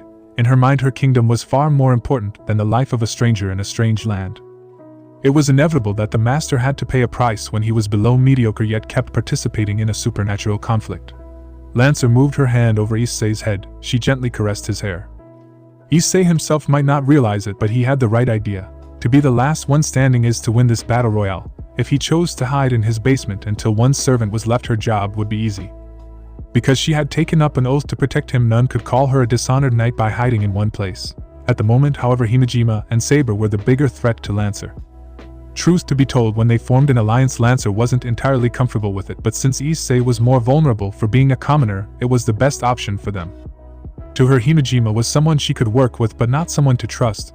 When they were at the warehouse fighting, Berserker Saber only arrived after she was heavily wounded. Before, Himejima once told her to scout the warehouse, and Lancer was sure that she had a familiar to watch over the place. Issei couldn't contact Himejima at that time, and Saber could locate them was enough of a proof to show that Himejima indeed wanted to eliminate her in this war by borrowing the hands of Berserker's master. By doing so, Himejima didn't completely break the trust Issei had on her. Lancer had no doubt if she ever died, Himejima would exploit her master's sacred gear to a degree, seeing that it had the power of the Red Dragon Emperor. That was the reason why she gave Issei the idea that she would kill Himejima and Saber when they threatened him. The Holy Grail only had one wish for one pair of servant and master after all. When that time came, Himejima would tell Issei to remove the contract, then have Saber beat her. Without a master, Lancer had no chance against someone like Saber. However, she would be the one who won the wish. Lancer would go far to make it come true. Saber's attire was of a Japanese, and in this land she would receive a boost for being a famous native. To ensure her victory, Lancer would need to weaken Saber. If Saber was wounded by a hostile servant, that would be the best outcome she could hope for, but she would also prepare to kill Himejima if she had to. There was another problem with Ryder. Her master had shown the interest in Asia Argento. However, since Ryder was a reasonable servant, she just needed to beat him fair and square. The problem came afterward, whether or not she should eliminate the nun for good. One never knows who's the wolf hiding under the sheep's wool. Her master would hate her for doing so, but it would be fine. He would have his wish to fulfill his carnal desire, and she would reach her goal. She didn't expect forgiveness nor sympathy from him in the beginning, if he used his command spell to make her kill herself. Then it is my fate. Lancer closed her eyes. When she chose to walk this path, she knew there was no return. The farmer girl that day had abandoned her humanity to become the tool for the people. This was the life she had chosen, and she would continue to go on until her end. Still, for a commoner to sacrifice his future for a ghost of the past, Lancer instantly cut off that thought. What Issei did was no different from the soldiers who gave up their lives to extend the life of her kingdom. King Arthur should not prioritize one life over 10,000 lives. Due to the changes in his body, Issei had to take more rest. He only woke up when it was about time for dinner. His movements were dull. He lay on his futon for 5 minutes before blinking. How do you feel, Issei? Lancer asked. Oh, I feel great. A good sleep is a cure to fatigue. He smirked. Lancer didn't mention anything about what she learned from Drake. If he didn't want her to know what he had done, then she would keep it a secret. During dinner, Himejima gave Issei a new cell phone. His was destroyed in the last battle, and it was important for them to be able to contact each other. Issei wasn't very happy about it, particularly because he had to get all the phone numbers lost along with his old phone. Lancer headed for the bathroom. It was nice that everyone in this age could have a private bath to themselves. Honestly, she could live on without taking a bath for a year, but the custom of this land required people to take a bath daily, so she just followed it. She removed her clothes and found herself in the ceramic bathtub. It was comfortable. The warm water washed away all of her worries. In this moment, she was in a short bliss. Lancer recalled that in this land people would relax in hot spring and drink wine. If they had a chance, she would like to try it. The Eastern cuisine was interesting too. At first she was against the idea of wasting her master's resources, but it was too difficult to resist the food. Many of those bread and meat were too good to pass. Lancer sighed. She was a king and a knight, she should have better discipline than that. Lancer stayed for a few more minutes before moving out. When she went to get her clothes, she picked the bras and underwear. When she arrived here the first time, Himejima had asked her to wear normal clothes. Lancer wasn't really against it, but the Eastern mage also made her wear these women-only assets. Lancer had never worn them in the past, and as a servant she didn't need it, but Himejima insisted on wearing them. I don't need them, just give me the clothes and I will be fine. Yes you do. I don't know who you are in the past, but you have to wear these in this age, especially when yours are that big. Big? What big? My muscles. Lancer remembered that Himejima rolled her eyes and just forced her to wear the bras and this triangle soft silky white piece. She wasn't used to wearing them, but them came with no harm either, so she just went along with it. On the way back to her room she encountered Himejima, who was heading to the bathroom. Oh Lancer, I see you have taken a bath, but did you use shampoo and shower gel? Himejima asked. You meant those colorful bottles? No, why? In my age you just need to bath with water. It's unnecessary for me to use them, Lancer replied. She didn't want to use those when she had no idea what they would do. You are right. Well, just remember to take care of your body. Himejima then went straight to the bathroom. Lancer mentally shrugged and continued to walk back to her room. 10 minutes later her master returned. It appeared that he just took a bath too. That smell on his body, could it be from the shampoo and shower gel Himejima mentioned? Nonetheless, it wasn't important to her, so she asked Issei to sit down for a talk. Issei, do you have any plan for tomorrow? Not really. I'd like to retrieve my bicycle from the warehouse. Really hope it didn't get smashed last night. Other than that, I want to train, but can you teach me in your current state? My wound poses no problem to our training. What we should concern is how to deal with the rest of the hostile servants. Issei nodded. I agree. We have some rooms to breathe since Berserker is dead though. Right now Assassin and Rider are on our priority to eliminate. It will be hard to track them down due to what happened last night. Caster shouldn't be a problem if I and Saber both assault her at the same time. We still don't know who is Archer and what he is capable of. Himejima simply didn't give us enough information on that. Right, Issei frowned. About Rider, do you think they will give out free food for the homeless this Sunday? It's best if they do that so we can confront them, which could give us clues to find out Assassin's hideout. Lancer agreed with her master. I think Archer might give us more troubles. Do you remember what Himejima said about him? They work from the shadow and will aid us when the time comes, something like that. Correct. The way she talked about it makes Archer seems less of an ally, but someone belongs to another party. She is hiding something but isn't willing to tell us, Lancer explained. Yeah, but I don't think she lied to about Archer either. Issei's words made sense. Lancer decided that they would need to investigate about this to figure out who was Archer, and what's his role in this war. Lancer, Issei said, I have decided that Lancer, please tell me your wish. Master, Lancer raised her eyebrows at that. Not the one that you told me before. I want to know what is the wish that you will make when you have the grail. It was not normal for him to ask her that. From the start his objective was to survive this war, yet the way he asked it was as if he wanted to win this war. My wish? I want to return to the past to rule Camelot once again. It was the only wish she had. It was the duty that King Arthur had to carry beyond death. Lancer had to return to the past to correct her mistakes to make sure that her kingdom would survive, an impossible wish that couldn't be achieved by anything but a miracle. Then I will make that wish come true. This is my Issei Hyodo promise to you, King Arthur Pendragon. We will win this war together. Chap 9. The light tap of the rain woke Issei up in the early morning. He glanced at it and found out it was 5 o'clock.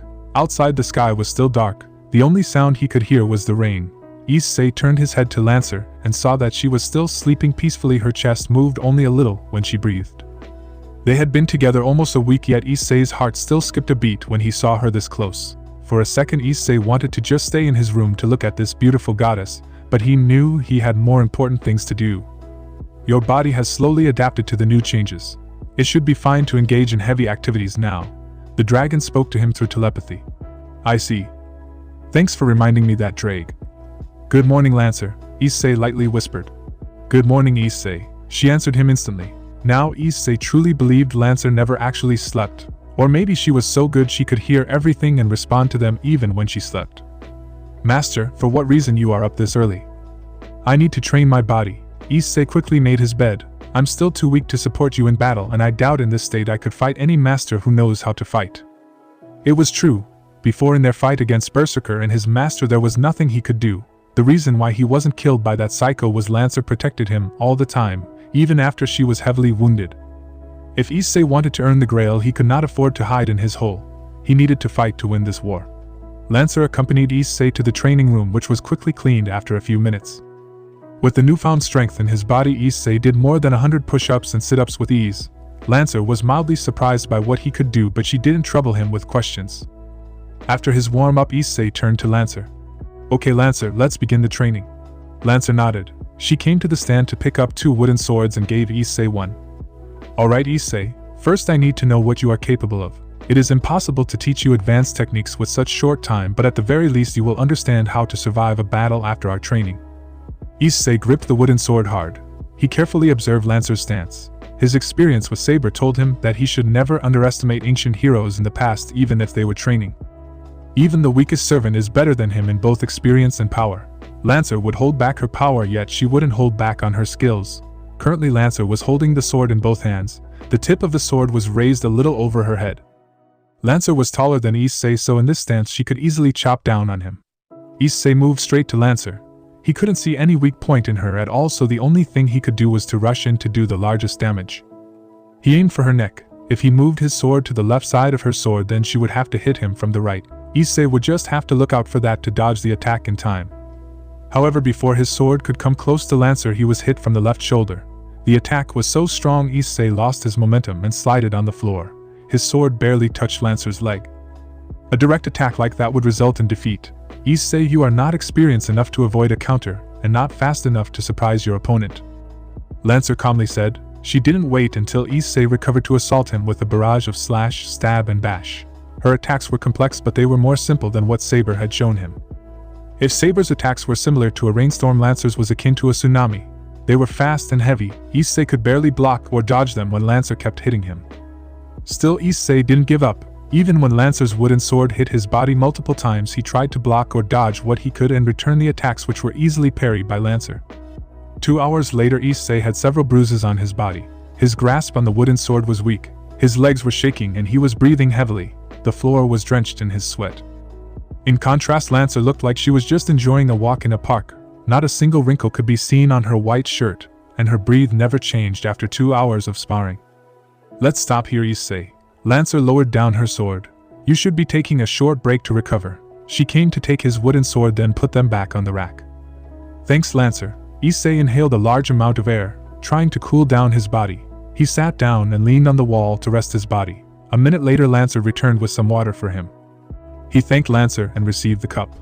So, Issei gulped down the cool water. How am I? I'm sorry to say, but you have no talent for the sword, Lancer said in a concerned tone. You might get killed if you try to fight someone with a sword in this state. It's true, huh? Saber also said the same thing. Issei had no talent for the sword. It would take him a long time to be able to master the sword, but the war would be long over before that. Issei sighed. Was there any other option for him? He recalled that the guy freed had a gun. Indeed, gun is a great weapon for anyone in the modern age. It is easy to use and fast to learn. A gunner fights at long range, so it will be easier to avoid or hide from the attacks of the enemies. It is not hard to carry a handgun with its size compared to a sword. However, it is hard to acquire a firearm in Japan. Not to mention, since guns require ammo, Issei would need to be careful with how many shots he could use in a fight. Firearm training also means he would need more ammo before he could land a good hit on the target. A normal gun is probably useless against a prepared mage too. He recalled the now dead mage who could defend himself against Freed's gun with little trouble. If Issei had no skill in melee combat, even if with a gun that mage could rush in to kill him, other masters likely would have protection against modern firearm too. They were in a supernatural war after all. Then again, having a gun was better than having nothing at all. It was just like Lancer said, even if he somehow managed to master swordsmanship, his mundane sword could barely hurt other masters. A magical sword would be nice, except he had none. An item like that wouldn't fall in his hands like a JRPG game conveniently. Ha! He let out another sigh. Could he ask Himejima for a magical katana? She should have one. At least that's what he thought. Issei, however, doubted she would give him one, or Lancer would allow him to get one from Himejima. After the day they beat Berserker, Issei could feel that Lancer was becoming more distant toward Himejima. He had a few theories, but he didn't want to openly ask her, so he just ignored them. Issei knew he was weak, so it's important that he should rely on Himejima until he was strong enough. But at this pace I will only become stronger after the war. Issei glanced at the clock on the wall. He saw that it was about 7:30. Breakfast should be done shortly. Issei stood up, then went to change his clothes. When he was done, he went to the dining room with Lancer. Inside, the food had been brought to the table. Saber was humming an old tone that he didn't recognize. Good morning, Saber. Good morning, you too. Lancer silently nodded her head to Saber. By the time Himejima came out from the kitchen with the rice cooker, the rain was over. Everyone thanked for the food, then digged in. Hiyoto, do you have any plan for today? Himejima asked. I want to go to the warehouse to retrieve my bicycle. This was the second time he left his bicycle outside. What an embarrassment. I see, remember to be careful. Issei continued to have another bowl. What about you, Himejima? Are you going to school today? That would be nice, but I'm afraid I have other matters that require my attention. Last night there was another incident in the neighborhood. The culprit was without doubt one of the church's masters. That's why today I need to investigate and see if I can track their traces. Himejima paused for a second. There was no causality because Archer stopped them right on time. However, we can't rely on him to know where to intercept the enemies when they have the first strike advantage. Another attack from that Psycho Freed's group. How many more innocents would be dragged into this bloody war until they were satisfied? Though he didn't expect Archer to be able to prevent the incident. Thanks goodness the people were saved. Let me help you, Himejima, Issei loudly said. We can't let them continue to harm the civilians. That won't be needed. I have requested the aid of Archer's master in this problem. He is a person who is good at detective work. We will prevent them from killing more people to gain more mana. You two should avoid any supernatural problem for now.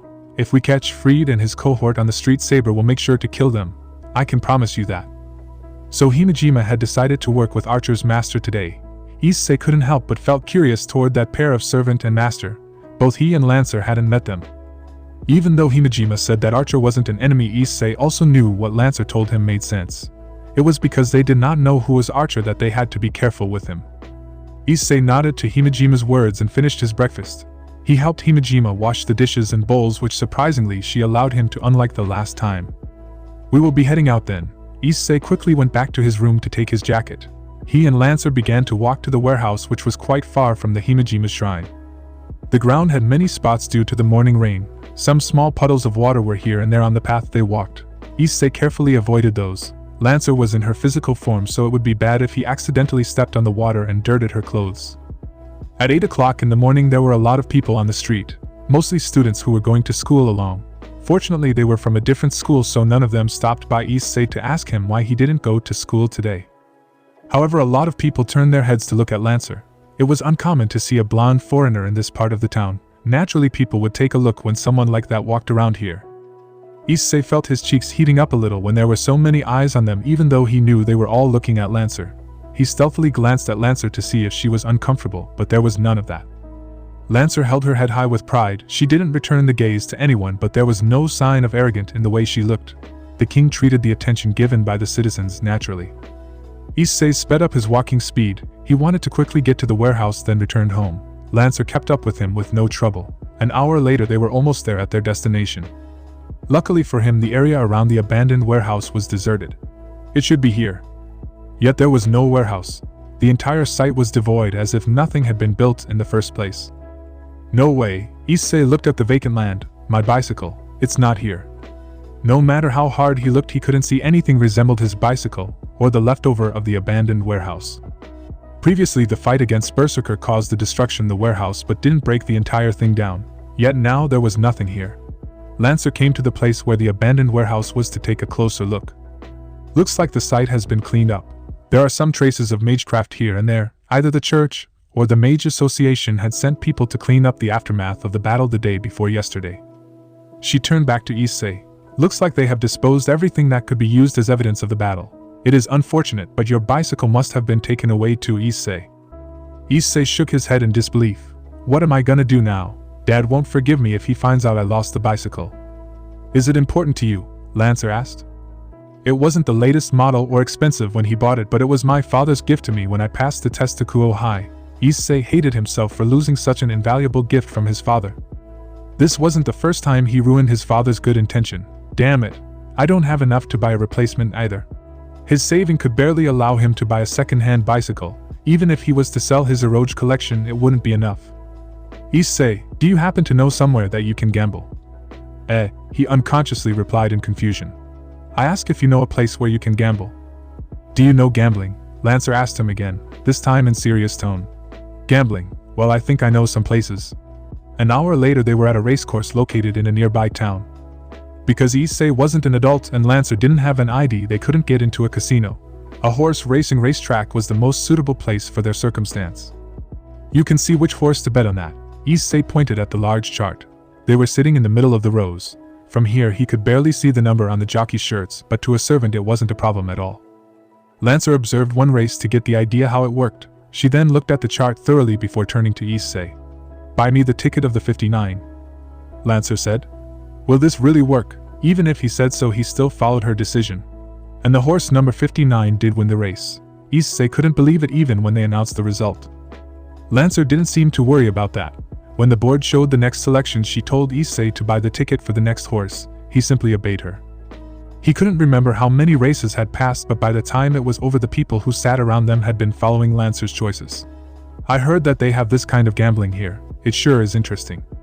She had a smirk on her face as she led Issei out of the dome. Too easy. They should have put up more tricks if they wanted to challenge me. She puffed out her breasts with pride. Naturally, Issei's eyes were glued to the vibration of them. He shook his head to calm down himself, but the memory had been implanted into his brain. However, when they got to the booth to receive the money, Issei and Lancer met an upset man. He was obviously not the one who had been selling tickets to Issei, but the manager. Would you please show me your ID or passport? The manager said to Lancer in a bitter voice. He had to be angry that Lancer could make so much money when she won all the bet. Issei's heart stopped beating for a second. Lancer was a servant summoned from the past. Even if she had an ID, nobody would believe the name Arthur Pendragon on it. He also didn't take into account that they would need to show the ID to get the money. Not that he could make or know where to make a fake ID. Is it necessary for me to show you my ID or passport? Lancer calmly replied, for what purpose that you need to check it? To make sure that you are an adult. We don't accept underage people in this place. Ho, are you saying that I'm not an adult then? Lancer questioned him back. Shouldn't my appearance be enough for you to judge my age? Kuoh, the manager bit his lips. That's right. It is rude to ask a lady's age, you know, Issei said, unnoticed of Lancer's stare on him. With no other choice, the manager handed over the money that Lancer won to them. On the train back to Kuoh town, Issei recounted the money. He didn't do it in front of everyone at the racecourse, but he knew he should count how much they actually got. Thanks, Lancer. If it wasn't you, I would have no idea what to do. Issei took a large sum of money and gave it to Lancer. It was hers in the first place. He only took enough to buy a new bicycle to replace his old one. No, you keep it, Issei. It is your investment, so you should be the one who keeps it. What the servants gain is also what the masters receive. Besides, modern currency is unnecessary for servants. She declined his offer. That's also true. Servants are summoned to participate in a holy grail war. Food and accommodations are but something nice to have for them. When they first met, Lancer needed nothing but the manna from Issei. It was only due to his persistence and her interest in modern food that Lancer started to eat like him. On top of that, if Lancer actually wanted a lot of money, she could ask the Grail for unlimited wealth. Issei, there is one more thing that I want to remind you. Yes, he could hear the shift in her tone. I am your knight, Issei. My duty is to defeat your enemies and protect you as long as our contract remains. You also said that you would join the war to win the Grail. Therefore, you need to remember that my gender does not matter. A tool has no need for such a trivial thing. Please do not treat me like a woman for the sake of our victory. Issei wanted to open his mouth to oppose it, but he couldn't. He knew Lancer's words were partially true, yet he couldn't help but felt upset over them. However, Lancer obviously had more experience than him on top of being the stronger one. Issei couldn't find the heart to object to the person who had been fighting and saving him multiple times. He decided to reluctantly nod his head. Lancer had a small smile. She tried to change the topic to divert the mood. Please do not concern yourself with it. This war will be over long before you know. Think of the reward when you get the Grail. I can even give you some tips on how to court a lady if you want. Issei was surprised to hear that. It is not unusual for knights to flirt and court the fairest of the ladies. Among my knights, Lancelot, Gawain and Tristan always tried to compete to see which one could bed the most beautiful woman. While I didn't particularly care about romantic engagement, I had learned a few tricks from them. Issei decided that this was the 1 in 100 chances to learn how to get chicks from an ancient king. He bowed his head to Lancer. Please teach me, Professor Lancer. Alright, first you must be handsome. That's how the ladies are attracted to you and choose you instead of others. A glance from a handsome man can charm any young lass. I have to be handsome. But that is totally impossible. How does one become handsome? If he was handsome in the first place, he would get a girlfriend already. Well, you are. Actually, you are quite average. I don't think any of my knights had the same look as yours, Lancer said in a low voice. Okay, the second thing is that you must be courageous. In order to impress the ladies, you must show them that you can brave through the hardest challenges, including fighting the strongest giant, or a dragon the size of a house. I would die for real if I did something like that. Besides, no such things existed in this world, or at least in this side of the world. Issei suddenly shuddered to imagine that there were giants and dragons lurking somewhere in Kuoh town, waiting to be killed by him to impress the beauties. My knights were very strong, so those were challenges to them and not suicide missions. But what you said was true. Your swordsmanship won't impress anyone, and certainly you will die if you carelessly fight any of those monsters. The third one is you must shove sweet words into their ears. Women are weak when you praise their beauty, even though they are not. Words like your eyes are the stars themselves. Or before your voice the song of birds are but a boring tone. Work every time. That sounds too cheesy. No women would fall for those lines. You are wrong. Lancer shook her head. Even if they know those are trite and hollow, they still enjoy them. In fact, they long to hear those words from men. I had heard that one knight said the same lines over and over again, yet the ladies still fell for him. Issei had a troubled face. What Lancer said had some merits to it, yet to him it was difficult. In the first place, he had no idea how to sweet-talk women. Although, Issei, if you were to praise a lady, what would you say to her? Your breasts are the best. I thought so, Lancer let out a silent sigh. Given that you're very blunt, it will be tough for you to make up those lines. If saying sweet words is too hard, you can definitely rely on the last trick, guaranteed to work in any circumstance. That is, you must be rich. If you are rich, the ladies will flock to you. You can use money to buy them trinkets made from jewels or rare metals to bring them to your bed. Lancer peeked at the money Issei was holding. That should be enough, right? They don't sell jewels at the price of an ox in this age, right? I don't think so. I mean, I don't know the price of an ox, but I don't think jewelry is that expensive. What you said is that something pretty common though. Buying presents to woo chicks is. Issei scratched his cheeks. Yes, it is common for people to marry into someone with wealth in my age, Lancer said. In short, if I want to pick up girls, I need to be handsome, powerful, and rich. Sounds useful. Is that sarcasm I'm hearing from you, Issei? Lancer raised her eyebrows. Those three are the most basic conditions to impress any wench. I had observed my knights and learned that they always worked. No female will refuse you when you have all three. I trust that you will follow them when you want to court someone. Thanks for your wise wisdom, O ancient king.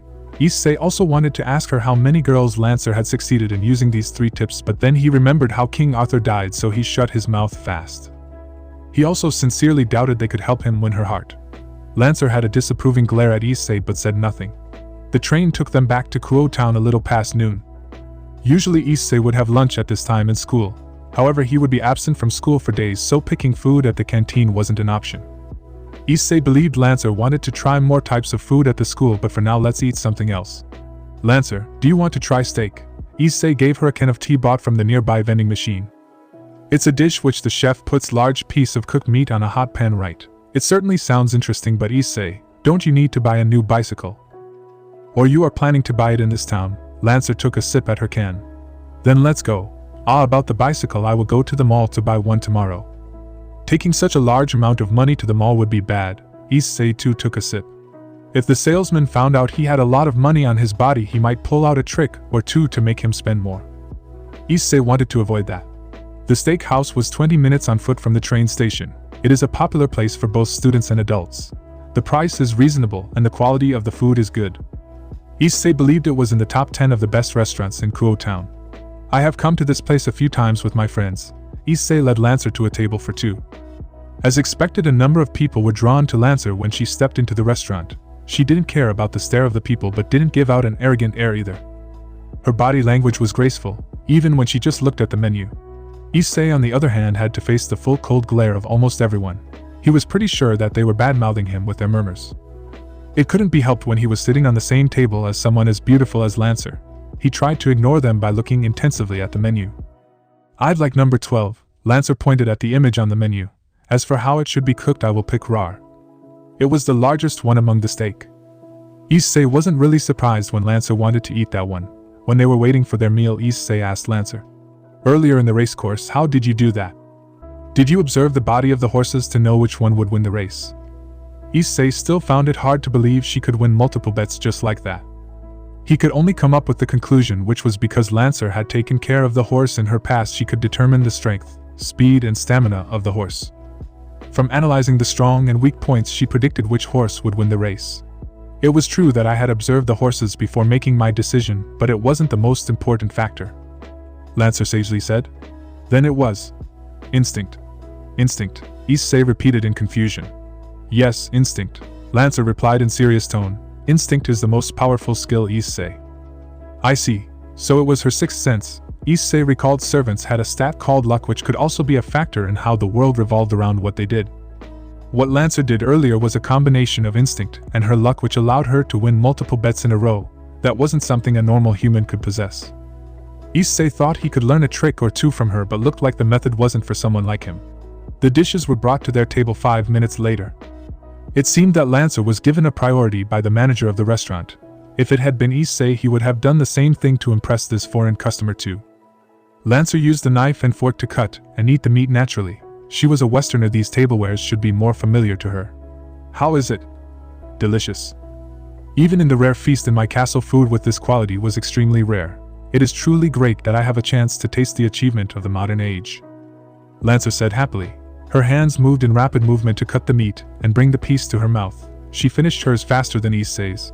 By the time he had 1/3 of his steak left, Lancer had ordered the second one, which he didn't mind. They were pretty loaded after what Lancer did.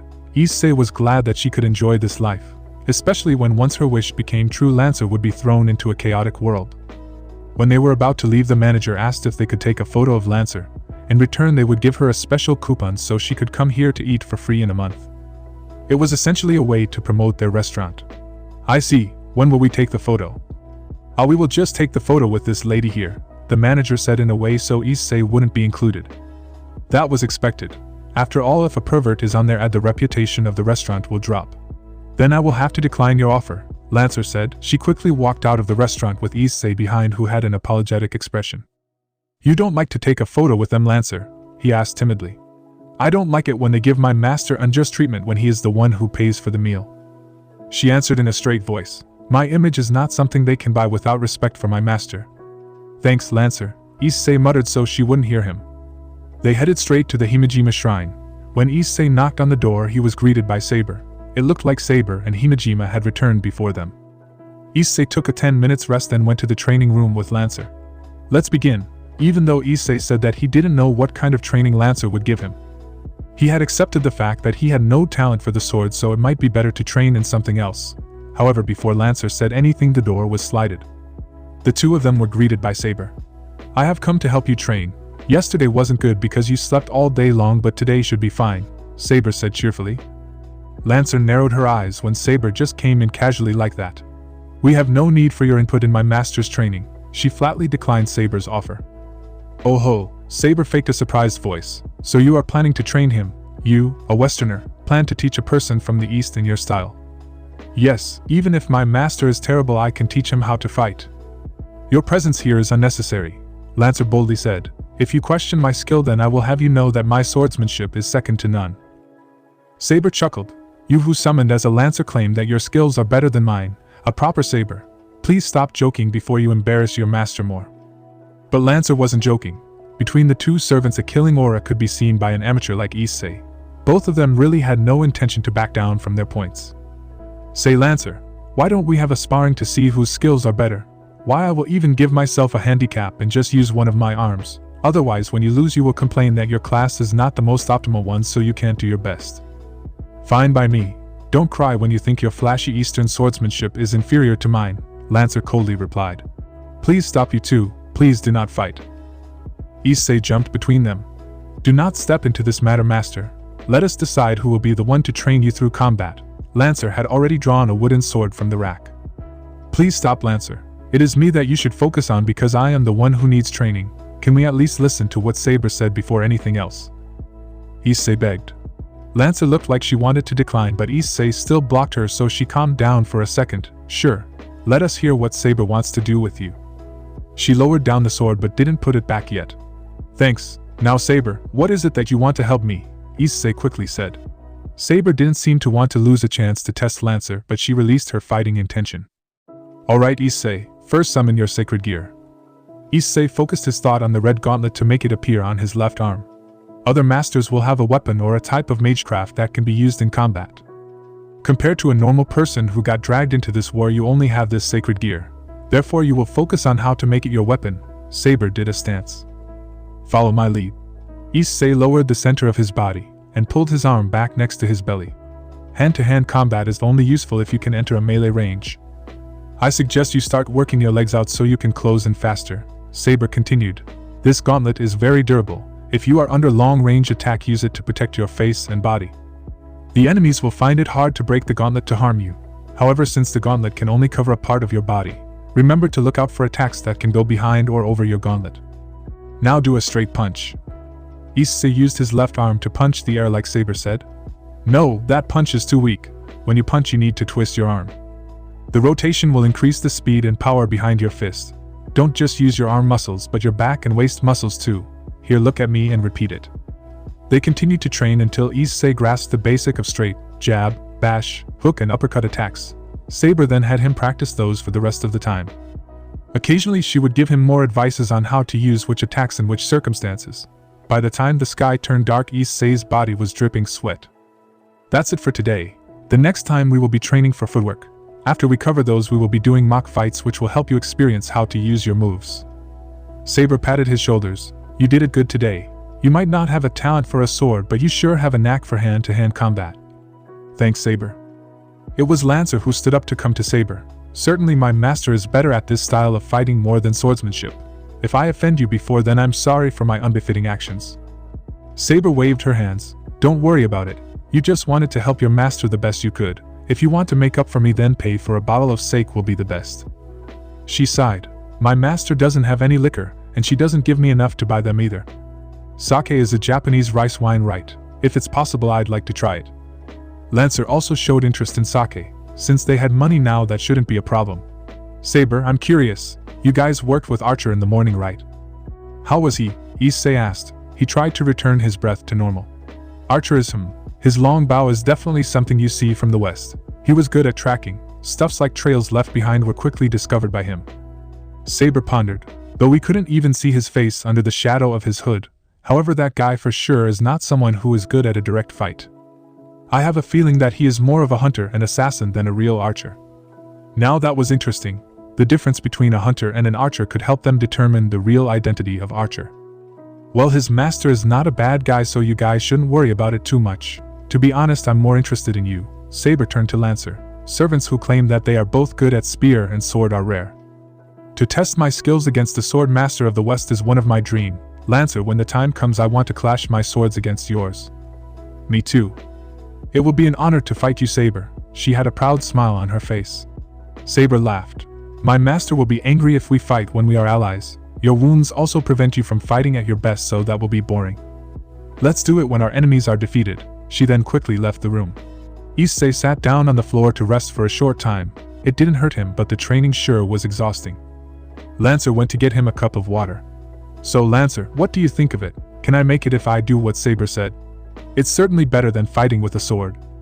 Originally I only treated your sacred gear as a magical artifact to increase your power and not as a practical weapon. Saber did it right when she had you train in hand-to-hand combat. Lancer agreed with Saber's idea. However, I'm still against her training you as stated before. If she teaches you, then your moves will be reported to Himejima. When we fight them you will be put into disadvantaged position. Issei couldn't deny that. Since Lancer was a servant she would always see others as enemies. It was something any servant would do. For sure Saber wouldn't hide what she did for him. Issei guessed that it was Himejima who let Saber train him, otherwise she wouldn't do it. Still, I want to learn the footwork from her. I will need all the basic technique if I want to survive a fight against other masters. Yes, but after that I will be the one to train with you in mock fights. I am not good at teaching, but you can trust me on that, Lancer said. Issei nodded. If Lancer had allowed Saber to teach him, he shouldn't overdo it and annoy Lancer. He glanced at the clock and saw that he should have enough time for a bath before dinner. Well, I gotta take a bath now. He doubted Himejima would permit him to sit in the same room as her when his body is full of sweat. When he was done they headed to the dining room. Issei helped Himejima to bring the food to the table, while Saber and Lancer waited for them. Thanks for the food. Dinner was all Japanese food like usual. It looked like Himejima only knew how to cook Japanese dishes. Not that Issei wanted to complain. How was the day? Did you find anything? He asked. Not really. Himejima shook her head. All the trace led back to the church, so either storm it now with Saber or wait until Lancer recovers to have a full assault with all of our force. We did however found out several abnormal magic circles around the city. It is the type neither I nor Archer's master familiar with, so there's nothing we can do. Several abnormal magic circles, huh? No matter what they did it couldn't be good. That's what Issei believed. Still, if Himejima said that she couldn't remove them, then there was nothing he could do. Our best chance is to defeat Assassin's Master before they can activate the magic circles. Issei came to conclusion. Everyone agreed with him. Yes, however I don't think we should rush in. Even though Berserker was killed, they still have Assassin and Rider. In a battle 1 against 2 should only be considered when you have no choice. That's why we will only attack their base when Lancer is fully recovered. Himejima concluded. With that said, they continued to eat dinner, then returned to their rooms. Issei took a short break to digest all the food. In the meantime, he tried to do something, but ultimately there was little to do. There was no internet, no television, no comic books. I got my porn magazines here. Yet he didn't dare to read them. Issei didn't want to get caught when he was immersing himself in the porn, then failed to notice Lancer when she returned from her bath. It was best not to upset her more. A knight in her age didn't do perverted things right. Lancer was a king and the embodiment of the code of chivalry. Issei doubted she would appreciate it when her partner read porn when she wasn't looking. I don't want to do homework either. He was taking a break from school, but the homework he got before hadn't been done yet. With so many things happen, Issei didn't have the time to finish them. Now when he had free time, he didn't have the motivation to do homework. If you have free time, why don't you try to meditate? Meditate. Yes, meditation can let you dive deeper into the sacred gear to understand its power more. You can also learn of the potential of your body. Drake explained. Yeah, Issei could understand why meditation was important to him. Please teach me how to do it. First you sit in the lotus style, then you take a deep breath, close your eyes and finally focus on nothing but yourself. Issei did as Drake said. However, it was harder than what he thought. When he closed his eyes, the only things he saw was Lancer and her breasts. Issei hadn't had a chance to see her naked, so he tried to imagine them. The size, the color of the nipples, the shapes of the areola. Lancer was beautiful, so obviously her breasts had to be beautiful too. In his mind, Lancer had the best breasts he could think of, yet those were from a hentai he read, so they couldn't be compared to the real things. Issei knew the ones in his head were the fake ones. Even if he imagined them, they would hold no candle to the real breasts of Lancer. That's why he had to try his best. Issei couldn't stand the fact that he couldn't recreate the breasts of Lancer in his head. His pride as a pervert was on the risk here. That's not how you meditate. Master, what are you doing? Kuoh. Issei choked on his breath. Lancer, since when did you come back? I just come back from the bath. Lancer slided the door back. Oh, are you meditating? I heard that Eastern warriors usually meditate to gain an insight of their arts. Sorry if I disturb you, Issei. About that, please don't worry about it. Issei tried to hide his embarrassment. Right, she sat down face to face against him. If you are not busy, then let us talk about something else. He could hear the shift in her tone, so Issei straightened himself to listen to Lancer. Even though Lancer didn't use shampoo, she still smelled nice. Issei, you said that you would fight to win the grail. Do you have any plan to defeat all of our enemies yet? By enemies, Lancer had to include Saber, Himejima, Rider, and Argento too. No matter what he said, she would see them as enemies. It was the nature of a Holy Grail war after all. I don't have a plan yet, however I intend to learn the motivations and objectives of the masters in this war. Lancer raised her eyebrows. I expect and apologize for that joke you just said, Issei. It is not a joke. I want to know the reason why they participate in this war and, more importantly, their wishes. Issei said seriously. He had no intention to back down from Lancer when he said it. That is insane. There is one and only one reason for anyone to participate in a Holy Grail war, Issei. That is to get a chance to have a wish from the miracle device. Lancer shook her head. Even if you are to learn their wishes, what can you hope to do to achieve them? What made you think that they will tell you and let you help them? If their wishes could be achieved without the help of the Grail, why would they participate in this risky war? That, he couldn't answer those questions. Issei knew in his heart what Lancer said was the objective truth. If he was to deny them, he would be lying to himself. That's why you should stop it. What we need to be discussing is how to defeat them. Lancer pressured him. Yes, we will discuss on how to defeat them, but still I want to talk to them.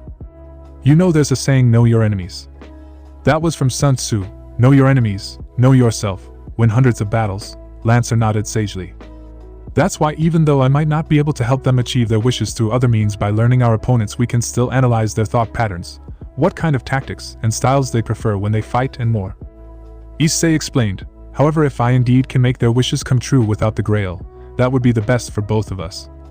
Lancer didn't reply to him immediately. She seemed to be deep in thought. Issei continued to pray that she would agree to his method. He knew it was an unnecessary thing to do, foolish even. From Lancer's view, it had to be a waste of time and effort. Moreover, it was a risky move that could endanger them.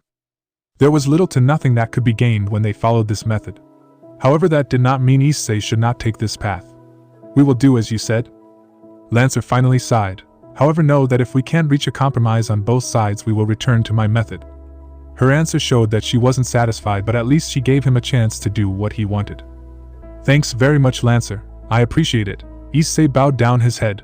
At the very least, they could decide what to do once they learned the motivations of Argento and Himejima. Issei really hoped it wouldn't come down to a fatal battle between them. Good. First, let's try to find out what is Himejima's wish. We could try to figure it out from Saber. That is, if Himejima told her about her wish, Lancer said. She will be training you for one more day. If we play the right card, we can get some intel from her. However, don't expect any result from it. Servants are bounded to be loyal to the masters, so unless there are things to gain, they won't give out information for free. Issei narrowed his eyes. The way he saw it, Saber was an easygoing person. If her swordsmanship was involved, she would fiercely defend it, but she wasn't someone who held grudge. Issei wondered what he could do to learn of Himejima's wish. Himejima has opened up to you a bit, but you still got a long way if you want her to tell you something like that. However, I think her wish is something that is related to her family. Issei, do you remember what she said yesterday? What do you mean by that? Issei asked in confusion. She told you to visit your parents. There was a tone of regret and jealousy when she said that. If I am correct, then her wish is something related to her parents. Perhaps they are no longer here, so she wants to see them again. Is that not the most famous reason why people seek the Holy Grail? That is, to resurrect the dead. The most famous legend about the Holy Grail is always about resurrecting the lover who is killed. Makes sense to me, but if that is Himejima's wish, then no matter what he could do, he would never be able to grant her that wish. Issei also recalled that she had never mentioned anything about her parents, nor he had seen them once when they were at school. It wouldn't be hard to convince him that Himejima was the last one of her family. Well, that is just my assumption. We don't know the truth until we hear it from her or Saber. Yeah, you are right. Let's try to bring up the topic of family when we meet Saber the next time. Next will be Argento.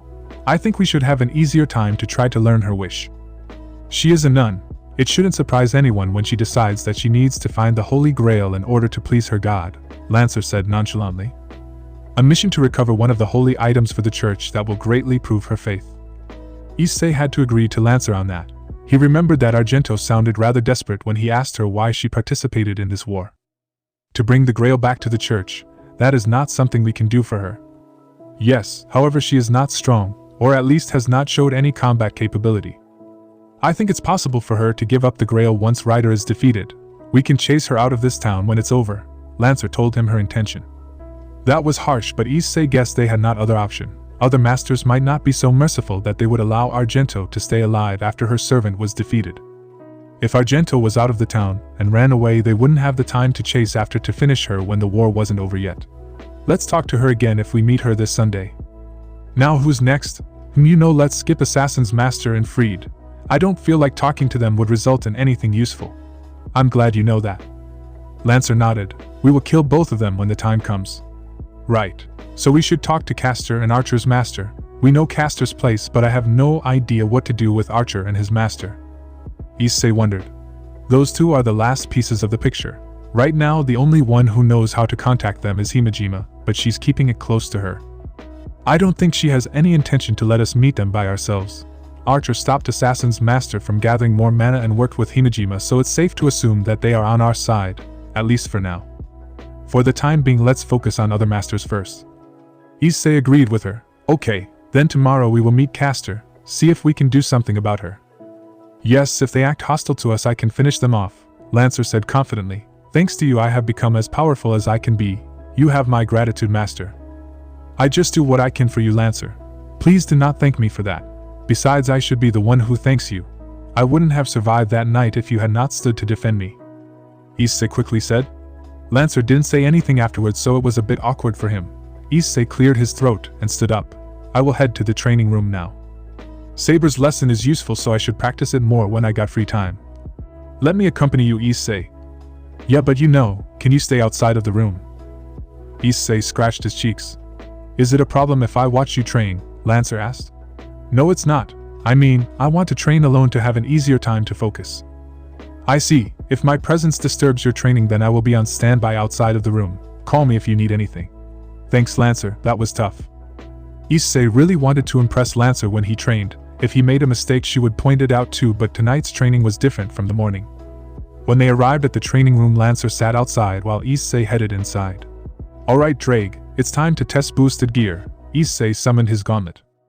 Before, even one boost could drain you out, but right now the changes in your body has allowed you to use boosted gear much better. It also allows Lancer to be able to fight at her full strength. Issei mentally nodded. Before, Lancer's stats were not good and she couldn't use her Noble Phantasm properly without the support of a command spell. However, after that night she had become a different person. All of her stats were better, and without doubt she could summon her horse anytime. Her Noble Phantasm should be operated at full power too. It was all thanks to the mana inside his body. Issei had no reason to fear that Lancer could be defeated once her wounds were healed. Right now, how many boosts can I take? Around 2 or 3. More and your body will start to take strains. However, if you keep it at 2 or 3 you can fight without getting exhausted quickly. The power might be lower, but you can fight a long battle. If you use 4 to 5 boosts, your power will jump to a new height, but you will likely become tired out more afterward. In a battle, that will be your fatal weakness. If the enemies learn it, they will strike after your power runs out, so be careful. There is also an issue with the 10 seconds interval. Each boost requires 10 seconds to be available. Even an idiot will understand it if he sees it in action once. There was no way they would let Issei power up in leisure. The best thing I can do is to hide until I have enough boosts. With your strength that will be too difficult. Moreover, people have been training for years when they participate in this war. Both that Psycho Master and that Mage could handle themselves in a fight. You who has not once trained your body for combat will not be able to compete against a strong thug, much less than combatants with weapons and magecraft. It is unthinkable that you can defeat them even when you have boosted gear. Drake was right. Issei, who lived a normal life, couldn't survive a fight against those who practiced swordsmanship and studied magecraft. That is why I have to cheat. Correct. Life is unfair, that's why if you want to win you have to cheat. There is a technique that you can use when you wait for boost. It is called Mana Burst. You see how Lancer could move quick and strike hard. She uses that skill to achieve that. Really? Then please teach me Mana Burst, Drake. Originally I developed boost from Mana Burst since it can only enhance power. Nonetheless, it will be helpful for you in this state. First, you must learn how to move the mana to the places where you will use it, your legs or arms muscles for example. Next, you will pull the mental trigger to turn the mana into explosive energy. In that instant you will be able to do what your body usually cannot. It will take some time to learn this skill, but it shouldn't be too hard for you. With this I will have more options in a battle. It also should enhance my attack power with boosted gear too. However, similar to boost, there will be strains on your body if you use mana burst too much. Remember to use it in the right time.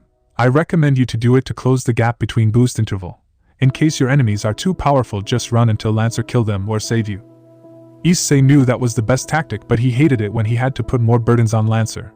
When they fight, servants will fight against servants and masters against masters.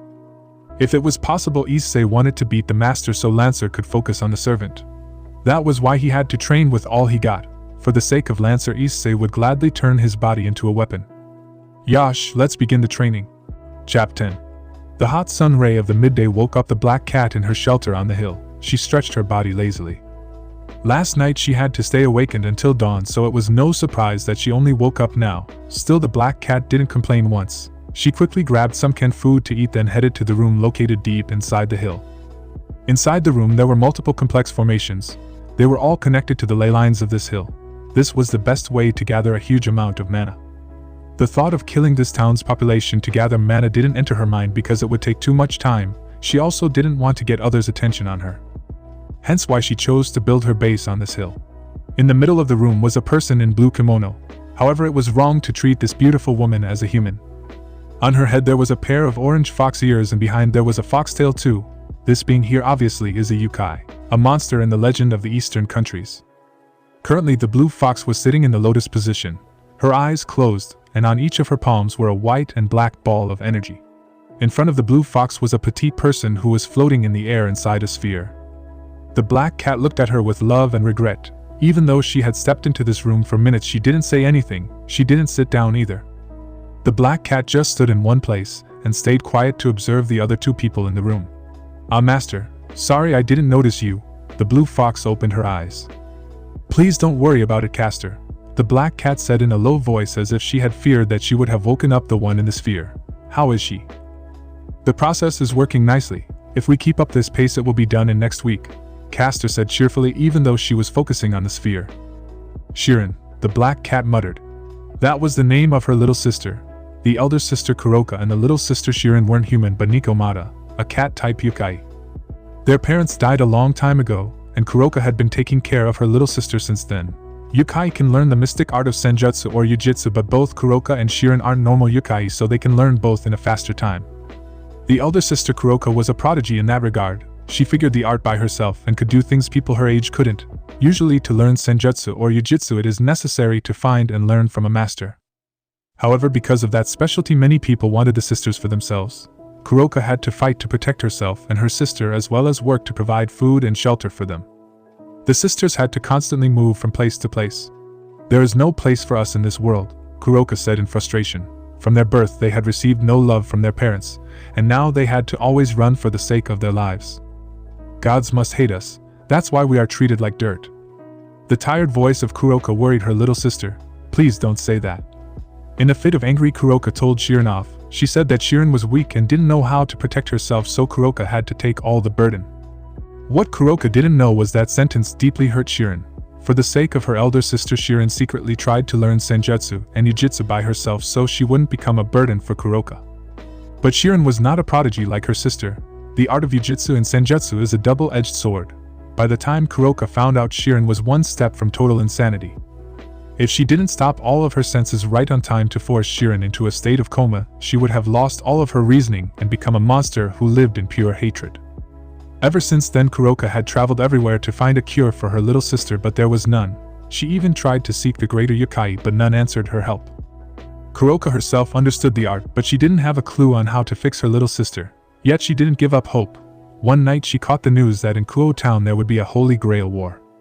Kuroka quickly moved to that town with a broken piece of mirror that she stole from a certain temple in Kyoto. That night under the moonlight she managed to summon the legendary yokai. "Please save my sister," she begged the beautiful figure in kimono before her. "Yes, I will do everything I can to help you," the servant who answered to her call, Caster, reassured her. Caster is great at both senjutsu and yujitsu. However, because Shirin had been in a coma for more than a year, it wasn't easy to cure her back to normal. That's why Castor needed a huge amount of mana and time. Both were not easy to get. Still, Kuroka had managed to secure a relatively safe place for 3 of them on top of the best ley line available. She had played the neutral card to have other servants fight themselves to buy more time. She sincerely hoped Castor could cure Shirin before anyone made a move on her. In the beginning, her object was not to win the grail. Kuroka might have the general knowledge, but this holy grail war was too unfamiliar for her. It was too risky, too dangerous for her sister's safety. She couldn't leave Shirin alone and had no plan to summon any other servant but Castor. As long as her sister was cured, Kuroka would happily run away from this town. If it was possible, she would try to bring Castor with her. It looks like the church side is making a move, Kuroka said. How about the shrine side? Castor asked. From the start of this Holy Grail war had 2 major sides, the ones from the church and the ones who lived in the shrine. The church side had more people. Their servants were berserker, rider and assassin. They were more brutal, given that they didn't hesitate to kill people to gather mana and employ the agents of Vatican to cover up their crime. This was without doubt a dangerous group. The shrine side only had Saber in the beginning, but later Lancer joined them. It was until yesterday that Kuroka found out Archer was with them too, even though the masters were younger, and one of them basically was a commoner. This group was far more benevolent, at least towards civilians. Kuroka wouldn't treat them as harmless though. Before Kuroka considered the church side the stronger group. In a war, the strength of your force is important, but so is how far will you go for your objective. Moral has little use in a war. To cast it away is to gain more power for your side. However, Berserker was killed, so right now with 3 servants against 2, the shrine side had become the stronger one. Still, if those youngsters had no will to dirty their hands, they wouldn't be able to beat the church side, not without sacrifice. They intercepted the church force to deny them the resources, but looks like they couldn't remove whatever the church had planted. Kuroka recalled the memories she saw through her familiars. I'm not familiar with those Western formations either. It's possible to lock them down with Senjutsu, but I will have to monitor them constantly. It's not worth our time. Castor nodded. Let's focus on curing the distortion of the yin-yang ki inside Shirin then. Castor had once explained the problem of Shirin to Kuroka. She said that because Shirin tried to learn Senjutsu and Yujutsu at the same time without fortifying her mental strength first, she was consumed by the malicious intent of the world. This malicious thought entered her mind to turn on her bloodlust. It would give her more strength to kill and inflict pain on others, but at the same time she could think of nothing else but to follow it. Fortunately, Kuroka managed to stop Shirin before her mind could be damaged more. Shirin wasn't in the perfect condition, but at least she would be stable for the time.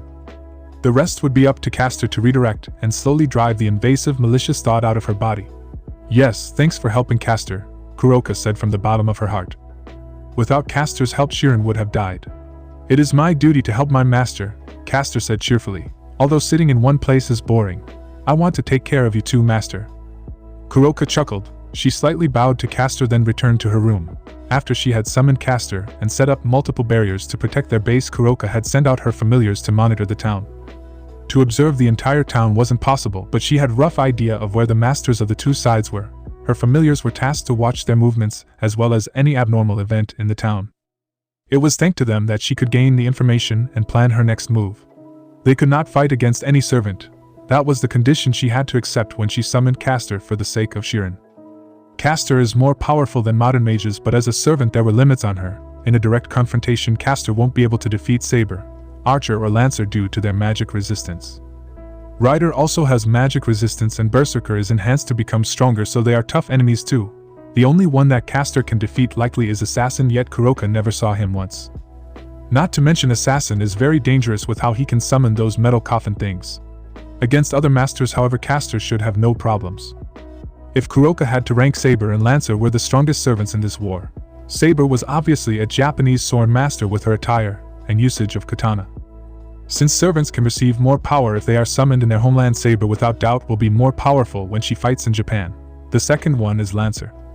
She was relatively close to Saber in terms of stats, and in the fight against Berserker in the warehouse her noble phantasm overwhelmed Berserkers. It was a shame that Kuroka didn't know more about Western myth and legend, so she couldn't figure out what was Lancer's noble phantasm to learn her true name. Lancer too had somehow managed to survive the fatal wound by Rider in their fight, so she had to watch out for that too. Rider was strong, but not as strong as Saber or Lancer. His master is a liability in a fight. The nun from the church couldn't fight at all. She could heal Rider, but outside of that she couldn't provide any critical support or fight against other masters. Assassin and Archer were still a mystery, so Kuroka left it at that. Even though her familiar had seen Archer with saber, it couldn't see his face at all. If she was to order her familiar to get a closer look, she might be found out by them and lose her familiar. Kuroka let out a sigh. It would be nice if the other servants and masters kept themselves busy, but that was the most ideal situation for her. Her promise to join one side was a farce. Anytime they decided they wanted to remove her, they would do so, and there was nothing she could do to fight back. Caster needed to concentrate on Shirin all the time until she was cured. In an emergency, Caster could come out to fight, but that's the circumstance Kuroka wanted to avoid the most to prevent any side effect that could happen when Shirin wasn't completely cured yet. At least I have managed to gain a better insight into the art when I observed Caster, she mumbled. It was a great fortunate to be able to study senjutsu and yujitsu under Caster. Even though Caster had to focus entirely on Shirin, just by watching, Kuroka had learned a few things from her. She could improve her art a lot. She would definitely teach Shirin properly too. She sensed a trigger in her barrier. Someone is here. Kuroka quickly switched to the familiar, which was watching the outside of her base. Through the eyes of the familiar, she saw a pair of servant and master. They were casually climbing the hill. It didn't look like they were here for a fight. But that didn't mean they were here for a walk either. Kuroka sent out 2 clones to intercept. With the art of Jiu-Jitsu, she could conjure a clone to have it act as her doppelganger. Similarly, Caster could do the same. By combining their art, they made 2 clones which had their real power hidden to trick others. This was the reason why none of the masters nor servants could see through which one was the real Caster. Their stats were hidden too, although Kuroka doubted Saber or Lancer needed to figure out how high Caster's stats were to deal with her. Still, if they didn't know which one was Caster, Kuroka could use that chance to escape with Shirin. Caster was good enough to be able to see and take control of the clone, even if she had to manipulate the key inside Shirin, so that wasn't a problem. The 2 clones arrived before Lancer and her master. Good afternoon, Kuroka greeted them. If you're looking for tea and snacks, then sorry, we don't have a tea house here. Caster mocked. The fingers of Lancer twitched. For a second, Kuroka feared that Lancer would instantly summon her lance to kill both of the clones, but her master was the one who opened his mouth. We are not here to fight you, we are here to talk, he said it sincerely. Talk? Well, what do you want to talk with us? Caster raised her eyebrows. She didn't show hesitation even when Lancer was before them. I'd like to, get to know you. Kuroka was taken back by that. Could this be a plot from him? From the start, she knew this boy was but a normal person who somehow managed to summon Lancer and enter this war. The past few days showed that he knew no magecraft nor martial arts. He was not cut out for this holy grail war. However, the one who was talking to her had changed. Even from here, she could feel a large amount of mana from him, which was not possible. What sort of trick had he done to gain such a large amount of mana? Could it be that was his red gauntlet? Are you insane? Caster snickered. What made you think that we will talk to you? Are you even aware of what you're doing?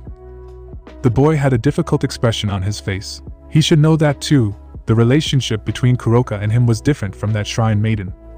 She also said that she would only join one side when the other one had been crippled.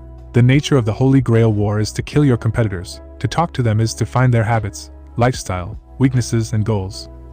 No way a master will just reveal those details to others. His servant didn't say anything, but Kuroka could guess what she thought. She should have a tough time with such an insensible master who had no idea how to fight in a war. After all, he was just a high schooler, not a mage or a warrior.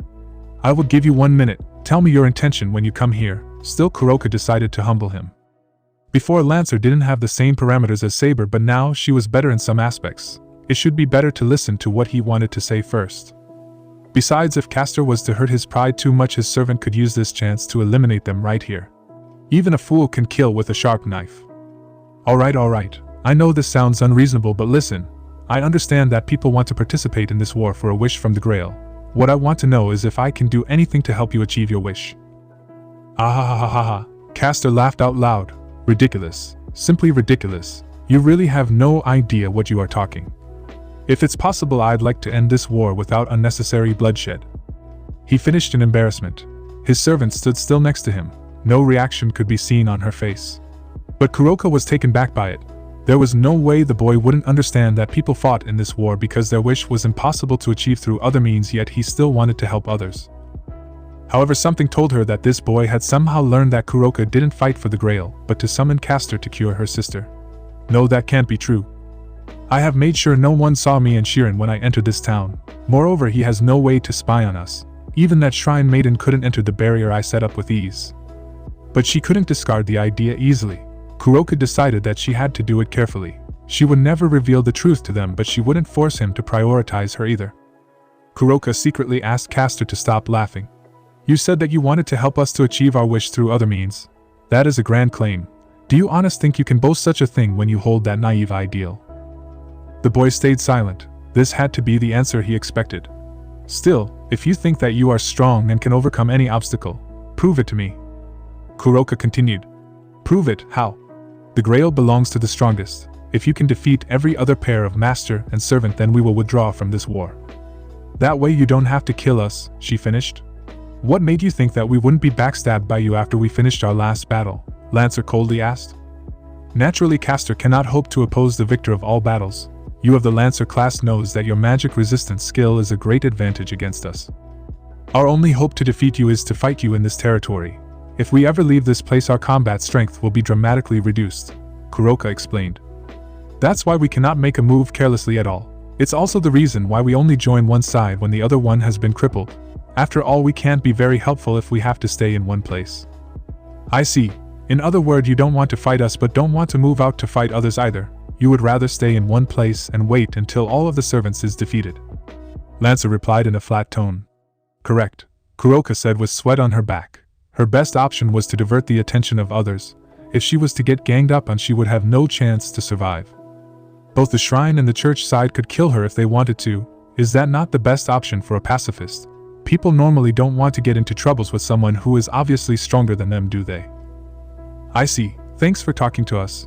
We will be leaving now. The boy bowed his head to the clones. His servant also did the same thing, but only slightly. After they left, Kuroka left out a relaxed breath. That was close, master. For a second I thought Lancer would flip out and rush us. Castor sighed. Lancer surprisingly obeyed that brat's words. If I was her, I would have been in charge instead of him. But you could actually beat her in your workshop, couldn't you? Maikon. After all, I am the most beautiful and powerful servant. No one will be able to defeat me when my master is in danger, Castor declared. Kuroka couldn't feel safer when Castor said that. Castor went back to focus on Shirin while Kuroka recalled the two clones. They should have no other guests now. In fact, if they had any other one, those wouldn't come to talk like Lancer and her master. However, that didn't mean she could let her guard down. Lancer's master might not be dangerous, but Lancer herself was a great threat. She was very beautiful, yet her beauty was of the cold steel. The same steel that would not hesitate to cut down her and Castor. Kuroka understood, even though the boy said that it did not mean he would keep his promise, or could keep it when his ally was more dangerous. He was unsuitable for this war. His actions would harm himself and his servant. If he was someone who could keep his word, she could trust him to hold out until the shrine side defeated the church side. After all, that it would be a free-for-all. She could only hope Shirin would be cured before that happened. Akeno Himejima wasn't satisfied with the current situation, but she had no intention to change it. Currently, she was sitting inside her room, which had the most powerful barrier within the shrine. It was 3 o'clock in the afternoon. Akeno just finished her daily meditation as a part of her shrine maiden training. Heh, Akeno chuckled at that thought. Even though she was from the prestigious Himejima, one of the most influenced families in Japan, Akeno had never actually received proper instructions from them. All she got was half-baked training that she had to correct through trials and errors. She hated it, but she got no choice. That was what she had to do if she wanted to become stronger. Just a little more, then it will be over. That was what Akeno believed.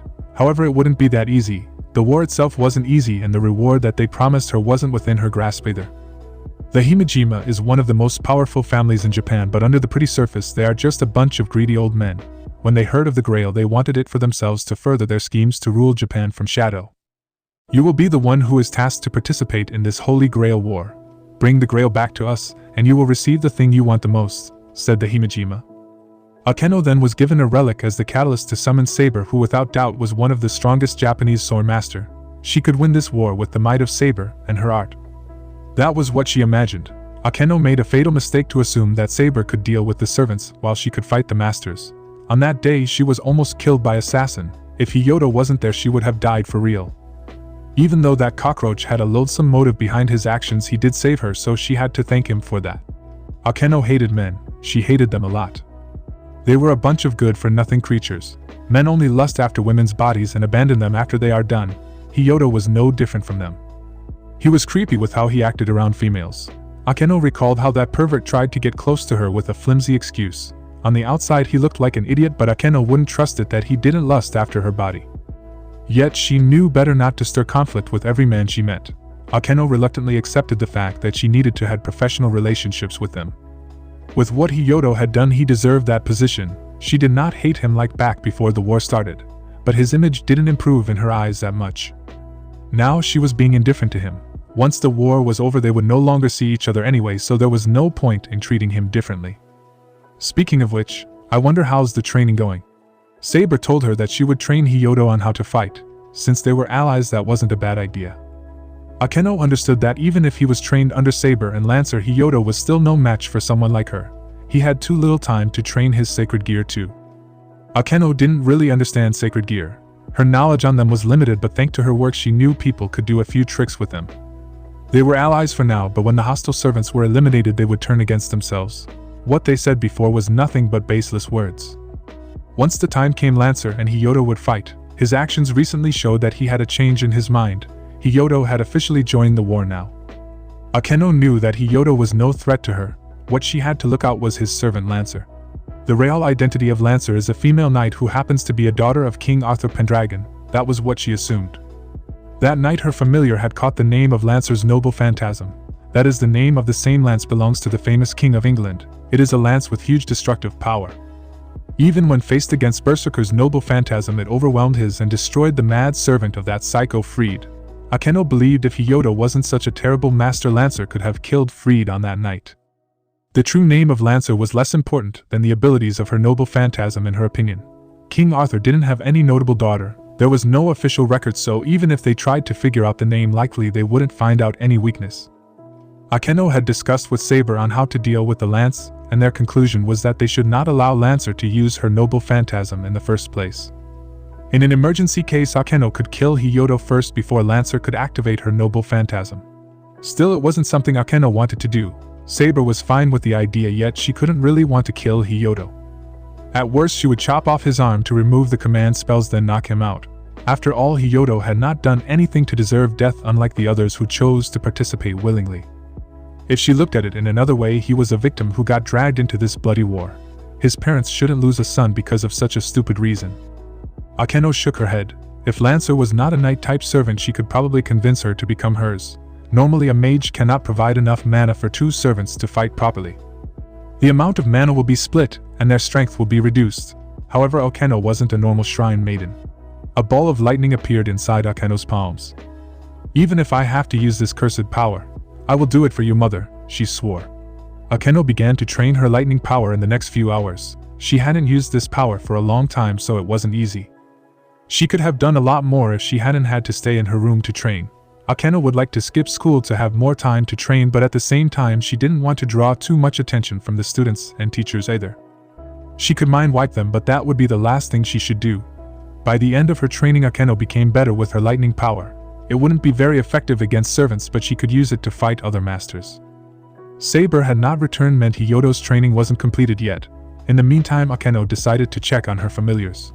Akeno had plenty of familiars. Most of them were little oni, a small type of yokai. They helped her watch and spy others in order to gather intel. However, inside this shrine she didn't order any familiar to observe Hiyoto and Lancer. The purpose of this was to give them a sense of freedom. Akeno understood if she was to watch them constantly, they wouldn't place trust in her much, and in certain circumstances they would outright betray her before every other servant was killed. Even an idiot like Hiyoto would be pissed if he found out he had been underwatched in his room. Outside the shrine, however, was a different game. Akeno knew today Hiyoto and Lancer had gone to visit Castor. Thanks to her familiars, she knew that they didn't go there to sell her out but to do something very stupid. The idea had to belong to Hiyoto, since Akeno believed Lancer would never propose it in the first place.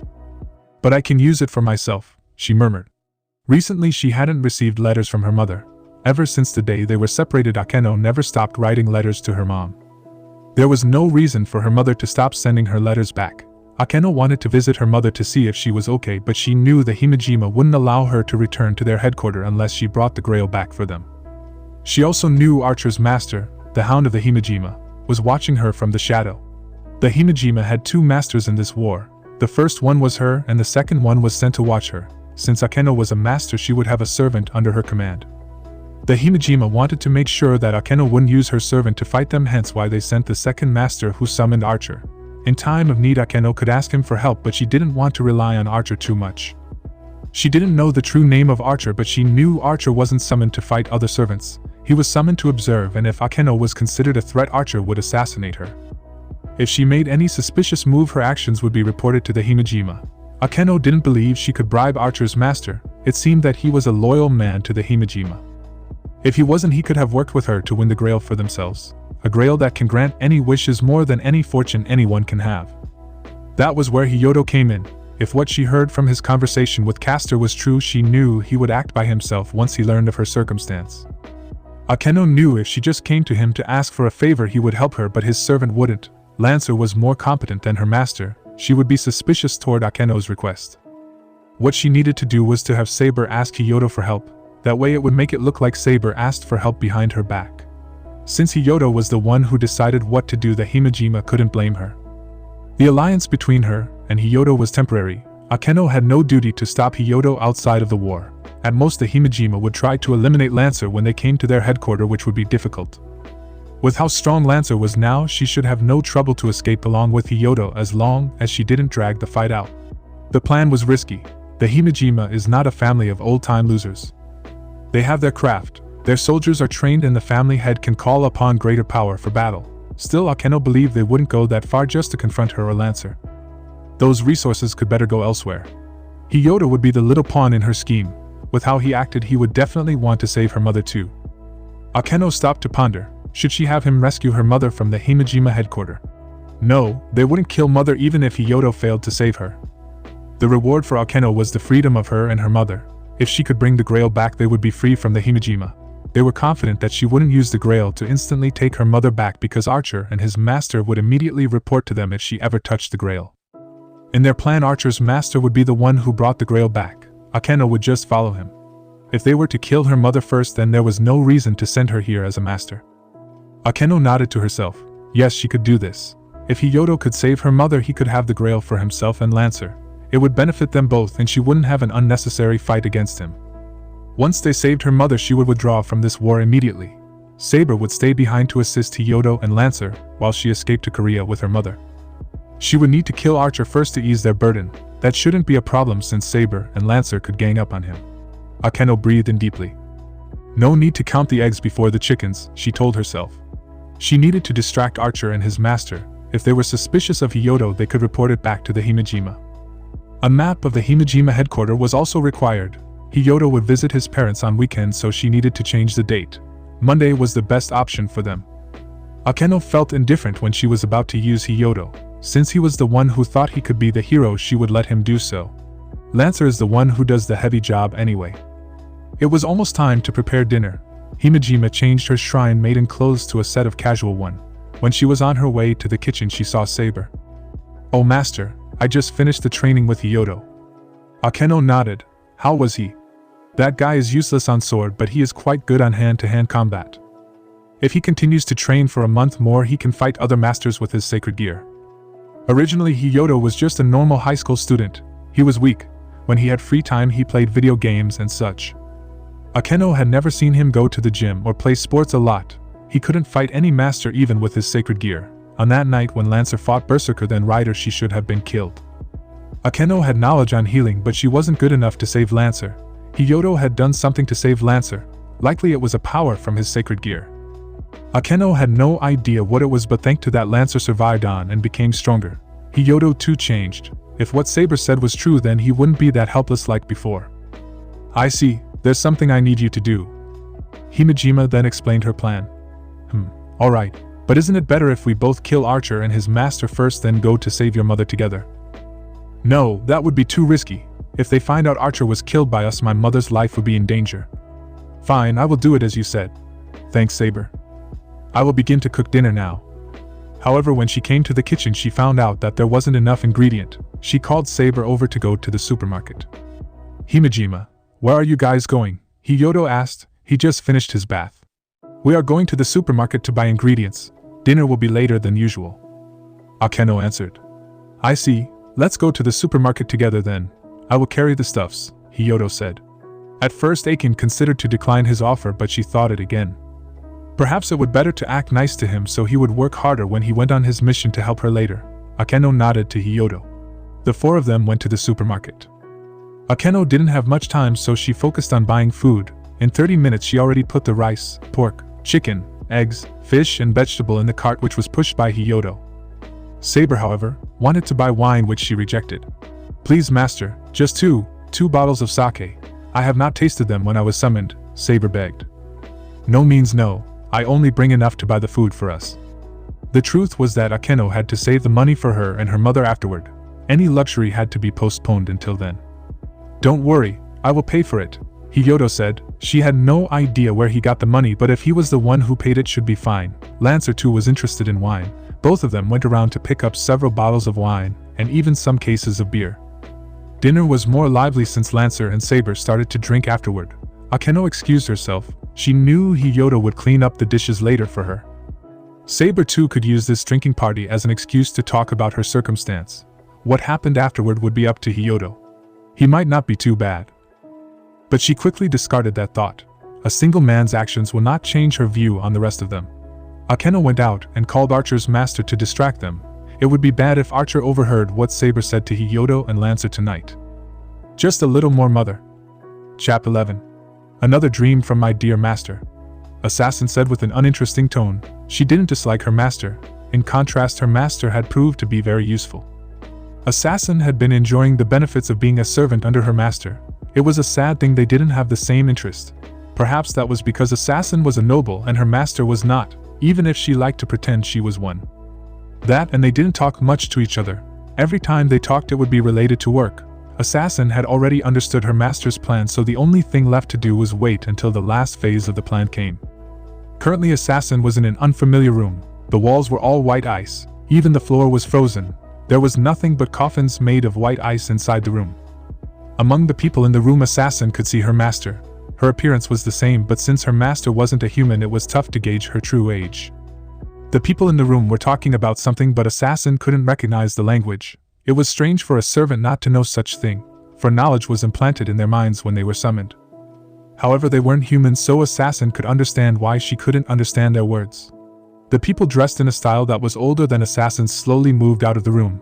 Only her master remained. She silently watched the coffin made of ice, then moved out quickly. A handsome man could be seen inside the ice block. He was tall.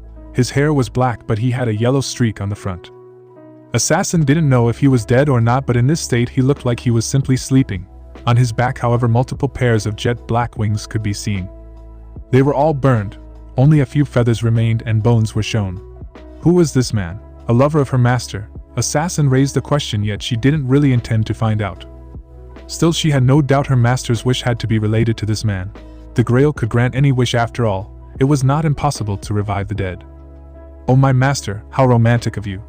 Assassin woke up from her dream. She took that back, for the dream wasn't boring. Still, Assassin had no intention to learn who was that man nor why her master was in the room. She became a servant because she desired a wish, not because she wanted to serve or help the one who summoned her. Assassin pressed the button on the electronic device called smartphone, which was given to her when she was summoned. A minute later, a person came to knock on her room. "Come in," she said in her haughty voice. The person walked in her room with a basin of water and a towel. Assassin gracefully washed her face, then wiped it. When she was done, she had the human go away along with the basin and the towel. Since Assassin was a heroic spirit, she didn't need to wash her face or take a bath, but her lifestyle back when she was alive was of a noble, so she had to go through it properly. This place obviously had a bathroom for the residents, but Assassin had no intention to use the same place as the commoners. Hence, she would have people bring a basin of water to her room so she could wash her face. 5 minutes later, breakfast was brought to her room. Today she had soup and tea. The servants had to wait outside the room until Assassin finished her breakfast to come in to collect the tableware. Even so, that didn't satisfy her completely. Assassin wouldn't be herself if she didn't live a life of a noble. However, she accepted this unfitting living conditions. Her master had promised that they wouldn't fight for more than a month. Being tolerant was also a trait of nobles, so Assassin could go along with it. Her room was the best and most beautiful of their base. Her master had made sure that Assassin could get the best of what she could afford.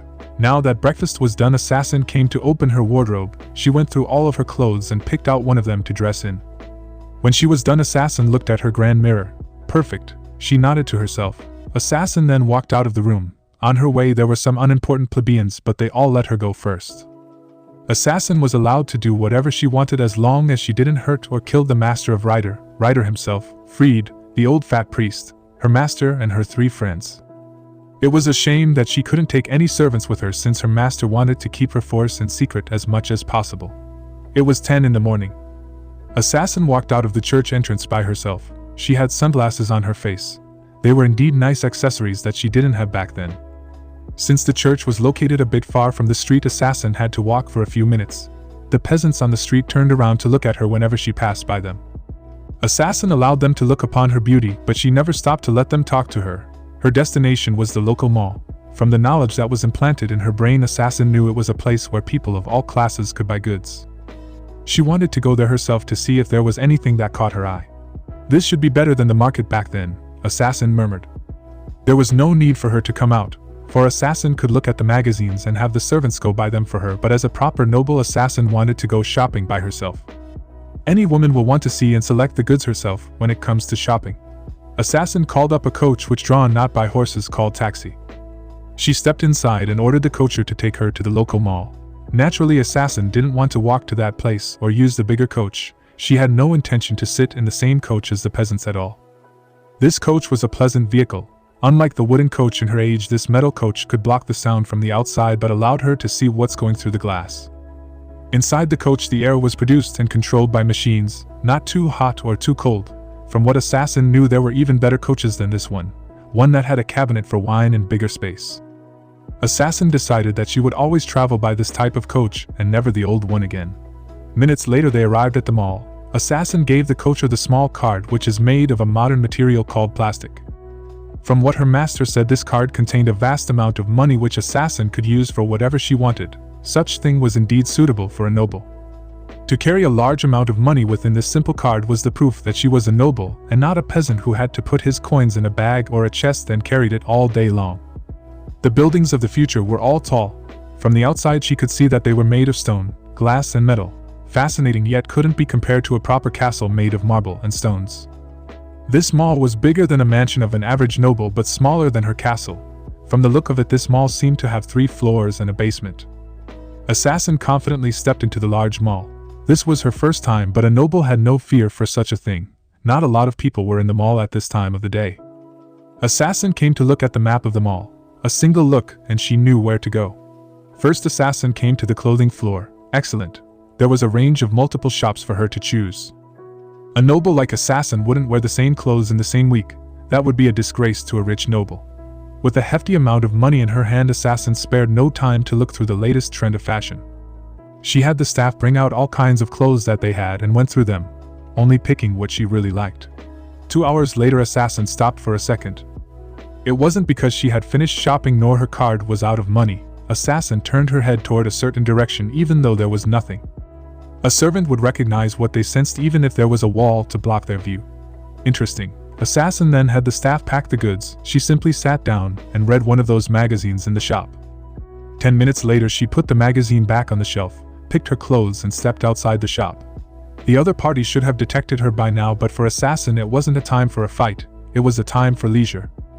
Therefore she had no reason to hide or spy on her enemies. Unexpectedly they didn't hide but headed straight toward her. The 3 of them met others in the 3rd floor of the mall. Before her were a boy in peasant's clothes and a beautiful young lady who was also in peasant's clothes, betraying her noble appearance. They didn't even need to verify what the other party was with the ample magical energy they got. Assassin, the blonde lady said in a cold tone. To that Assassin only snickered.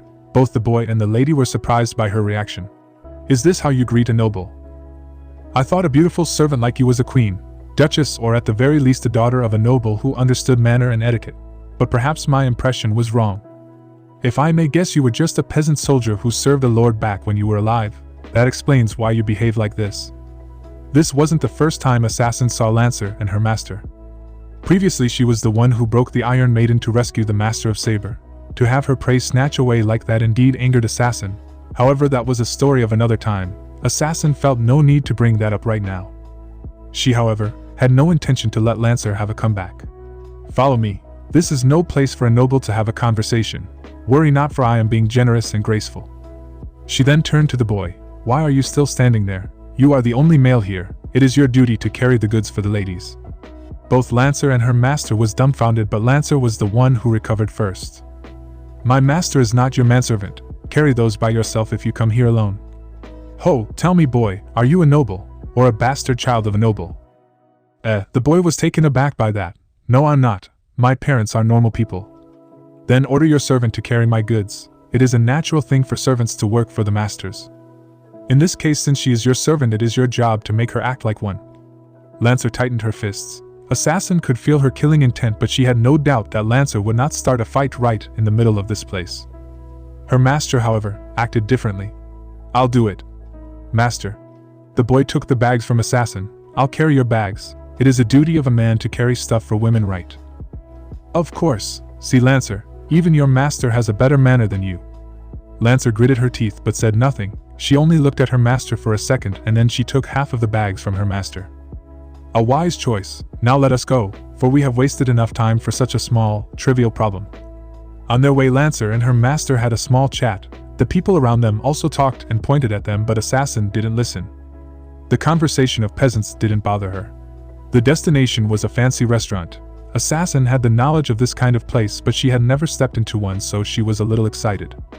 They chose to sit by the window, with Assassin on one side while Lancer and her master was on the opposite side. Tell me boy, is it your first time in this restaurant?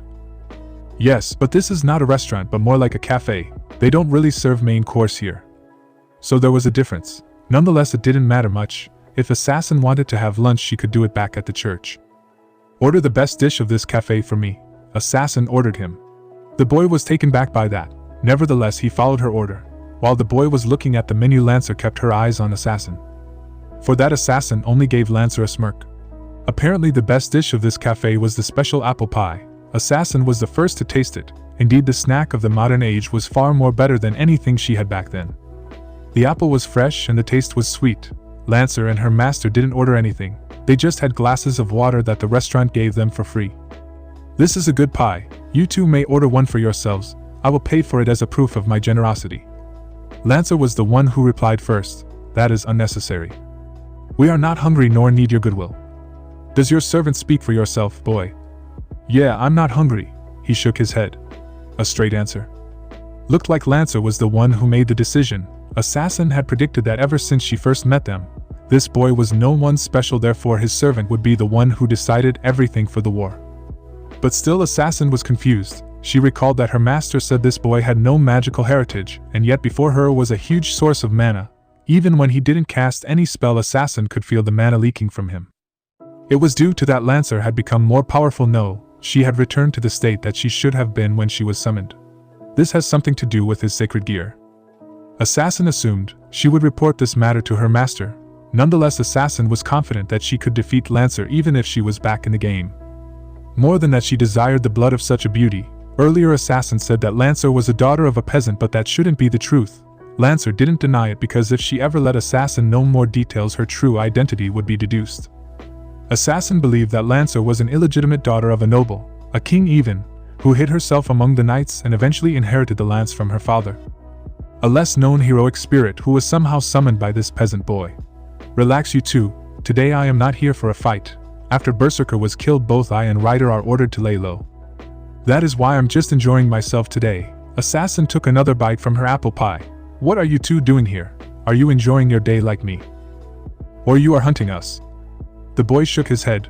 No, we are simply shopping. Lancer is still wounded, so she isn't in the best condition to fight. I see. As expected from Ryder's report, Assassin didn't know how Lancer survived that night, but she could see why Lancer couldn't fight for now. If Lancer did want to fight Assassin, she would have tried to send her master to a safe place first instead of meeting Assassin directly like this. Assassin too had shown herself out in the open, so the other party should be confused on whether she wanted to fight or not. Regardless, now they were at the same table. That wasn't a problem anymore. Aha, that's why you are here today. Please forgive my mistake for assuming that you are not a noble Lancer. Lancer only returned a glare at Assassin's apologize. Excuse me. You are here to buy new clothes to replace those you are wearing, correct? After all, it is any noble's interest in taking care of her appearance. If you don't mind, we can go shopping together. I haven't explored all the clothes shops in this mall, so there might be something that looks good on me besides those that I have bought. Your low-class peasant clothes really are an eyesore to me. They don't suit your beauty at all. Also, a necklace will look nice on you. Gold would go best with your hair, but silver is not a bad option either. Clothes, beauty, jewelry, Lancer scoffed. Spare me that nonsense, assassin. Before I am a servant, I am a knight, and thus I live to fight. Appearance is all but a fragile cover that is discarded when you enter the battlefield. A pretty dress won't save you when a sword cuts your body.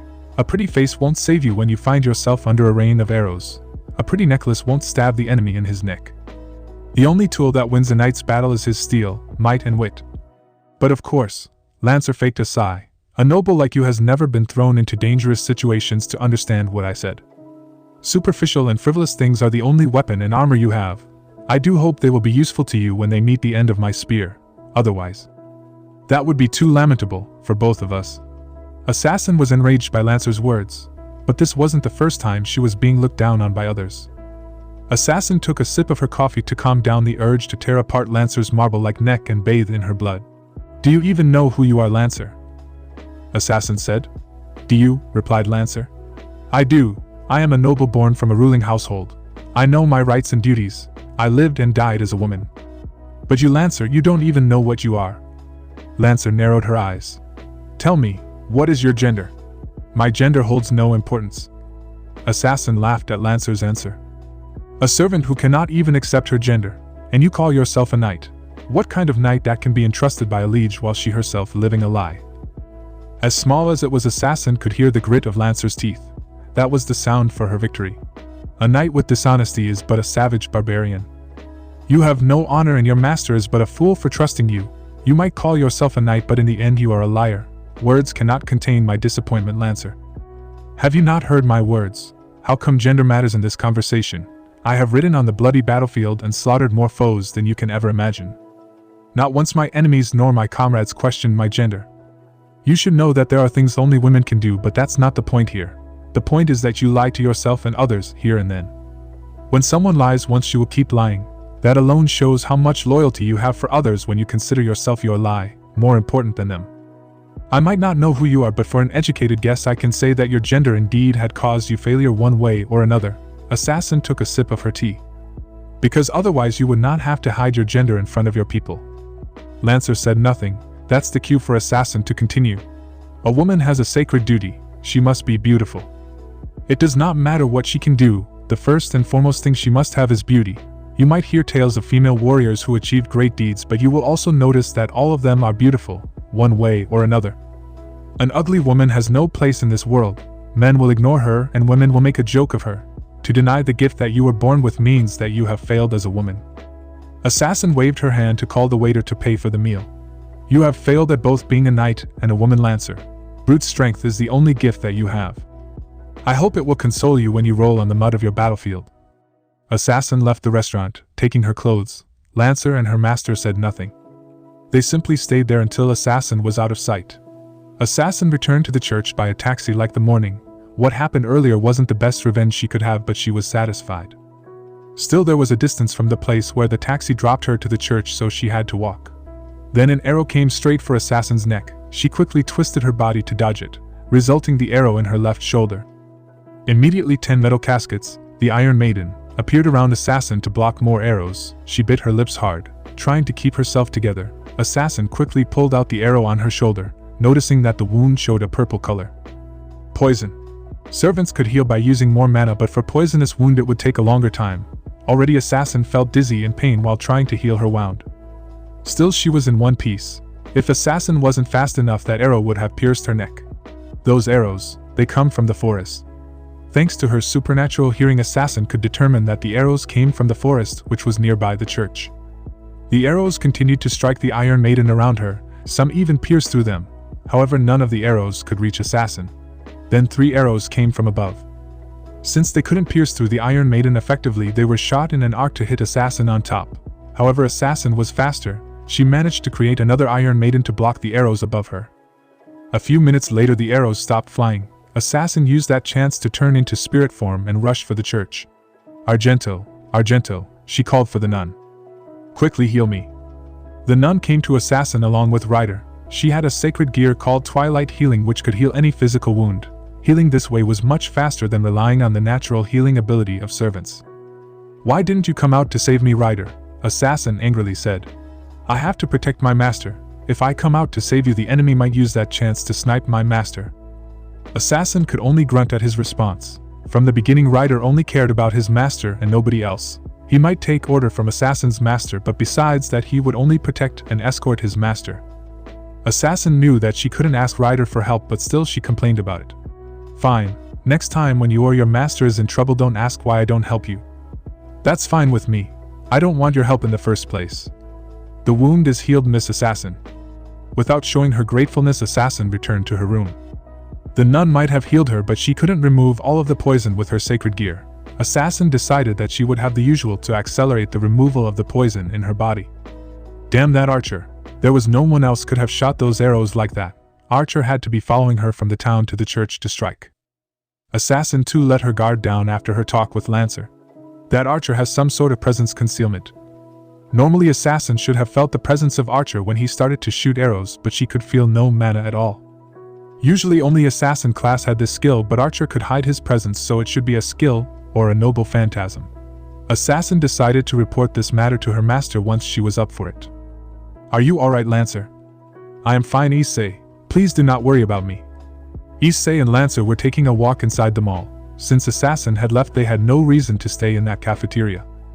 Issei gave Lancer another glance. On the surface she looked perfectly calm, but he knew she was upset by what Assassin said. "I gotta do something." But what could possibly calm down the king? Issei quickly racked up his brain to see if there was anything he could do to distract Lancer from Assassin's words. "Say, Lancer, we still haven't had lunch, right? Why don't we go eat something?" After living with Lancer for some time, Issei learned that she was interested in modern food. This could be a good way to make her happy. Lancer nodded at Issei's words. A minute to decide what to eat, then Issei led Lancer to a sushi restaurant. Given that back in her time the British didn't really eat raw fish, he thought Lancer would want to try sushi once. Here we are. There were multiple sushi restaurants in this mall, but this one was special. The servant and master settled down on a table for two while one of the waiters gave them a menu. "What is this, Issei?" She pointed at the moving dishes. "That's the rotation sushi. The sushi dishes will be prepared by chiefs from the kitchen and sent to each table through this belt," he explained. "They appear to be real food. Are they for show so we can order what we want to eat?" "No, you can take any of them. The waiter then will count how many dishes we have on the table to bill them." Issei then returned to the menu while Lancer began to pick the sushi dishes. Although there was a range of selections on the belt, the majority of them were fairly common. He wanted to show Lancer something good, and those could only be found in the menu. "I can order the signature set of sashimi, although the flavor of the month set is also not bad." After a few minutes of carefully examining the menu, Issei turned to Lancer. "We can try this one," and saw that there was a pile of dishes on the table already. This one is fresh and a bit sweet. This one goes very well with this black sauce." Like a machine, Lancer used her left hand to pick up the dish on the belt, put it on the table, removed the cover, and used her right hand, which held a pair of chopsticks, to immediately eat the sushi. While she was chewing, her left hand put the empty dish on an empty spot on the table, which had become a pile of dishes, and took another dish on the belt again, repeating the whole process. In the 8 minutes that Issei was checking the menu, Lancer had consumed 18 sushi dishes taken from the belt. Issei, "Oh, I'm sorry, I haven't picked any dish for you." She then began to take some on the belt and place them on his side on the table. "Personally, I find this one is the most delicious among the current dishes. The one that's on the table is the last of them, I believe. You can enjoy it, Issei." Actually, the chiefs will put more of those on belt if they see that the customers take them a lot. "I can pick what dish I want to eat by myself, Lancer." "I see. That means I can help myself with this." She said that, and then took back the sushi dish she just gave him, which Issei didn't recognize what kind of fish it was. "That's also fine, I guess." Issei could see that Lancer was in a better mood right now. He ordered both the signature set and the flavor of the month set along with 2 drinks, then joined Lancer in their lunch. "Japanese does have a good cuisine," Lancer said after finishing her last piece of sashimi. Issei was sure that she had eaten all the dishes the restaurant had to offer, and the customers around them had been occasionally looking at Lancer. "Do you want to try some dessert?" he said, checking the bill. "Do we have enough money for that? Don't you need to buy a new bicycle?" "Oh, don't worry, Issei paid for their lunch, have plenty to spend." Earlier, even though Lancer was angry at Assassin's words, Issei still noticed that she had a lock onto that delicious apple pie. The truth is, Issei had tasted that pie once, and it was heaven. However, because it was too expensive for him, he didn't have the chance to enjoy it the second time. However, we shouldn't go back to that cafe yet. Issei knew Lancer was still upset at what Assassin said, so it should be better to try another place. He could go to this mall and buy an apple pie for Lancer to enjoy it at their home later if she wanted. They headed for a dessert and tea shop that was quite popular in the mall. Upon entering, Lancer was surprised by the display of various triangle-shaped cakes inside the showcase. She walked toward it and scanned through rows while Issei looked around the shop to see if there was any vacant seats for them. Alright, I guess that table is good. Lancer, which one do you want to have? Lancer opened her mouth but closed it immediately. She seemed to be in trouble. You can pick any of them, Issei said. Just one of them? Lancer asked with a bit of sadness in her voice. Yeah, well, you can take 2, but Lancer didn't answer him. 3 is fine too. Yet again Lancer didn't answer him. She only gave him a hopeful stare. 4, 5. Well, just buy as many as you want. I will have 1 piece of strawberry cheesecake. And then Lancer ordered every colorful piece of cake, much to the surprise of the waitress. The two of them became the head of attention as the waiter brought over 20 pieces of cake to their table. Lancer enjoyed each of them while Issei timidly had a spoon of his cheesecake. Originally he planned to talk to her about Assassin, but when Lancer was in such a good mood he couldn't do it at all. However, seeing Lancer being this happy, Issei was satisfied too. Her smile was so beautiful that it was engraved in his mind. It was 5 in the afternoon before they knew it. Issei was pedaling on his somewhat new bicycle, which had a similar look to his old one, with Lancer sitting behind, who was awkwardly avoiding his face. Turned out they almost overspent their fund with their little gourmet tour in the mall. It was by luck that Issei managed to get his replacement for the bicycle with the money that they had left. My apologies, Issei. I should have held back myself. Such actions were embarrassing both you and me, Lancer awkwardly said. Please don't apologize, Lancer. That money was yours in the first place anyway. Besides, we did get a bicycle, so everything's good. They continued to ride back home on the bicycle until Issei stopped at a convenience store on the road to buy drinks. When he came out of the store, he saw that Lancer was looking at a bookstore which was located opposite to them. Can we go take a look, Issei? Sure, why not? He didn't know that Lancer was interested in books. Together they went into the bookstore. The old man who was the owner greeted them with interest. It wasn't common for a foreigner to visit his bookstore. Welcome, welcome. How can I help you? The owner said with joy. I would like to know if there is any book about agriculture and history. Lancer answered. The owner then guided her to the section where those books were, while Issei wondered why Lancer wanted to buy such books. Lancer picked up some books and examined them. Since this wasn't a bookstore that Issei was familiar with, he also went through some sections to see if there was anything interesting, but ultimately he didn't find one. Lancer, on the other hand, chose 2 thick as dictionary books. That's the last of our money, Issei thought as he paid for them. Let's go home, Issei, Lancer said, holding the books in her arms. I didn't know that you are interested in those, Issei said, pedaling on his bicycle. I want to find out if there is anything I can do to improve the food, housing, metallurgy, and trading when I return to the past. Future knowledge can be useful, although I do believe I can only use some of them, as the overall technology and age won't allow me to enjoy the products of your age. I see. She said that she would redo her life to save her kingdom after all. Certainly having knowledge from the future would help a lot. It wasn't long until they reached home. Before Issei opened the door, he had told Lancer of what they should do when she officially met his parents. I'm home, Mom, Dad. Welcome home, Issei. Oh, is that? This is Miss Lancer. She's a foreigner who is taking a visit at Himejima residence, Issei introduced. Good afternoon, Mr. and Mrs. Hyodo. My name is Lancer. Nice to meet you. His parents were shocked to see a beautiful Westerner in their house, but they quickly recovered and welcomed Lancer into the living room. Miss Lancer is a pen pal of Himejima. She is interested in Japanese culture, and so she is taking a trip to learn about it. I met her at Himejima's place. That's why she asked me if I could take her home so she could see how a common Japanese family lives. Issei continued his lie. Of course, that would be no problem at all. Excuse me, Miss Lancer, but has our son done any stupid thing that embarrassed himself and you? If so, then I must apologize. Please do not worry about that. Your son has been very helpful to me, Lancer calmly answered. And so while his father chatted with Lancer in the living room, Issei came to the kitchen with his mother. Mom, let me help you with dinner, he said nervously. We have a guest tonight, a foreigner at that. You should go back and let me handle dinner. But his mother quickly shooed him away. However, Issei stubbornly tried to stay in the kitchen. Oh, I see, perhaps you want to impress Miss Lancer, his mother teased. Issei could feel his face burn up. He tried to deny it by staying silent and just helping out with what he could. Really, Issei, I told you to bring your senior home, yet you bring a foreigner instead. Big sister has been your type after all, so that shouldn't surprise me. Looks like we don't have to worry about the end of our bloodline anymore. Please stop talking, Mom. That is too embarrassing for me. Oh my, maybe I should think about naming my grandchildren. You know there are names that are both Western and Japanese like Mari or Yuri, but there might be a problem if you have a son. I will need to discuss this with your father later on. His face became redder and redder, but Issei knew his mother wasn't stopped talking, so he pretended he didn't hear anything and focused on the cooking. The Hyodo along with their guest had fried shrimp that night.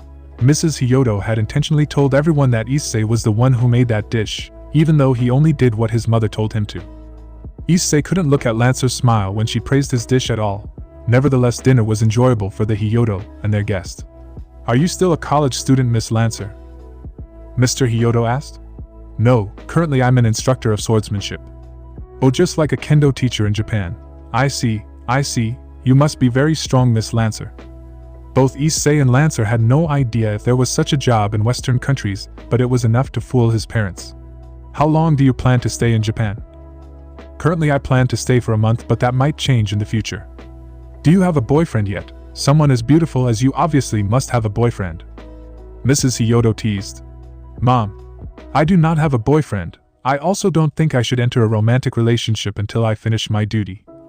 Oh, so you are the type that focuses on your career first. Do you hear that, Issei? Issei had an awkward laugh. If only his parents knew who Lancer actually was. After dinner, Lancer said goodbye to the family, but she simply switched back to her spirit form and returned to Issei's room. I feel bad for her not to have a bath before bed, Issei murmured while washing his body. If Lancer stayed at his house as a guest, then she could take a bath. However, Lancer had no reason to stay at the Hyodo house. Rather, it would be more suspicious if a foreigner asked to stay at a local home when they met for the first time. Both Issei and Lancer had decided that she would tell Issei's parents that she would return to the Himejima shrine instead of staying here. Issei decided to do something to make up for Lancer later. After taking a bath, he returned to his room for a serious discussion. Lancer was waiting for him silently. Issei. Yeah, let's begin. Alright, Lancer nodded her head. First, let us talk about Assassin. About that, she is strong. Is Assassin normal that strong? If I am not wrong, she is about you or Saber's level. Lancer shook her head. Not that I know of. Usually in a normal Grail War, Assassin would be one of the weaker classes. They cannot compete against other servants physically, so their job is to kill other masters. But the Assassin that we met this morning is abnormal. Originally they had to look out for the Iron Maidens that Assassin could summon, but now they would have to fight her when she was as strong as Lancer or Saber. Still, I believe I can defeat her in combat, Lancer said confidently. Issei wanted to ask her how, but he remembered that the person that was sitting in front of him was a legendary king. If she said she could do it, then she had her reasons to do so. From what I learned about Assassin today, I can make a conclusion that she is indeed a noble, a sheltered one at that. Without doubt, she wasn't a warrior back when she was alive. However, do you notice anything about her, Issei? Issei was surprised when he met Assassin face to face for the first time. She was a beauty indeed, but her beauty was different from Lancer's. Blood. Yes, that woman reeks of blood. It is not strange for warriors or knights to have blood on their weapons or armor, but what Assassin showed today is different. I suspect that she enjoys bathing in blood of her victims. A terrifying conclusion.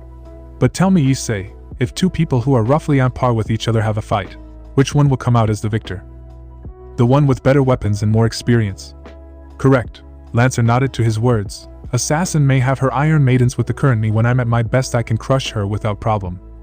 Issei couldn't find any flaw in Lancer's words. Rather, it was natural to think that Lancer could beat Assassin in straight combat.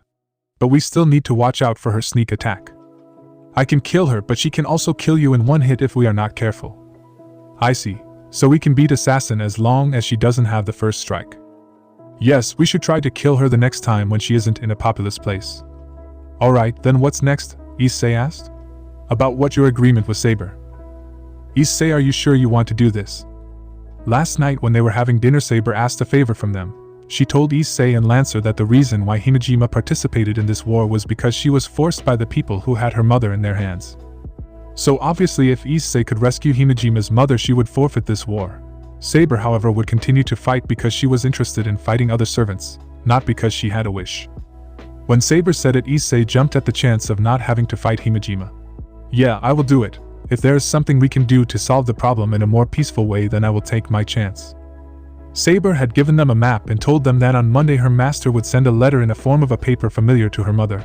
Issei and Lancer then would chase after that familiar back to the Hinajima residence to find out where they held Hinajima's mother and rescued her. With a strong servant at his side, Issei should have no problem fighting his way out even if they were detected.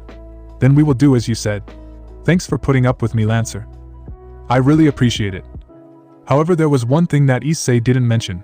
As low as it was, there was a possibility that this was an elaborate trap made by Hinajima to eliminate them. If the people at the Hinajima residence knew they were coming, then Issei and Lancer could very well get ambushed. Yet for some reasons Lancer didn't tell him about that. Usually she would object to such a plan and decline it. But she didn't. She only asked if I'm sure I want to do this. For now Issei would just go with the plan. He hoped that he could save Hinajima's mother and let them reunite. Next would be Ryder and his master. I believe tomorrow, which is Sunday, they will give out food for the homeless at the riverbank. We should go there to see if we can talk to them. That was his original plan. Lancer had less problem with Ryder since he seemed to be an honorable servant. Yes, in any case we can make an agreement with Ryder to have a fair fight. They continued to chat about some trivial things until it was 11 o'clock. Their discussion ended there and Issei prepared to sleep. Lancer, however, pulled out the books she had bought before. You are not going to sleep, Lancer. Servants don't need to sleep, since there is nothing to do. Before I chose to sleep for my mental health. However, now that I have these books I will read them while guarding you. I think you need to sleep though, a few hours at least. That is not a bad idea. I shall do as you said. If Lancer said that, then Issei had no objection. Good night, Lancer. Good night, Issei. Chap 12. Issei opened his eyes, he shook his head a little, then lightly tapped the alarm clock to shut it down. His mind felt dull but his body felt great. Good morning, Issei. Good morning, Lancer. Right next to him Lancer was sitting on the floor, her book opened. You didn't sleep last night, Lancer. I did, but only for 4 hours. Lancer gracefully closed her book and put it on the shelf. Since she mentioned that servants didn't actually need to sleep, Lancer could stay awake the whole night. However, it was still better to sleep for a few hours, so she did that. Issei thought at this pace she could probably finish her 2 books in less than a week. It was 6 in the morning, but since Issei wanted to train his body, he got up sooner than usual. His house didn't have a training room like the Hinajima shrine, so he only did push-ups and sit-ups in his room. It might not be enough, but it should be fine for now. He had decided to train more in the afternoon when they returned to the Hinajima shrine. Issei also requested a large portion for him when it was time for breakfast. So Issei, how was that lady yesterday? His mother's words made Issei almost choke on his meal. What do you mean by that? Oh come on, you clearly were trying to impress her by cooking dinner. His mom was still smiling. Did you know that Dad and I were too excited to sleep last night? Not only you brought home a beautiful young lady but a blonde foreigner. My useless perverted son has grown up to be a man. His father also nodded to his mother's words. That's right. I never thought Issei could bring any female to our home until he was 30, and that lady would be someone who was also desperate for a partner. This is clearly a great victory for the Hyodo. Issei decided that he heard nothing while his parents continued on and on. I will continue to eat in my room. Issei tried to bring the extra to his room for Lancer. Okay, remember to clean the dish later on. Issei nodded. Hey Issei, be honest, do you like Miss Lancer? Issei was temporarily halted by his mother's question, but he quickly ignored it and returned to his room. He didn't even need to answer such an obvious question. Hey Lancer, I bring you breakfast. Thanks Issei. She might not say it, but Lancer was looking forward to breakfast. Since she couldn't just visit the Hyodo in the morning out of nowhere, this was the only way for her to have a meal. On top of that, after the day before spending, they only had a small amount of money left, so Issei wanted to save as much as he could by eating at home. This is rice, grilled smelt, pickled vegetables and miso soup. Issei explained the breakfast to her. Lancer did have miso soup at the Hinajima shrine before, but Issei was sure the taste was different. Thanks. Lancer dug in happily.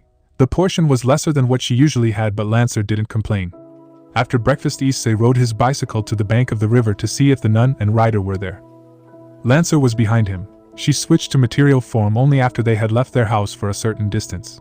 Issei could see the homeless having meals before he spotted the nun and Ryder, who was in a priest's robe, standing behind a table with food. Those two were giving out meals for anyone who came here without asking for anything in return, not even making them read the Bible or pray to their god. When Argento and Ryder saw Issei and Lancer, they gave them a greeting. Issei and Lancer then also helped the other pair of master and servant to give the food to the homeless. Ha, I'm spent. The homeless only left when it was about 11. Issei stretched his arms and legs. This was the second time he did charity work. He wasn't used to it, but it wasn't a bad thing. Thanks, Argento bowed to him. No problem, Issei replied in English. I see that your wound has healed, Ryder said, looking at Lancer. It will take more than a dragon slayer sword to kill me, Lancer answered. Why don't we go for lunch? Issei interjected, trying to defuse the situation. Argento and Ryder agreed. When they packed up their stuff, Issei noticed something. He went to check it and couldn't help but express his surprise. That's my bicycle. Indeed, the bicycle that Ryder and Argento used to carry their kitchenware and table belonged to him. That's the bicycle I requested from the team when they cleaned up the warehouse where we fought. Previously we had to carry all these things by hand, so a bicycle would help. I didn't know that was yours, my apology. No, I should be the one who thanks you for taking the bicycle instead of letting those people dispose of it. Actually, why don't we swap the bicycle? I don't need more than one. And so Issei traded the bicycle he bought from the supermarket with his old one for the nun. Problem solved. Is there anything you want to eat? Since there were many things they had to carry, they didn't ride but walked their bicycles. Nothing comes to mind. Most of the time we have to stay at the church, so we aren't familiar with this town, Ryder answered. Anything is fine for me, Argento gently said. In that case, Issei doubted Argento, and Ryder had enough to pay for their meals, so it was up to him now. He gave it a minute, then decided where they would eat. The group arrived at a local's favorite fast food restaurant. Issei recalled that his childhood friend Shida, who was a Christian, had no problem eating this kind of food, so both Ryder and Argento should be fine with it. Lancer too hadn't had fast food, so Issei wanted her to try it out. It shouldn't be bad to have this kind of greasy, crispy food once in a while. Issei led everyone to a table after parking their bicycles outside. He went to grab a menu so they could have a better look. Since it was their first time in such a restaurant, it would take them quite some time to figure out what they wanted to eat, and making others wait while ordering is not nice. Thankfully, the menu had both Japanese and English languages, so Ryder didn't have to translate the names of the food for Argento. I would like a hamburger, Argento loudly said. I have seen hamburger a lot, but I have never eaten one before. Wow, Issei knew he shouldn't pity her, but he still did. It was difficult to imagine someone who lives in this age but has never eaten a hamburger before. Argento must have a hard life living in the church. I shall have this sandwich. Ryder pointed at the shrimp sandwich on the menu. Perhaps Ryder didn't have deep-fried shrimp back when he was alive. Issei had no idea on how rough the life of a saint was. Issei had already chosen his meal, which was a cheeseburger. Lancer meanwhile was still staring at the menu. She scanned up and down as if she were weighing a life and death choice. Lancer glanced at Issei, and then back to the menu. Well, I did say I wanted to make it up to her. Issei simply nodded, much to Lancer's delight. Then I want a special double beef burger, 8 chicken wings, 6 fish nuggets, a jumbo French fries, 2 roasted drumsticks, and a bowl of salmon salad. Issei expected that, and fortunately he still had a coupon for a free cheeseburger. 15 minutes later, lunch was out on the table. Wow, Argento couldn't contain her excitement. I see, you can eat it by hand. Ryder picked up his sandwich to unwrap it. Is that so? You can eat it without a spoon and a fork. But you have to wash your hands first. The blonde nun pulled out a bottle which didn't seem to be the hand-washing gel that Issei knew and washed her hands with it. She then followed Ryder's example, unwrapping her hamburger to take a bite. Delicious, they both said. I never knew hamburger tastes this good. Yeah, I never thought shrimp could be this tasteful, Ryder said. Issei knew that usually Christians have simple dishes, but he was glad that Ryder and Argento enjoyed fast food. He too began to eat his cheeseburger. Meanwhile, Lancer had finished her first chicken wing. She was going for her second one, but before that she noticed something on the table. I don't remember we ordered a mashed potato cup. Lancer checked the plastic cup. That one is on the house since we ordered so many things, Issei explained. You want a second one? I will decline your offer, Issei. You can have it. You don't like mashed potato? Issei asked, wondering why the king declined such a simple type of food. I already had enough mashed potatoes for a lifetime, Lancer sighed. Her eyes closed as if she were remembering the time when she was alive. Issei was dumbfounded again. Could it be that the mashed potato back then was very terrible? He was not a big fan, but he had no problem eating it. Unsurprisingly, Lancer finished her portion the same time as everyone despite the amount of dishes. Issei went to grab their soda drinks. He wasn't sure of what to talk about now. His English wasn't good, so communicating with Argento would be a problem when it came to a complicated subject, especially when he wanted to discuss the war. His best hope was to talk to Ryder. Given that he seemed to be a reasonable person, it shouldn't be hard. "I see that you have changed," Ryder said, taking a soda cup from Issei. "Yeah," Issei nodded. "Was it that obvious?" Drake said that the changes were huge, but Issei didn't expect others to recognize them that quickly. "Did you have a change of mind?" "Yeah, I will fight. I'm sorry that I showed you my cowardly side before," Issei admitted. "It looks like you have made your decision. That makes us enemies, but naturally it should be our relationship in the first place. The Holy Grail is an object that could entice even the most famous heroes after all." Ryder was right. Lancer and Ryder were servants in this war, and if Issei had decided to win the Grail for Lancer, it was a matter of time before they crossed one another. "Well then, I hope that we have a good fight," Ryder smiled. "Me too. It would be an honor to cross swords with you on the battlefield again," Lancer said. At least they weren't bitter enemies, unlike Assassin. Issei bit his lips. Now that the mood had changed and they had agreed for an honorable fight, it was his chance to ask Ryder, "Can you help us?" But before he could ask the reason why Argento sought the Grail, Ryder was the first to talk. "Something's wrong." Issei was surprised, but he quickly regained his composure. "You could say that, even though we are allies, Assassin and her master are unpleasant to followers of God like us." Issei could feel a little hatred from Ryder's voice, but he hid it well. "Then why are you allied to them? You can't leave and fight by yourselves?" Lancer asked. "The circumstance of how I was summoned is complicated. In fact, I do not want to ally with Assassin and her master in the first place. It would save us a lot of problems if we can just kill them all. Unfortunately, my master is under a haze from Assassin's master." "A haze? Could you be someone who is not familiar with magecraft?" Ryder wondered. Issei reluctantly nodded. It was true that before he summoned Lancer, Issei was just a normal Japanese high school student. He had zero knowledge on all of this supernatural stuff at all. A haze is a magical curse which enforces certain rules on one or multiple persons. If you are under a haze, then you cannot act against the rules lest you are punished by the curse. Lancer explained. "To my understanding, this haze is bound to the magic circuits inside a person. If he fights against it, it will freeze or weaken his body. At worst, it would even kill him." Issei nodded. "So a haze is something of a supernatural curse that restricts you on certain things. My master Artoria is under such a haze from Assassin's master. She was put under it before I was summoned, so there was nothing I could do to prevent that," Ryder said, regrettably. "I assume that one of the rules is that you are not allowed to harm Assassin or her master?" Lancer asked. "You could say so," Ryder frowned, "but the rules are more complex. From what I learned, there are essentially 3 rules. First, my master is not allowed to use command spells without acknowledgement from Assassin's master.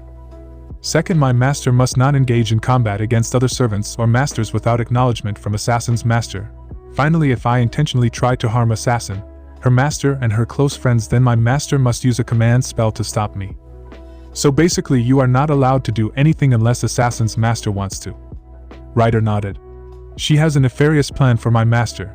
I cannot oppose Assassin and her master when Artoria is still under their haze, and I need to protect her myself because there is no one we could trust in our base." A huge problem. Issei did not know this nun was under such a terrible curse.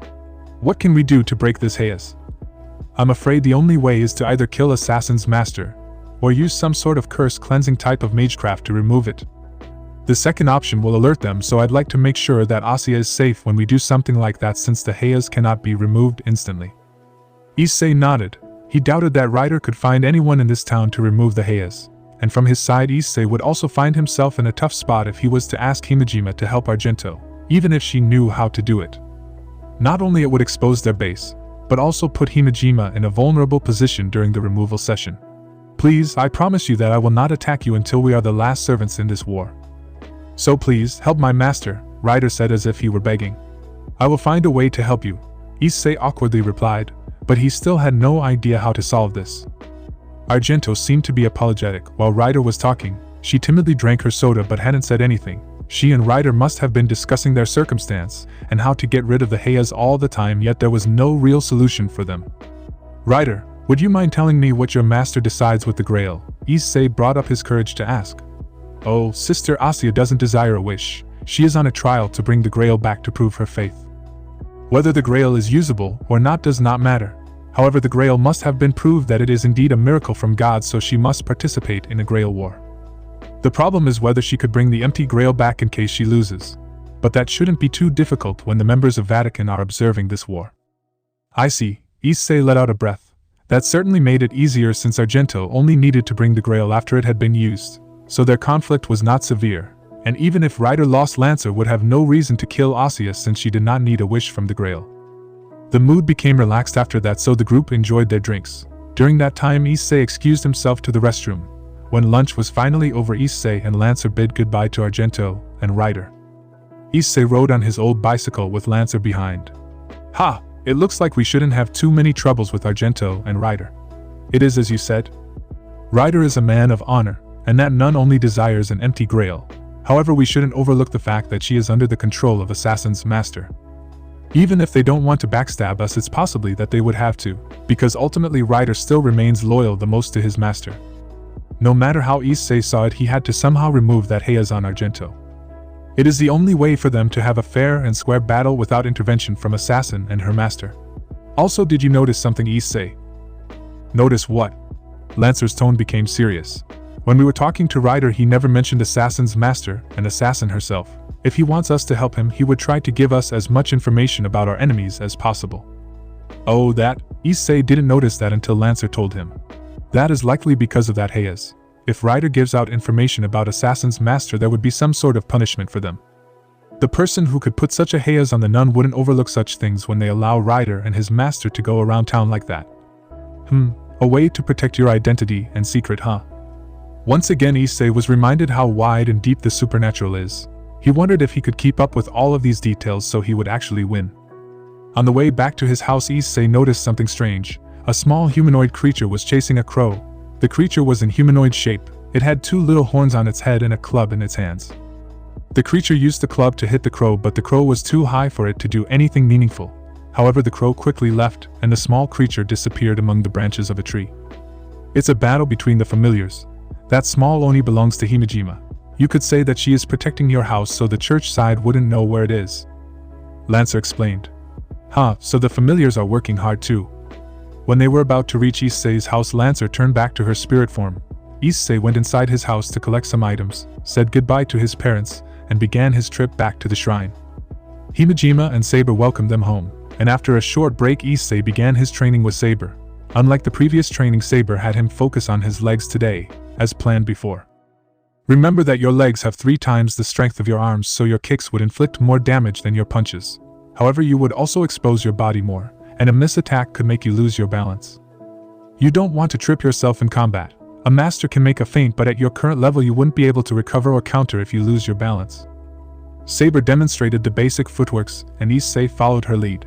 Since you are not as strong as a servant, the terrain will decide your speed. Rocky place might be tricky to move, so you want to minimize your movements. While on the plane you can run or jump back, but your opponent can do the same too. It is critical to know where and when to walk, run, jump or dash. Can I do the kicking the sand into your face trick? Saber shook her head. Any competent fighter would be able to protect their eyes, or worse, they would use that chance to attack you when you let down your guard. Unless you're fighting some untrained thugs, you wouldn't be blinding anyone in the war. Got it. They continued to train as Issei tried to memorize the footworks while Saber corrected him. Lancer sat in the corner, watching over Issei's training. When Issei had somewhat become familiar with the footwork, Saber set out multiple goals for him to practice, from dodging her attacks by moving to reaching certain spots within the shortest time. By the time they were done, it was almost time for dinner, so Issei went to take a bath. Dinner was more special than usual, and both Saber and Lancer were allowed to drink wine. Perhaps Himejima knew that Issei and Lancer were going to run an important errand for her, so she put more effort into dinner. Himejima, there's something I'd like to ask. Can you remove a haze from someone? Don't tell me you got cursed. Himejima glared at him. No, it's about Ryder's master, the nun you know. Today we had a talk and found out that she is under a haze from Assassin's Master. Issei then told Himejima what he had learned. I see.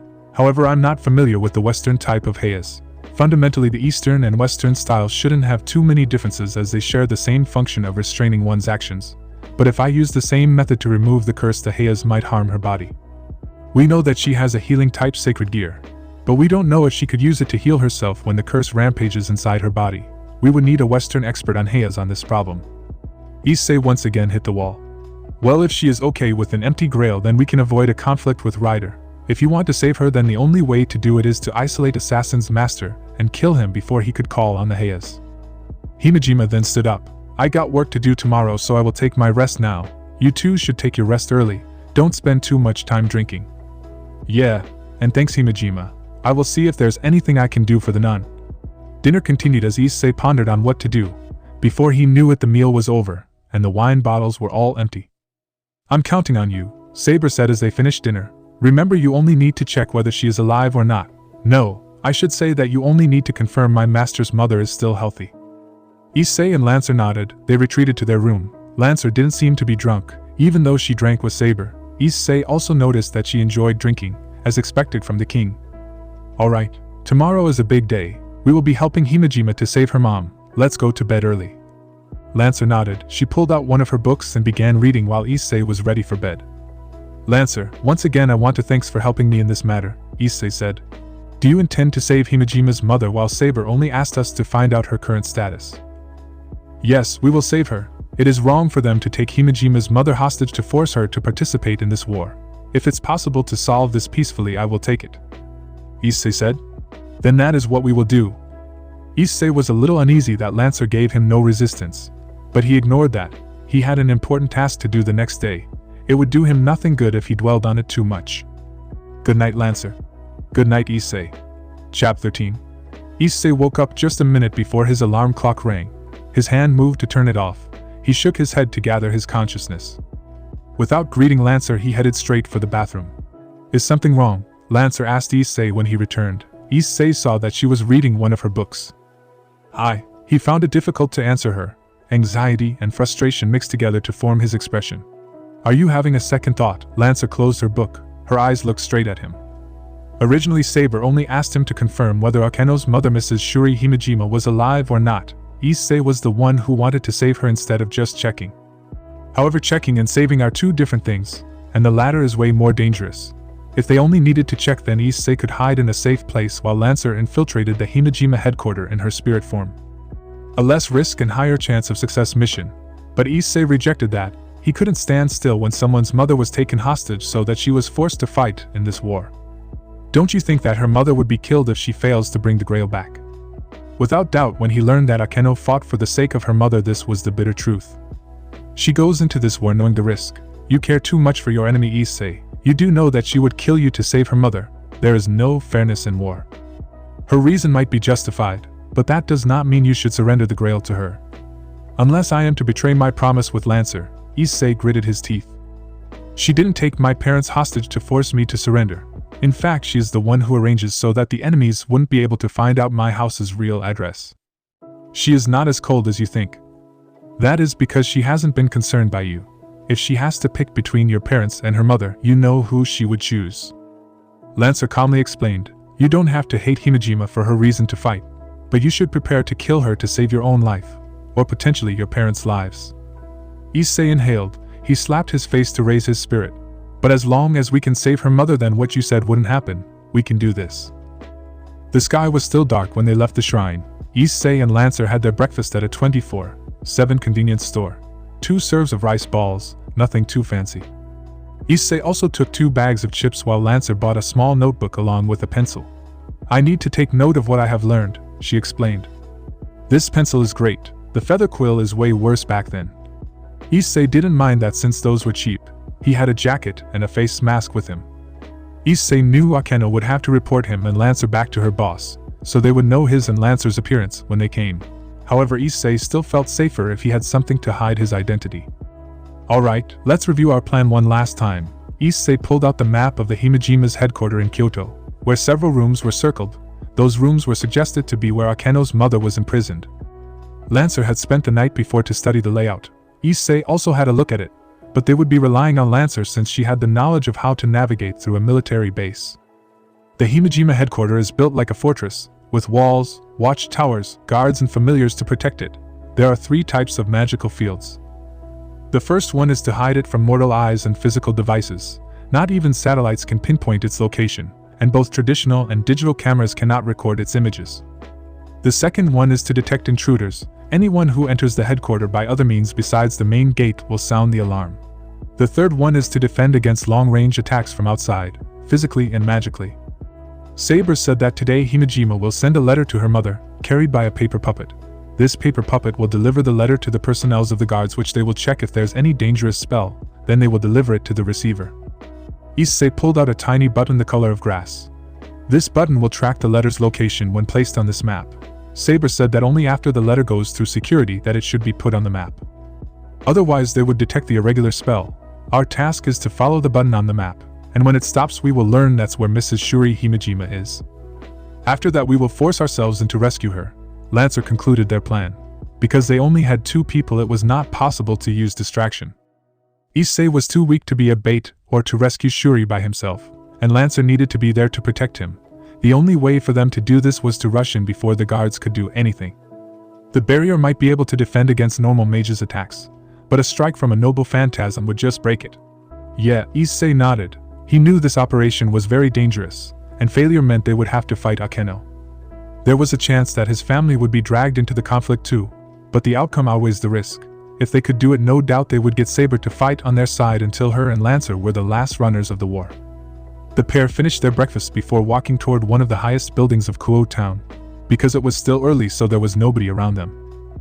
Lancer summoned her steed. With one jump the horse reached the top of the building. Lancer controlled it carefully so that when the horse landed it caused no damage on the floor. They continued to stay on the top of the building until Lancer detected the paper puppet. That was the sign to make their move. The horse made another jump, this time toward the paper puppet up in the sky. At over 200 m above the town it continued to rise until it reached the clouds, using them to run on as if they were the ground. Issei and Lancer began to chase after the paper puppet, which would lead them to the Himejima headquarters in Kyoto. The air should be cold, and the wind should be strong enough to blow Issei away when they move at the same speed of a high-speed rail, yet none of those happened to him. It was due to the ability of Lancer's mount that Issei could ride comfortably, or as comfortably as a horse galloping at high speed. To Issei it was no different from flying toward Kyoto on a private jet, even though he never got on one. Scenery moved quickly beneath him, but he didn't have a heart to look at them. Issei squinted his eyes, trying to find out where the paper puppet was, yet he couldn't. According to Lancer, she was tracking the magical trail from it instead of relying on visuals only. There was nothing to do but to wait until they reached the destination. Issei tried to steal his mind. Now was not the time to be nervous. He needed to focus on this important task if he wanted to help Akeno and Lancer. What should I say to Mrs. Shuri once we found her? Issei wondered. He tried to think of something to make it clear that they would save her, and that they were entrusted by her daughter. But his mind was clouded by other thoughts. Stay focused, partner. You cannot do anything with efficiency if you are distracted, the dragon told him. Yeah, you're right, Drake. I'm sorry. Issei took a deep breath. He closed his eyes. Perhaps he should take a short nap. Lancer surely would call for him when they reached the headquarters. We are there, Issei. Lancer called him 3 hours later. Below was a vast forest upon a hill. Issei could not see anything, but he could only sense that something huge was below. Something was distorting his vision, blocking him from truly seeing it. Lancer had no problem seeing through the barrier, however. The paper puppet has entered the fortress, Lancer confirmed. Now we wait. 20 minutes should be enough. Issei asked? Yeah, if we stay for too long we might be noticed by the familiars. Issei nodded. He opened a bag of chips bought from the convenience store earlier. Lancer used one hand to grab some. Her other hand held the reins. I didn't know that sour cream goes well with onions. Lancer grabbed another chip. I wonder if it's possible to replicate the cooking technique back in my days. I still like the cheese flavor more. They continued to hide behind the clouds. After they finished those 2 bags of chips, Lancer ordered the horse to walk forward a little. The spell wouldn't work if they were too far from the letter. Issei carefully put the button on the map. If the button was to fall, he would have no choice but to kill himself in embarrassment. Oh, it moves. Issei was excited to see such a simple spell working before him. Both Lancer and Issei saw it was moving slowly through the corridor in the east section, and then into a room in the center of the fortress. That room. Issei was confused. The map didn't show layers of the fortress since Saber couldn't prepare such a detailed map. But it didn't look like Shuri was in the dungeon, which would be a huge pain in the ass to rescue her. Strange, Lancer mumbled. If I am correct, then only the important figures of this place could occupy this room. But from what Saber said, the mother is certainly a captive. There should be no reason why she is held in such a room. Yeah, but we don't have time to ponder on such thoughts. Issei put the map back into his pocket. Let's do this. This was it. They would charge through the barrier, then rush into that room to save Shuri before the guards could come. yet before Lancer made a move the fortress showed itself. It was as if the barrier disappeared for some reasons. The master and servant didn't lose that chance to charge in. Since they didn't have to break the barrier, it would lower their chance to be detected by the guards. In less than 5 minutes they arrived at the designated room. It looks like we are not the only intruder today. Issei could hear the footsteps of many people, but they were heading towards somewhere else, presumably where the other intruder was. Lancer dismissed her horse and they both entered the room. It was a rather large room with various kinds of luxury furnitures, the ones that the rich use. On the wall there were multiple ink-washed paintings. He could also see a pair of katanas on a shelf, and those were probably not just for decoration. There was only one person in the room, and she was who Issei needed to save. "Mrs. Shuri Himejima, we are here to save you." Issei quickly walked to her, but Lancer stepped up before him with her lance in hand. "Who are you? You are not Akeno Himejima's mother?" Lancer asked. Issei was shocked, but when he looked at her again he could see that she wasn't in discomfort nor any kind of restriction. She seemed to be reading the letter written by Akeno, and she had the air of someone who clearly owns this room. Issei also refrained himself from commenting on the fact that this woman in fact has bigger breasts than Akeno's mother. Loud footsteps could be heard outside of the room. Lancer quickly pushed Issei into a corner. Her lancer was still pointing at the woman, while her eyes were on the door. The woman glanced at them once, and then she opened her mouth for the first time. "What's the matter?" "There is an intruder, my lady," the guards outside shouted. "Process like what you have been taught," she calmly answered. "Please let us protect you." "Are you saying that I cannot defend myself against some intruders?" No, we didn't mean that. We will be on our way to catch the intruder." The guards quickly left, and then silence returned to the room. Seeing that the woman had no hostility toward them, Lancer lowered her lance. "Did Akeno send you to check on her mother?" she asked while returning the letter to the envelope. "Yes, kinda." Issei saw no reason to hide. If she told the guards to stay away instead of fighting and capturing them, then she must have known everything. It was obvious that Akeno made a plan for this, as Saber couldn't have obtained a map of the Himejima headquarters by herself. "I see," she signed. "It is inevitable. I wish I could have delayed it longer for the sake of that child. Now let's begin again. My name is Suzuka Himejima, and currently I am the head of the Himejima clan." Head of the Himejima clan, Issei blurted it out, but that explained why she was in such a room. "Yes, Shuri is my aunt and Akeno is my cousin. That's why you mistook me for her." "Right, okay, but where is Mrs. Shuri?" "Who are you to Akeno?" "Excuse me," Issei blinked. "Why do you do this? You know that the Himejima clan, especially me, receives information from Akeno and has ways to monitor the war in Kuoh town, right? There is no way that we would not know you and your servant. You might be young and naive, but even someone like you could guess the consequences of invoking the wrath of a noble clan with supernatural power, right?" Issei could only nod to Suzuka's words. "That is not even counting the fact that Akeno is a participant in the war. In other words, she is your enemy. She will not hesitate to kill you if I promise her that I will return her mother right afterward, yet you still come here." There was no reply from Issei. "So answer the question. Who are you to Akeno, and what made you do this?" "I know I'm an idiot, but I want to end this conflict while keeping the bloodshed as minimum as possible. Besides Akeno Himejima, I wouldn't say she is my friend, but I cannot stay back when her mother is kept hostage. It doesn't matter if we are friends or enemies.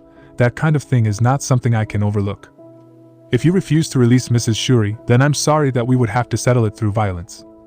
That's right. Issei couldn't stand the fact that Akeno Himejima had to fight because her mother was taken. He had gone this far, so he would keep it up till the end. "Your eyes have no lie. Good. I was worried that Akeno has been deceived, or you are taking advantage of her. I'm glad that she can have someone who would be there for her, even if she herself doesn't realize it." She then brought out a wooden box from the closest. Issei was confused. He thought that Suzuka would tell them where Shuri was. Nevertheless, he took the box, and with her approval he opened it. Inside he could see a number of letters stacked neatly in the left corner, along with various small trinkets and postcards.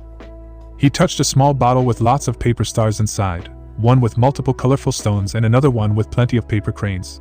There were small gifts too, like the little wooden Oni statues, or a clay doll. At the center of the box was a leather notebook. There was no name, but anyone could guess whose book it was. Issei turned his head to Suzuka, and back at the content of the box. Where? He already knew the answer subconsciously when he saw that notebook, but he could not accept it, or rather, he did not want to accept the truth before his eyes. "I'm sorry, by the time I took over as the leader of the clan it was too late," Suzaku shook her head. Issei touched the book. He took a big gulp and opened it.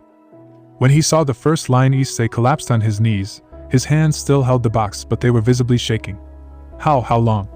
3 years, that is the time I have been writing letters to Akeno as her mother. I could not tell her the truth. That child, she holds so much hope in each and every of her letters. She really believes that one day she could save her mother from this place and live with her in a happy future.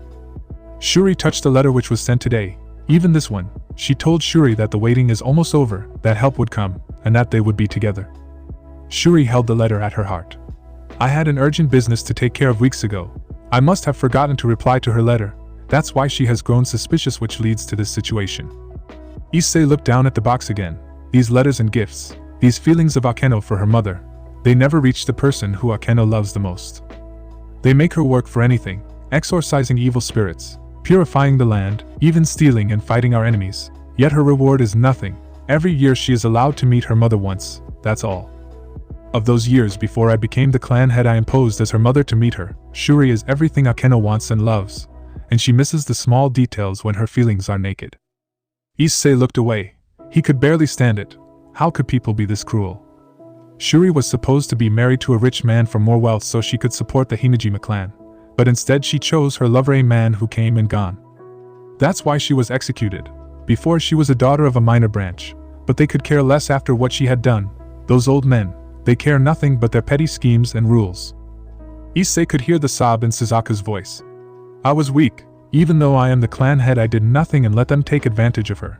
Every time she completes a mission, they would laugh behind her back. Yet I cannot imagine how devastated Akeno would be if she learns the truth. Suzaku wiped the tear on her face. You might not know this, but Akeno never meets her father. I know from Shuri's eyes that she truly loves that man, but he wasn't there to protect them. His existence is forbidden by the world. Their reunion is something that is hated by the Himejima clan, for they believe in the pure blood idealism. That's why Akeno only has her mother. Issei opened his mouth, but no word came out. Suzaku didn't say anything after that. They both knew Akeno had lost the person she treasured years ago, and yet she still clung to a future that never comes. We need to leave, Master, Lancer said a moment later. Here, use this. Suzaku gave them a charm. This will make you invisible for 10 minutes. As long as you attack no one in this fortress, you can safely return home. Take the wooden box. Whether you decide to tell her the truth or not is up to you. I no longer have any right to keep it in the dark. Thanks. Issei held the wooden box under his arm while taking the charm from Suzaku along with Akeno's letter. One last thing. Promise me that you would look after Akeno. Please, she will not trust anyone from this clan, and I cannot protect her before the group who supports the war is crushed. I will. I have one last question. Who is Archer's master? Lancer asked. In the front, he works for the group who wants to take the grail. But the truth is that he works directly under me. If I do not approve of something, he won't do it. You can safely trust him, as he would never harm Akeno, and I will make sure to tell him not to harm you and your master too. Thanks. The master and servant left the room, and soon they were in the sky heading back to Kuoh town. It was uneventful when they started, but now the atmosphere was even worse. During the trip, Issei could only stare at the wooden box in his hands. His face was in pain when he recalled the story Suzaku had told him. By heaven, what am I gonna tell her? He muttered.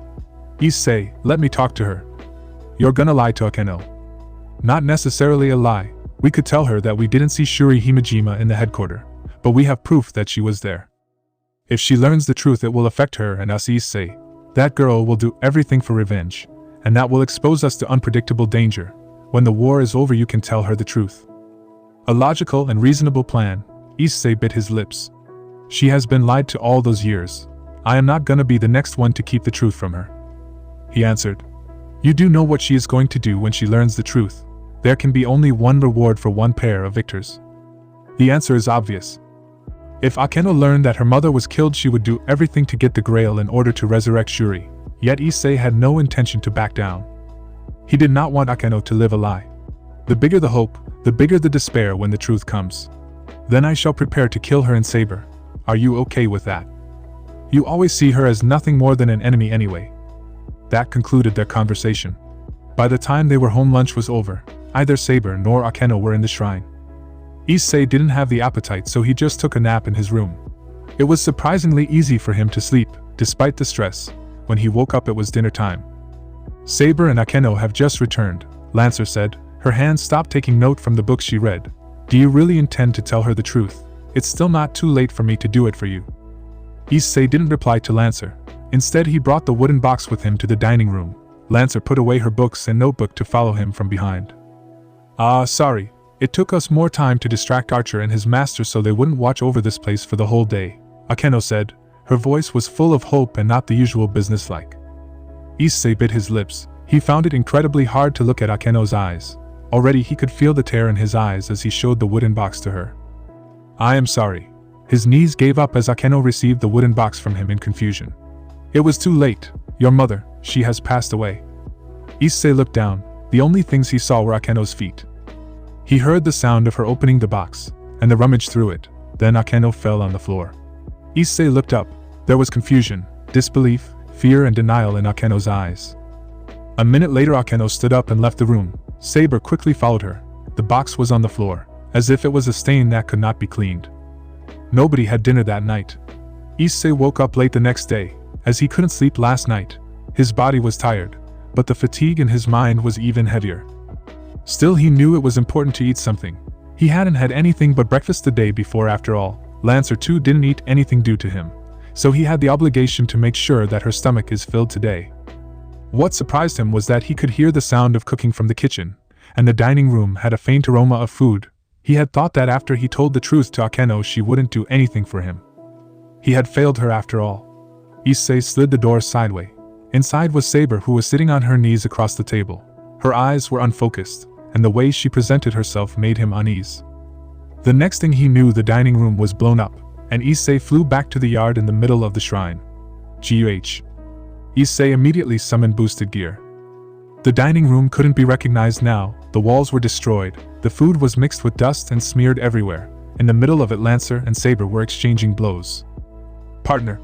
Issei raised his left hand to block a slash from Akeno. He then backed away to gain distance, but Akeno threw 3 charms at him. They exploded on his boosted gear, and surprisingly it was still intact. That sacred gear of yours is that sturdy, huh? It might be even harder than the enhanced samurai armors for the elites of the Himejima. Akeno then pulled out a packet and threw it before Issei. 3 million yen. Do me a favor and go on a trip to the neighboring regions or Okinawa or wherever. I don't care, don't come back after at least a month. We can do this the easy way, or I would take a limb of yours. Himejima, you want to get the grail to revive your mother. But she laughed hysterically at his suggestion. Revive? My mother? She was kind, she had worked hard and taken care of others when she was alive. She even gave birth to an abomination like me. She must be happy in Takamigara now, as the gods reward those who are good. Why would I drag her back to this hell of living? Issei bit his lips. Lancer and Saber had never stopped fighting each other the entire time. They demolished room to room by their power, and now they were somewhere that Issei couldn't see. But he knew Lancer was still within the shrine. No, I wouldn't resurrect her, Hiyoto. I want the Himejima clan to pay for what they have done, all of them. But Saber alone is not strong enough, and there are too many members to track down even if I and Saber destroy the headquarters in Kyoto. The Grail, Issei reached the conclusion. You want to use the Grail to destroy the Himejima clan? Yes, Akeno's eyes were full of burning hatred. But if you do that, killing the innocent and that many people, then you would never meet your mother again, as your soul is cast down to Yomi. I know, Hiyoto, I know, but I don't deserve it. My hands aren't exactly clean. I could care less if I decay along with them in Yomi. As long as I can get revenge for my mother, this body could be gnawed by bugs. Akeno threw another charm at him. Issei quickly used boosted gear to block it, yet it didn't explode. Ugh! A strange sensation spread out. Issei felt like vomiting. It was as if his body had over 100 holes, and they all bled at the same time. That is a curse which can disrupt the flow of mana inside your body. Without mana, your servant would disappear. The effect should end after a month. But for someone like you, I doubt it could last that long. Originally, I wanted to cut that arm of yours to remove your command spells, but it seems that getting through that sacred gear of yours is too much of a trouble. Master. Lancer was still fighting Saber, and their capability was about the same. Yet when one side lost the supply of mana, it would just be the matter of time before Lancer failed. So, what is your choice? You could give all of your command spells to me, take this money and have a nice vacation. I will destroy the schools so that you would have a reason not to be here. Or we could do it the hard way, as I cut your right arm and legs until you agree. You want Lancer? Yes, she is strong, if not as strong as Saber. But in your hands she is nothing more than a glorified security guard. If I have the two strongest servants I can end this war much faster." Her voice was bitter. Lancer and Saber were back at the dining room now, and Saber was pushing Lancer harder and harder. For every second Lancer used her own pool of mana to fight Saber was a second closer to her loss. Akeno didn't wait for him to think either. As she walked toward him, her katana gripped hard. He was certain that if he said nothing she would cut his right arm for real. Issei had no time to make his choice. That's it, guys. Thanks for watching and supporting us. See you in the next part.